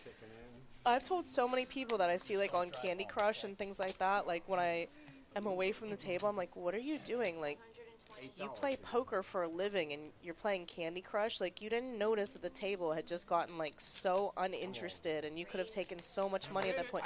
Oh, yeah, you're right. It's stuff like that. But, yeah, like, not having your phone is such a benefit. So I just really think that that would be another thing that I would tell people that are just trying to, like, get that extra increase in their game. No, you're right, because that stuff adds up over time. Yeah.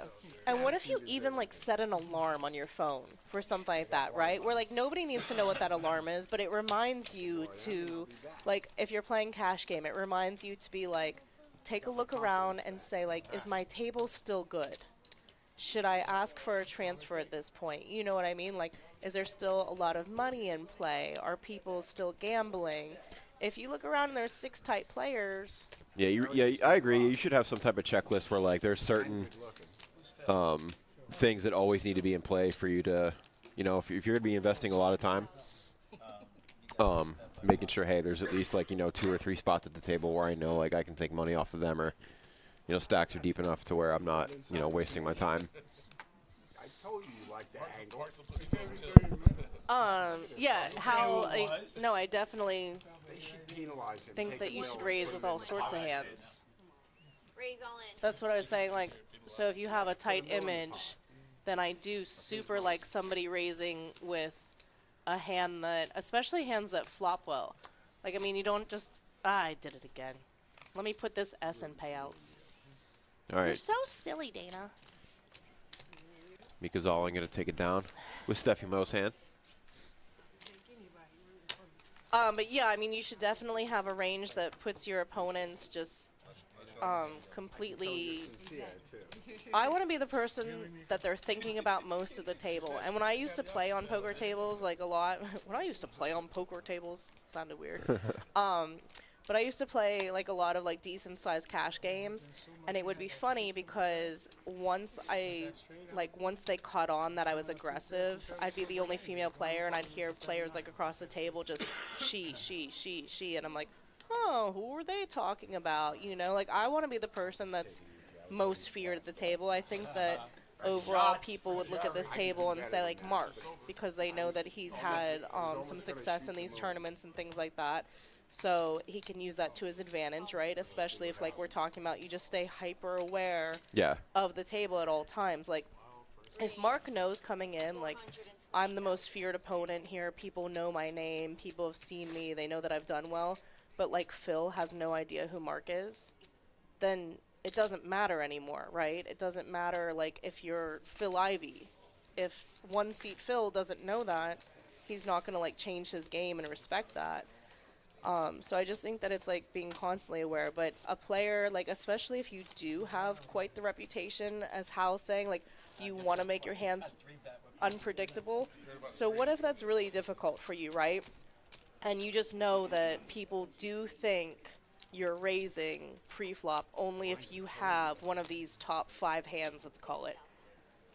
Even if you almost always do that, then now for sure step out of it and raise with something that they're not going to expect, like 6, 7, like anything connected. I think is absolutely fine, and even like not Broadway cards, like Queen 10 isn't like that different from Ace Queen as far as raising, like with what the flop comes up, right? Like if you raise and you're a tighter player, they're going to be looking for Broadway cards.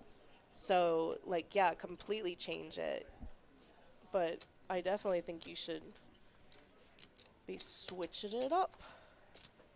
Mark is the best player at this table. Only because Dana's not sitting there. Oh, thanks. Oh, that part wasn't typed out. Oh.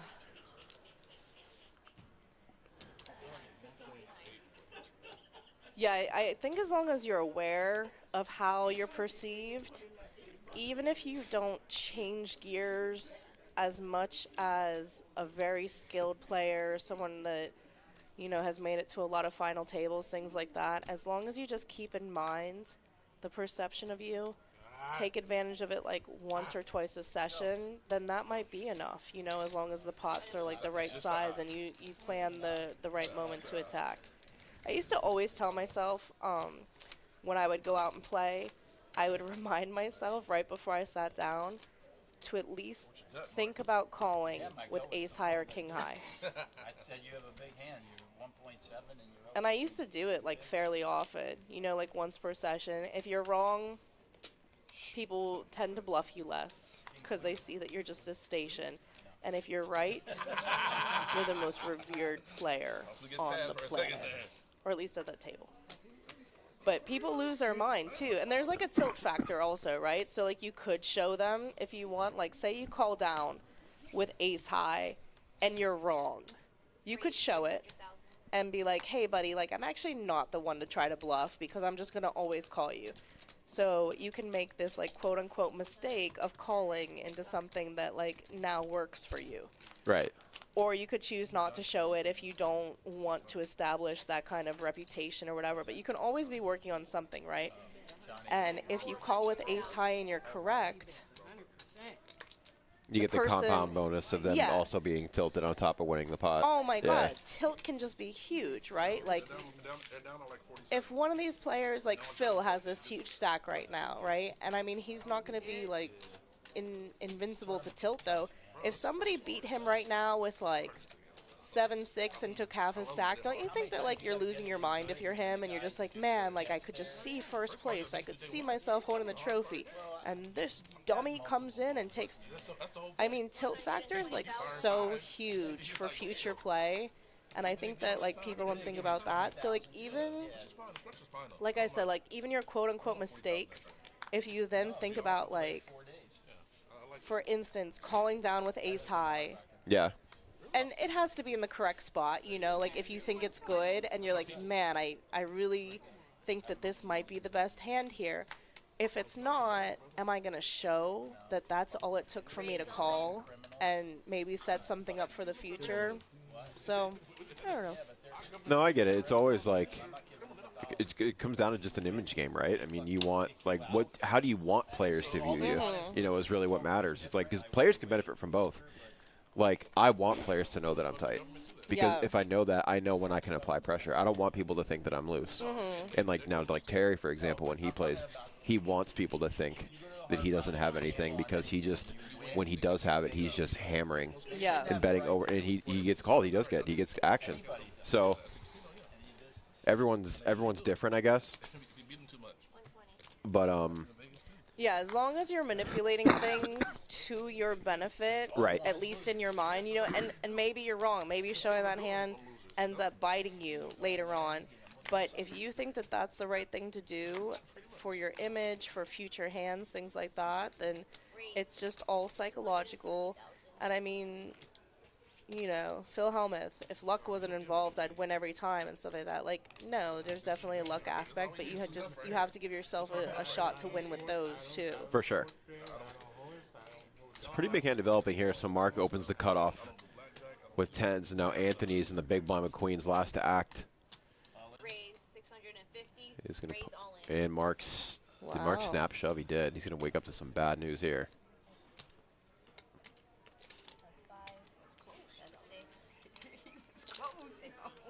Yeah, and Anthony calling. Mark will be the player at risk here.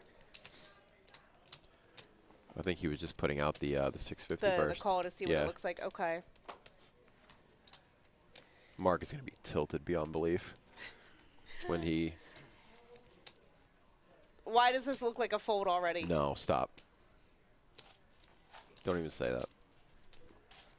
It's fold posture. No, I'm. Yeah, Oh, yeah. okay. No shot. Man, Mark's the way Mark's that he gonna think squeezed he's the ahead. cards Mark's again, I gonna was think like, he's oh ahead my now. gosh, yeah, for sure.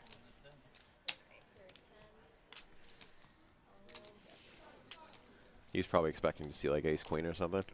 Yeah, once the guy takes a little bit, but I mean, I'm not. I don't agree with that though. Like, No diamond for either player. Queens are going to hold. Mark will be eliminated in he does 7th have place. Mark covered. Yep, has him covered. I do think that that's kind of like a funny one that people in general are too sensitive to. Like, Anthony has shown himself to be on the tighter side, and I don't think that it's a snap call with queens. Like, Mark snap shoved after the tightest player, one of the tightest players. That's actually, our table's actually gotten pretty tight. But like a tight player puts in a re-raise out of the big blind, you snap shove, and the guy like takes some time to think about it with queens. I don't think that that's bad at all. I think he should take time to think about it. I don't know. I don't hate that, but like, I mean, let's be real. You put in 650K. Yeah, but Mark had a decent sized stack. No, Yeah, like 2.2. 2.2. I thought it was 2.8. I mean, I think you're calling most of the time, and you're hoping that you're up against ace king at worst. But it's just like interesting the things that people react strongly for, and then sometimes also like people will use like poker language incorrectly. Like, I've heard this one a lot, and I'm sure you have too. Someone will say that they got slow rolled when in actuality someone slow played a hand. Like, somebody like just check calls a set and then like shoves on the river, and they're like, oh, you slow rolled, and it's like, no, that person slow played. So played, yeah. I've never heard that. Oh, but I hear thankfully, because that would that would make me angry. It's like a weird thing, yeah. But and to tell someone that they slow roll you is like is not a nice thing. Move the button more. Anyone's game now with Mark eliminated.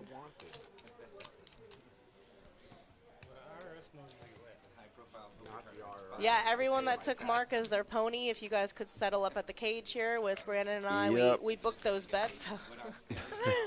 Yeah, I mean, I'm sure that everyone is pretty happy to see that Mark's gone. He just ran into it there with Anthony, but I don't know. Yeah, it's paperwork time. That's why we saw Joey Dolan's make an appearance. Joey. Collect those IDs. Do you like Mark's shove with the tens?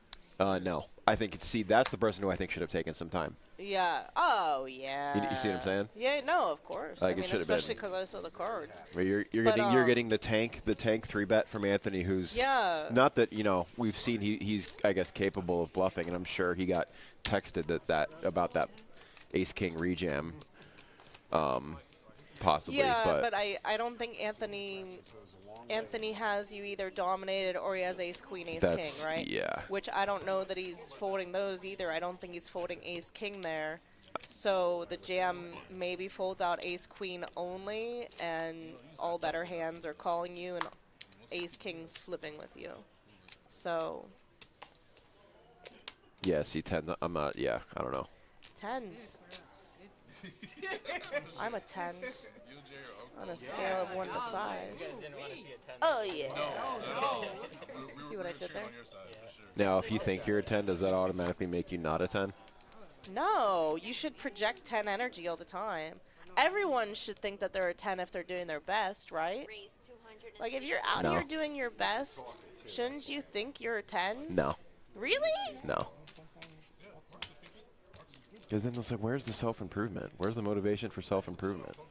But you're trying your best, though. It's like, you know but what? if you try your best, then you're going to Like, what made Michael Jordan want to be the best player ever? Getting cut from his team.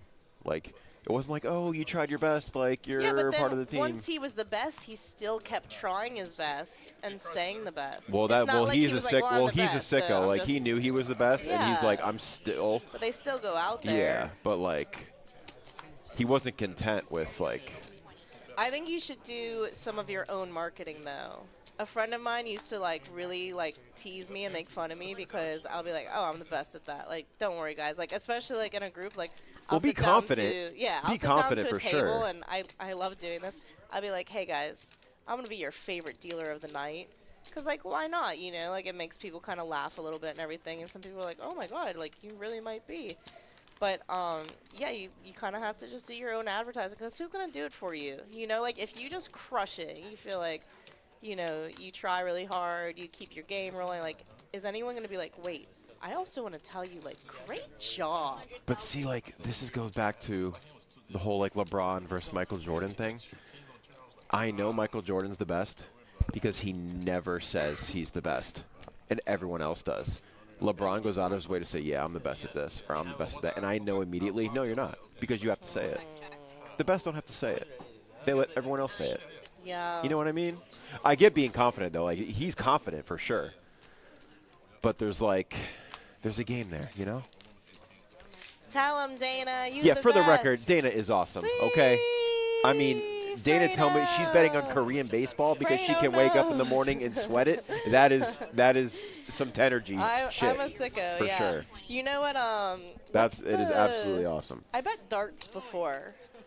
That Yeah, I bet snooker, and I don't really know how it's played. I don't even know what snooker is. It's a billiard game. You're in like England mostly. Call the hotline.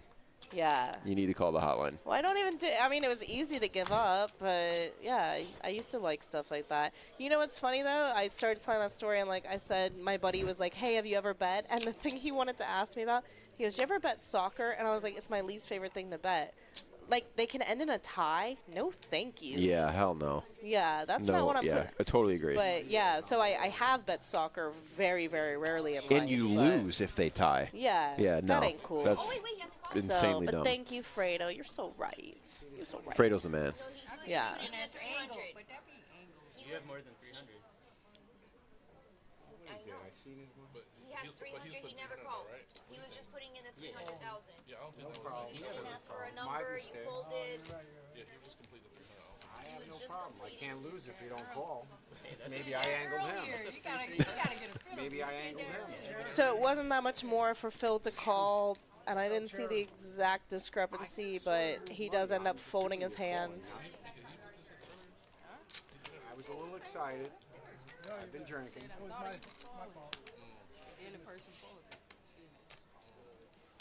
So I don't feel gypped at all. Who's the favorite for first, Fredo said. I had Gene in the top two. I don't even know what the chip stacks are, and I'm still sticking with it. I smell a chop from a mile away. Just looking at it. I mean, well, I would bet on it, yeah. I don't know. Actually, Anthony does have a lot. That's if I would have known the chip count, I would have called. Well, because like some of the, I mean. Yeah, they're still talking about the last hand where Phil folds. I think he just didn't realize how small the shove was from Jerry, and Jerry's like, I'm fine with it, like no contest, and I get the chips. And I mean, Phil's holdings weren't good, but he's calling if he knows how little Jerry has for sure. My money is on the tar boy. What does that mean? How many players do we have? What, 6? Everyone with 5,900 locked up. I mean, I want to get. Phil's got 11,000.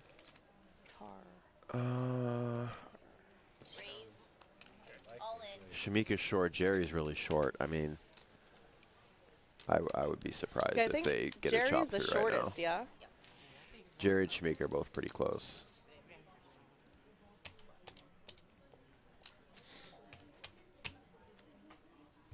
Anthony. I like when people say who they're rooting for in the chat. Same. I like that Fredo's rooting for me. I mean, my favorite. Fredo's a good dude. Oh my gosh. Thanks for rooting for me, Fredo. I think that's fun though. I like pushing into tables and like livening things up, and it's so funny because we have an all-in and a call here, and Shamika is out in. This is a lot of bunks chips too. Yeah, I know. It's a pretty significant pot, especially for pay jumps too. Next pay jump is still another 1,200. Clean flop for Mika. And wow, this is just like so lucky for Mika Chop here. outs. Nope. Yeah, the queen's gonna play even with that king on the end and the pair on board. Yeah, well, this certainly increases the possibility of a chop. We may need to double up from Jerry to ensure that. I think so Bunk was under the gun. King 10. Yeah. Ambitious. I mean, you're six-handed.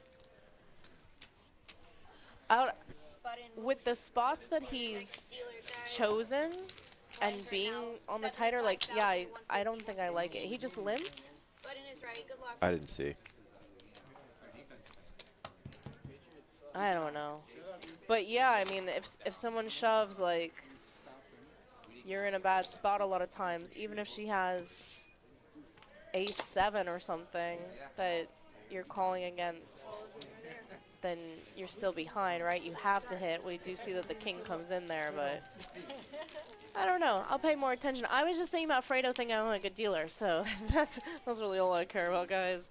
Commentary, I'm all right at, but dealing, whew, one of the best you've ever seen. Yeah, My money is on Jerry. Do the 3-card players say the same thing about you, or the ultimate players? You know, they say a lot about me. They really do, those 3-card players. I had one of them call me a scumbag when I was 8 months pregnant. And I was like, I don't know that I've ever called another human being that, but, like, okay. And it was weird, too, because he, like, I took his cards on the river, and then he was like, oh, I hadn't decided I was going to fold it. And I was like, well, they're in my hand. Like, I'll give them back to you. And I offered them back to him twice. And he, like, said no. And then he would have won with his ace high. And I definitely offered these cards back to this man. But it was my fault, which I understand. How is it not my fault there? That he folded, didn't mean to fold, didn't want the cards back that were very available to take back. And it was my fault. I'll admit that. Yeah. You know what, Avery? If you want it to happen, it probably will. I think that you can make things happen. You have that kind of energy there, buddy. We're 6-handed. We're playing some poker. We've seen some crazy hands. We've analyzed the stuff out of a couple hands, that's for sure. I like that. I like when we pick a couple hands and really dive deep into them. Do you like it? You don't like it? I like this group. Oh, but you don't like the deep dive on the poker hands? I dive too deep. No. Oh, no, I do. Okay, I know. I thought maybe I got the bends from surfacing too quickly. Oh, no. I very much, because it's, again, it's just a learning thing. It's like you're going to have certain, like, you know, things that you say that's like, oh, I never even thought of it like that. Yeah. Or, you know. And it's funny, too, because, you know, we always say, like, okay, we see the cards, so of course we have an advantage. But we are at a disadvantage also because, you know, these guys have played with each other, some of them for a lot of hours over these last 2 days. Yeah. And honestly, something about being down there, you know, being on the same astral plane, that's, like, different. Like, when you're in it, you see different things that your we're not going to subconscious observe, is going to pick things up that we wouldn't in the moment. Yeah, small micro expressions, things like that, all sorts of stuff. So we do miss those. You know, if I had to choose one, I'd choose seeing the hand holdings versus seeing the micro expressions. But yeah, it's always interesting, and you know, don't ever sleep on that. That like when you're in it, you see so much. It's like a relationship, right? Like when you're dating someone, you see the good and the bad, and then your friends see things that you don't pick up on because you're too into Because you're it. right. Yeah. You have some blinders on Yeah. for sure. So it That makes does sense. go both ways on that. I have to root for Gene. Let's go, Gene. Fredo, I agree. Oh, the deeper you go, the better. Thanks, Fredo. I'm glad you like my analysis, Fredo. Oh, Jack. Deep, deep. Yeah, of course. Because it's like you said, you have to, like poker, you have to plan stuff out. Like, you need to have multiple reasons for why you're doing the things that you're doing. Have Yeah. reasons for like, Ooh, oh no, interesting. but Straight flush draw. Straight flush draw. I take the straight flush every time. Come on. He's hitting. He's 100% hitting. Come on, Jerry. He hit. He hit. Queen. Whew, that wasn't the hit we thought. That's plan D. Yeah. Like Brandon even paused. He's like, I was wait, like, a wait, queen is that is good? still good, That's still right? good, right? Like we weren't looking for 'Cause they were that. We quiet. were looking for a straight flush, but a queen also gets the job done. Didn't even think about that. It's so funny, like, so a player, look at Mika, she's like smiling and everything, but it's a smile of like, why'd you have to hit? Like all these players like want a ladder and want to have, you know, more money involved if there is going to be chop talk as well. So like Jerry's super nice guy, so you can't tell him like, I was hoping that would be your demise, but you're sitting right next to him and you're just like, nice hand, Jerry. Yeah, like when I go all in and players are like, good luck all in, I'm like, bro, you don't mean that. I've never said it to someone. Like I don't when say it either. Yeah, Unless it's like a sweet, like, if it's a certain person. Yeah. Yeah, well, where when I I'm just up against them, I've never been like, good luck, friend. Like, I hope you beat me. I always am like, good luck, me. Choose me. I'm playing with the rent money. I'll tell my buddy, enjoy the drive home, bro. You know, get home safe. I know. I'm like, if I lose this, I'm gonna find out what ramen noodles are really like. Yeah, I'm eating gas station hot dogs for a week. Absolutely. If I lose this flip. The gas station ones are probably expensive. Are they more expensive than the Costco ones? They have to be, Oh, right? for sure. Yeah, Costco's undefeated. I did have a Costco hot dog the other day. There's, oh my God. It was bomb. They're Hall of Fame material. So much fun. I didn't know that hot dogs were like high up on the choking hazard list. And my mom left me for like 3 minutes at Costco one day, and my baby was chowing down on a hot dog, and I'm like, she likes it. My mom's like, okay, but. I mean, she crushed it. She's still with us. Don't worry. Like, Like, I hope that works. That you didn't have to like we're perform good. any maneuvers. But it was just, I was like, I didn't know that about hot dogs. Like, she really likes it. But I was like, yeah, she likes a hot dog. Like, cool. Oh, bunk. I think that bunk was our only true shorty left after those few double ups for Mika and Jerry. They're chopping. Gotta be. It has that feel, right? Like, it has like the feel. nobody wants to be the first one to say it, but everyone's gonna jump on it. Well, because Mika and Jerry both doubled up, and now the short stack's out, and the two chip leaders seem Mika's a like little not more. making eye contact with anyone. She's like, you gonna say it? You gonna? She's like, someone bring it up because I can't bring it up.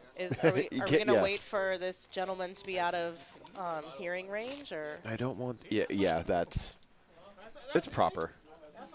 75, 150, 150. That's something that'll really tilt me on the way out. As I'm That's checking in funny. with the floor to get paid out, like, hey guys, want to chop? We just played for an hour. Yeah.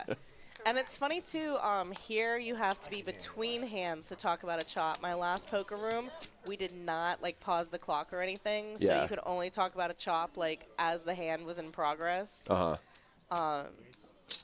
But they won't chop yet. 450. Well, Bluke. B. Luke, what's up, brother? B. Luke. Tony will duke it out. Slim Pickens. How does everyone know Anthony? How do you guys know Tony? I don't recognize him. I Does he play haven't here a lot? seen him on stream before. I mean, obviously his dad knows him because he's his dad, but like, is Anthony a Palm Beach regular? I don't know, but I swear the people that like play here from out of town just run insanely hot. They're like, yeah, I'm just here visiting from Georgia, and I just decided to play, and it's like, okay, you're here. You're like, you just hit our bad beat. You Well just done. hit our bad beat, now you're going to take that money and go. The regulars hate you, yeah. Yeah. Can you move here? You can now afford it, so lifetime friend. Okay. So is this your first time into the chat? Snowbird. Okay. But I feel like, Slim, are you on our chat sometimes? Your name looks I haven't seen familiar-ish. Well, welcome. Now you know Luke, about our Smitty, chat. Fredo for sure have, of course. No, of course, yeah. If you are joining our chat, possibly for the first time, make sure that you subscribe. You'll just get a little notification, ding, when we do go live. We stream a lot. We have Wednesday through sometimes Sunday streams going on, but we usually do stream Wednesday through Saturday. There's going to be different game types, different buy-ins. I think that it's very cool that we stream some of the smaller tournaments all the way up to this multi that we run with big payouts up top. We had $151,000 in the prize pool here, 100K guarantee. So just a huge turnout for our multi. I always think that it's a great tournament. All right, well, welcome Slim. Slim is here just for Anthony. We appreciate you tuning in. If you like the broadcast, which I'm sure you do, make sure that you give us a thumbs up, hit the subscription button. It's always fun to see who's at these final tables. And like I said, like it's just so many different like varieties of poker that you get to see on Saturday. We usually run our black chip bounty tournament on the stream. I always like that one, $300 buy-in, $100 every time you knock someone out, which definitely causes a lot of action. This coming Saturday, Joey's going to be in the booth. It's the stream for bar poker, some kind of special poker. So Joey and Steph Schmergs are going to be bringing that to you on this Saturday. We'll take a break from our usual black chip bounty, which means I get to take a break and have a Saturday off. So that's cool. That's why I'm here tonight. It might be BPO on Saturday. I think that's what it is. Yeah, that's a big bar tournament. Poker, but yep, open. that's a big tournament. You guys are gonna have some fun commentating. No, I'm not doing it. Well, Brandon, I just said. I meant like. Oh, they'll have fun. You guys, you know what I mean. Oh, the people in the chat. Well, you looked at me, Brandon. I thought that you were changing my schedule. I already made plans. Oh Brandon. no! I am not gonna lock you into that. I wouldn't dare do that to you. Yeah. But for those in the chat that are going to be watching that, be ready to see like some very unorthodox. Oh, yeah. You know what I mean? And then the explanations like for Susie it. limping in under the gun with Queen 6. Like, because it's her grandson's birthday. You know? Oh, it's perfect. Look at Jared. What do you mean I can't order another round of shots? Yeah. This is Bar the least poker, drunk I've ever been. Thanks, Slim. We love that you're here, so I'm glad that you're liking the commentary. Yeah, thanks for coming in, bro. Appreciate it. Yeah, so I don't really like to play poker unless it's for the kind of money that can make me very happy or very sad. But I did that's get called dragged. An addiction. Yeah, it's called an addiction. No, it's not an addiction because I don't want to play like free poker. Like I don't want to like people always be like, "Oh, like can't you just come to like our little party and we can play for 10 cents?" And I'm like, "No." I'm like, "That sounds horrendous." You know, to fear me. of loss is one of the most like powerful addictions. Fear of loss? Fear of loss. Okay. But like I'm not. I'm good. Listen, I mean, it's all dopamine. Should I talk to somebody? It's all dopamine. It's all the same thing. Okay. Like, yeah. But I it's don't just, even play anymore. You know. No, I agree. Like I'm you want just to raising play, a baby. like play, play for something. Yeah. I agree. Oh yeah. I'm just like I don't play for like giggles. Like it's not fun for me because I do it all the time. I've done it for a long time. Like well, that's if the you problem. wanted to play 7-card stud for like a little like $50 kind of thing, like okay, that's fun to me because I don't get to play it ever, you know. But like the learning experience is enough. Right? Yeah, when people like want to play like really low stakes poker and they're like, oh, that'll be so fun. I'm like, not for me. It won't. Like I'm around this all the time. But I forgot what I was gonna say. I forgot what rant I was going. Oh, I do know. I'm sorry. We were talking about bar poker over. So I did get dragged to bar poker. I will not disclose the location because I don't even know. But 2 dealers here dragged me to free poker. Pretty sure I could guess who some of those dealers are, but. But I'm like, okay, like no problem. So my first raise, I make it like 5 times the big blinds, and this person who knows that I'm a dealer here tried to embarrass me at free poker. And she stares at me and scoffs and stares and scoffs. And I'm like, I get it. You're saying that I raised a lot. I was like, but I do know where I am. And I do know that this isn't getting through. Like, I'm going to get called here. So, like, she folds, and then I get called in 2 spots. Mm-hmm. And I'm like, yeah, so I was right? We had ace-queen or something, and I did end up winning the hand, and it was just like, you think that you're going to, like, intimidate me and embarrass me in, like, free poker when you know that, like, I don't come out here and play much, you know? Like, I respect it. If that's what you have fun doing, then you should play bar poker. If that's a good time to you, absolutely. But, like, I also know that they're looser. Like you just said, you're going to see Susie raise under the gun with queen 6. Like, I know where I am. Oh, that is a wild event to commentate because they go from playing basically short stacked the entire time to all of a sudden they've got 50, 100 big blinds, and it's like the blinds would be like 100, 200, and then it's like open 2,500.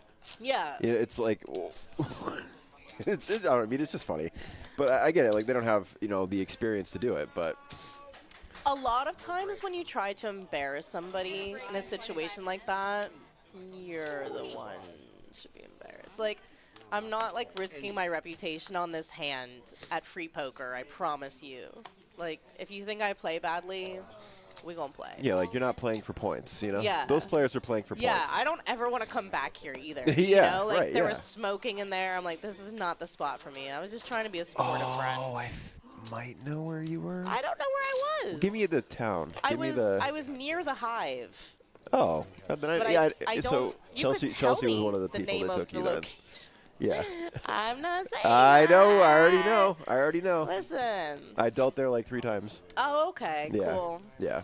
I think, is there smoking in there? Yeah, right? I don't. Oh, no. not You do when I have to go went. outside to yeah, smoke. you can't smoke in there. But, It's a family restaurant. Oh, okay. And I mean, like I said, I mean, I wasn't coming there to scoff at anybody or be like, oh, you're a bar poker. Like, cool. Like, that's how I See, first started. you gotta go play at Uncle Mick's in Jupiter. They're just like, it's like the average Joes I don't of just. play poker. I know, but like if you're ever out and you want like if good I'm ever people to be out around. in Jupiter, sans my baby. Listen, anywhere that lets me play poker with a Uncle baby Mick's is- attached to my hip, then maybe I'll You're be probably there. not in a smoking bar. Yeah, Yeah, probably not. It's probably you not know? the spot. But If she starts smoking this young, I'm gonna be really mad at her. yeah, she's gonna have the voice of a coal miner. Yeah. I was dealing at the Hive for like 2 weeks, like right before I got hired here. Nice. Yeah, I met Amanda before. Okay. Is that where they play, or is it at the Hive, or is it a It's different location near there? No, I don't think even I know. think it's the Hive. Okay. Yeah. See, that's how little I know. It has like that weird parking lot. Like the parking lot is the gravel. Yeah. Fredo, if you love it, that's enough for me. Agreed. I went there for the first time ever, like, to have a drink the other day. I guess they have really great happy hour, so it's a good spot. Yeah, they want to look at the numbers. I smell its opportunity. I'm like, wow, Emer's really happy all of a sudden. It's always funny, like, that they play a few hands and nothing really changes in those few hands, and then they talk about the numbers. You know, it's kind of like, but like I was saying, when they got down to 5, it was as if nobody wanted to bring it up. They were all just kind of like looking around, like, good night, baby. I'll do an ICM chop. I've been ICM chop. ICM makes the most sense. That's the fairest. All right, that's fine.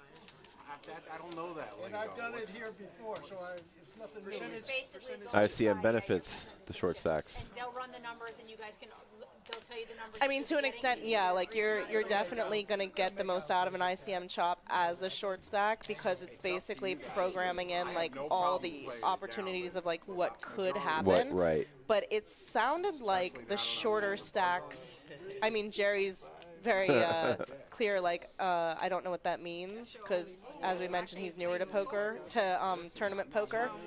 But I mean, Mika has to be on one of the shorter stacks here, and she was maybe like looking for a more even kind of chop, is what it sounds like. And Phil just waved that one off right away. Yeah. Yeah, ICM it does benefit the shorter stacks. It's not just this pure numbers thing where it's like, oh, you have 10% of the chips, you get 10% of what's left in the prize pool. No. If people are thinking of it that way, it basically bumps it up to say like, well, this person has this percentage of, you know, like gaining more chips and possibly taking this tournament down. So what? How many? We have 5 players left. So they start with your baseline of the 5K payout, 7,100, and then you add on their equity to win or ladder up. Yeah, this is cool. I like Jerry shoves his chips in for Emer to count it. He's like, "Listen, I'm new here. Can you just figure this out for me and tell me, you're where walking the away with dotted like line 10K, is." Jerry. It's a good night for you, bro. Jerry's like, "Where do I need to sign? Let me know, and I'll crunch the numbers." I mean, he's not gonna be. He's gonna be on with the numbers. Like, if you told Jerry a number he didn't like, he's gonna say no, and they're gonna keep playing. Yeah, for sure. Yeah, and I don't mean it in that way at all. But it's just I like that he's just like, "Here, dealer, like, please help me out." They said ICM. He's like, "I don't know what that means." Jerry's just cool like that. Like, he's gonna use his voice to text. He's like, "I might be bringing home some bacon tonight. Let me see what they say here." And what's 5th place? Should be 7,100. 71? Okay. And then first place 30K. So. Yeah, and these tournaments do pay out so top heavy that a lot of times these 4-way, 5-way chops, you're taking that $30,000 top prize and trickling it down to everyone. Right. So that's why they do look at the numbers so often. It ends up being a nice payday for so many people. Yeah, I mean, 5th place, even the shortest stack here, you're probably getting at least 12K. I hate when somebody says that. Because I had no problem playing And the 2 chip leaders will probably get like, I don't know, 18, 19. Yeah, and Jerry right away is saying, "I have no problem playing it out." Like, Jerry's just very amenable. Agree. At Oh, this yeah, point. and he doesn't. Yeah, he definitely he's had doesn't. a good time. He's fine risking it all to 7,000 versus the next pay jump. Jerry's not sweating that, I'll tell you that much. But he's going to be amenable to a chop here, especially if people push for it hard. And I think that this is going to be considered a great success for, as far as we know, Jerry's first time out for this that multi. means something happened in the Chargers-Patriots game, and that's why they're freaking out. Where'd you go?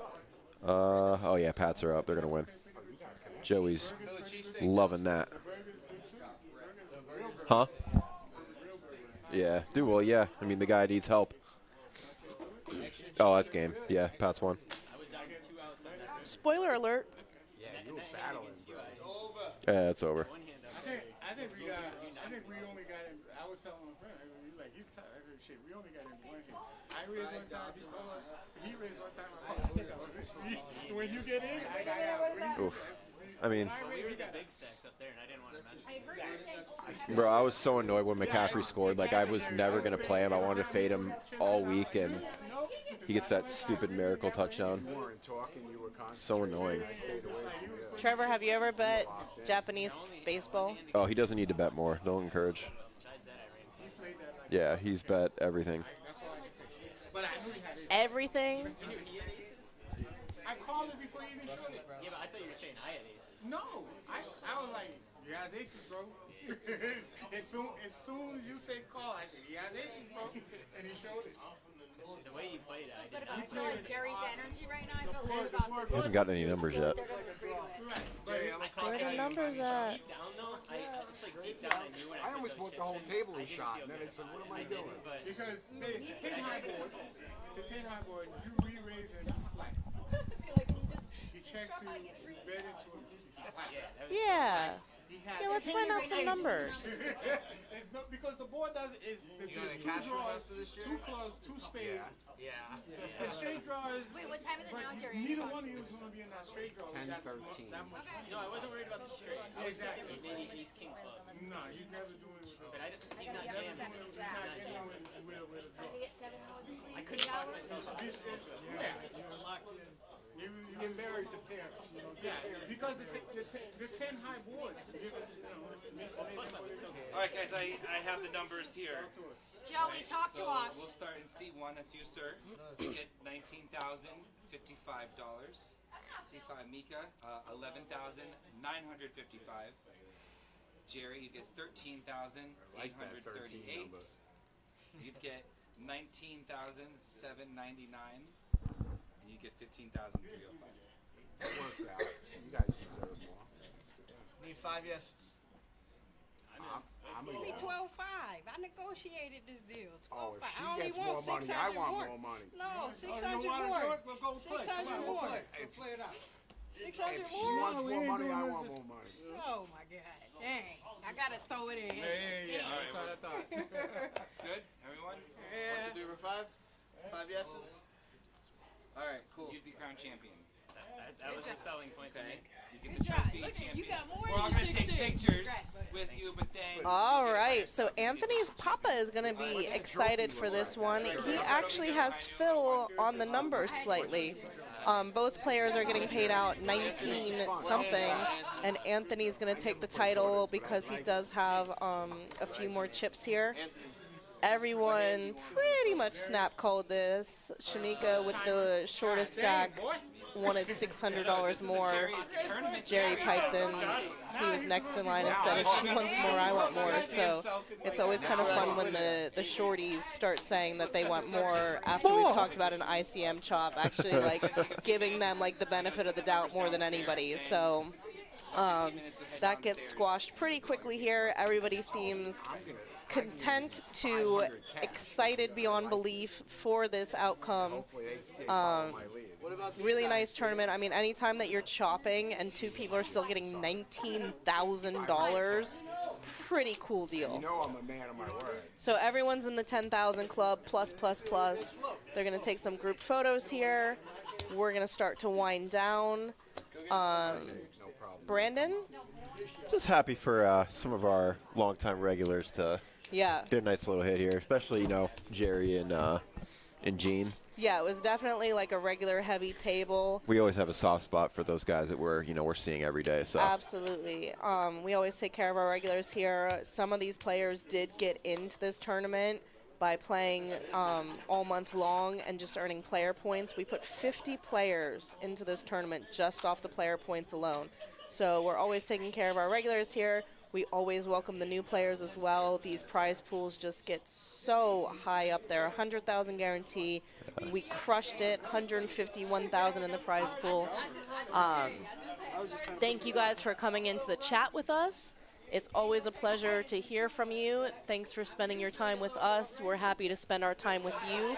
We hope to see you at the next monthly, and we'll be doing some of these in between, right? I'm on the schedule, I'm sure. Oh yeah, we'll be hopping in Wednesday. Give the people what they want. I'll be here on Thursday for PLO with Mike, filling in for some people that can't make it. Okay. So All right. I'm a company man. Talking about 4 cards. Yeah, not my strong suit, but Yeah, that's a lot of learning cards. experience. I like it. All right, well, these guys are going to take the group photo. Do we want to hang on? Do we want to, it's just a photo. Yeah, we can go ahead and wrap it up. All right, we're wrapping it up, guys. Okay. We went over the chops, like we said, first and second, both getting over $19,000. Anthony's going to be crowned our champion. Everyone was happy with the chop, and we were happy to spend our Sunday with you. We'll see you guys at the next multi, and many times before then.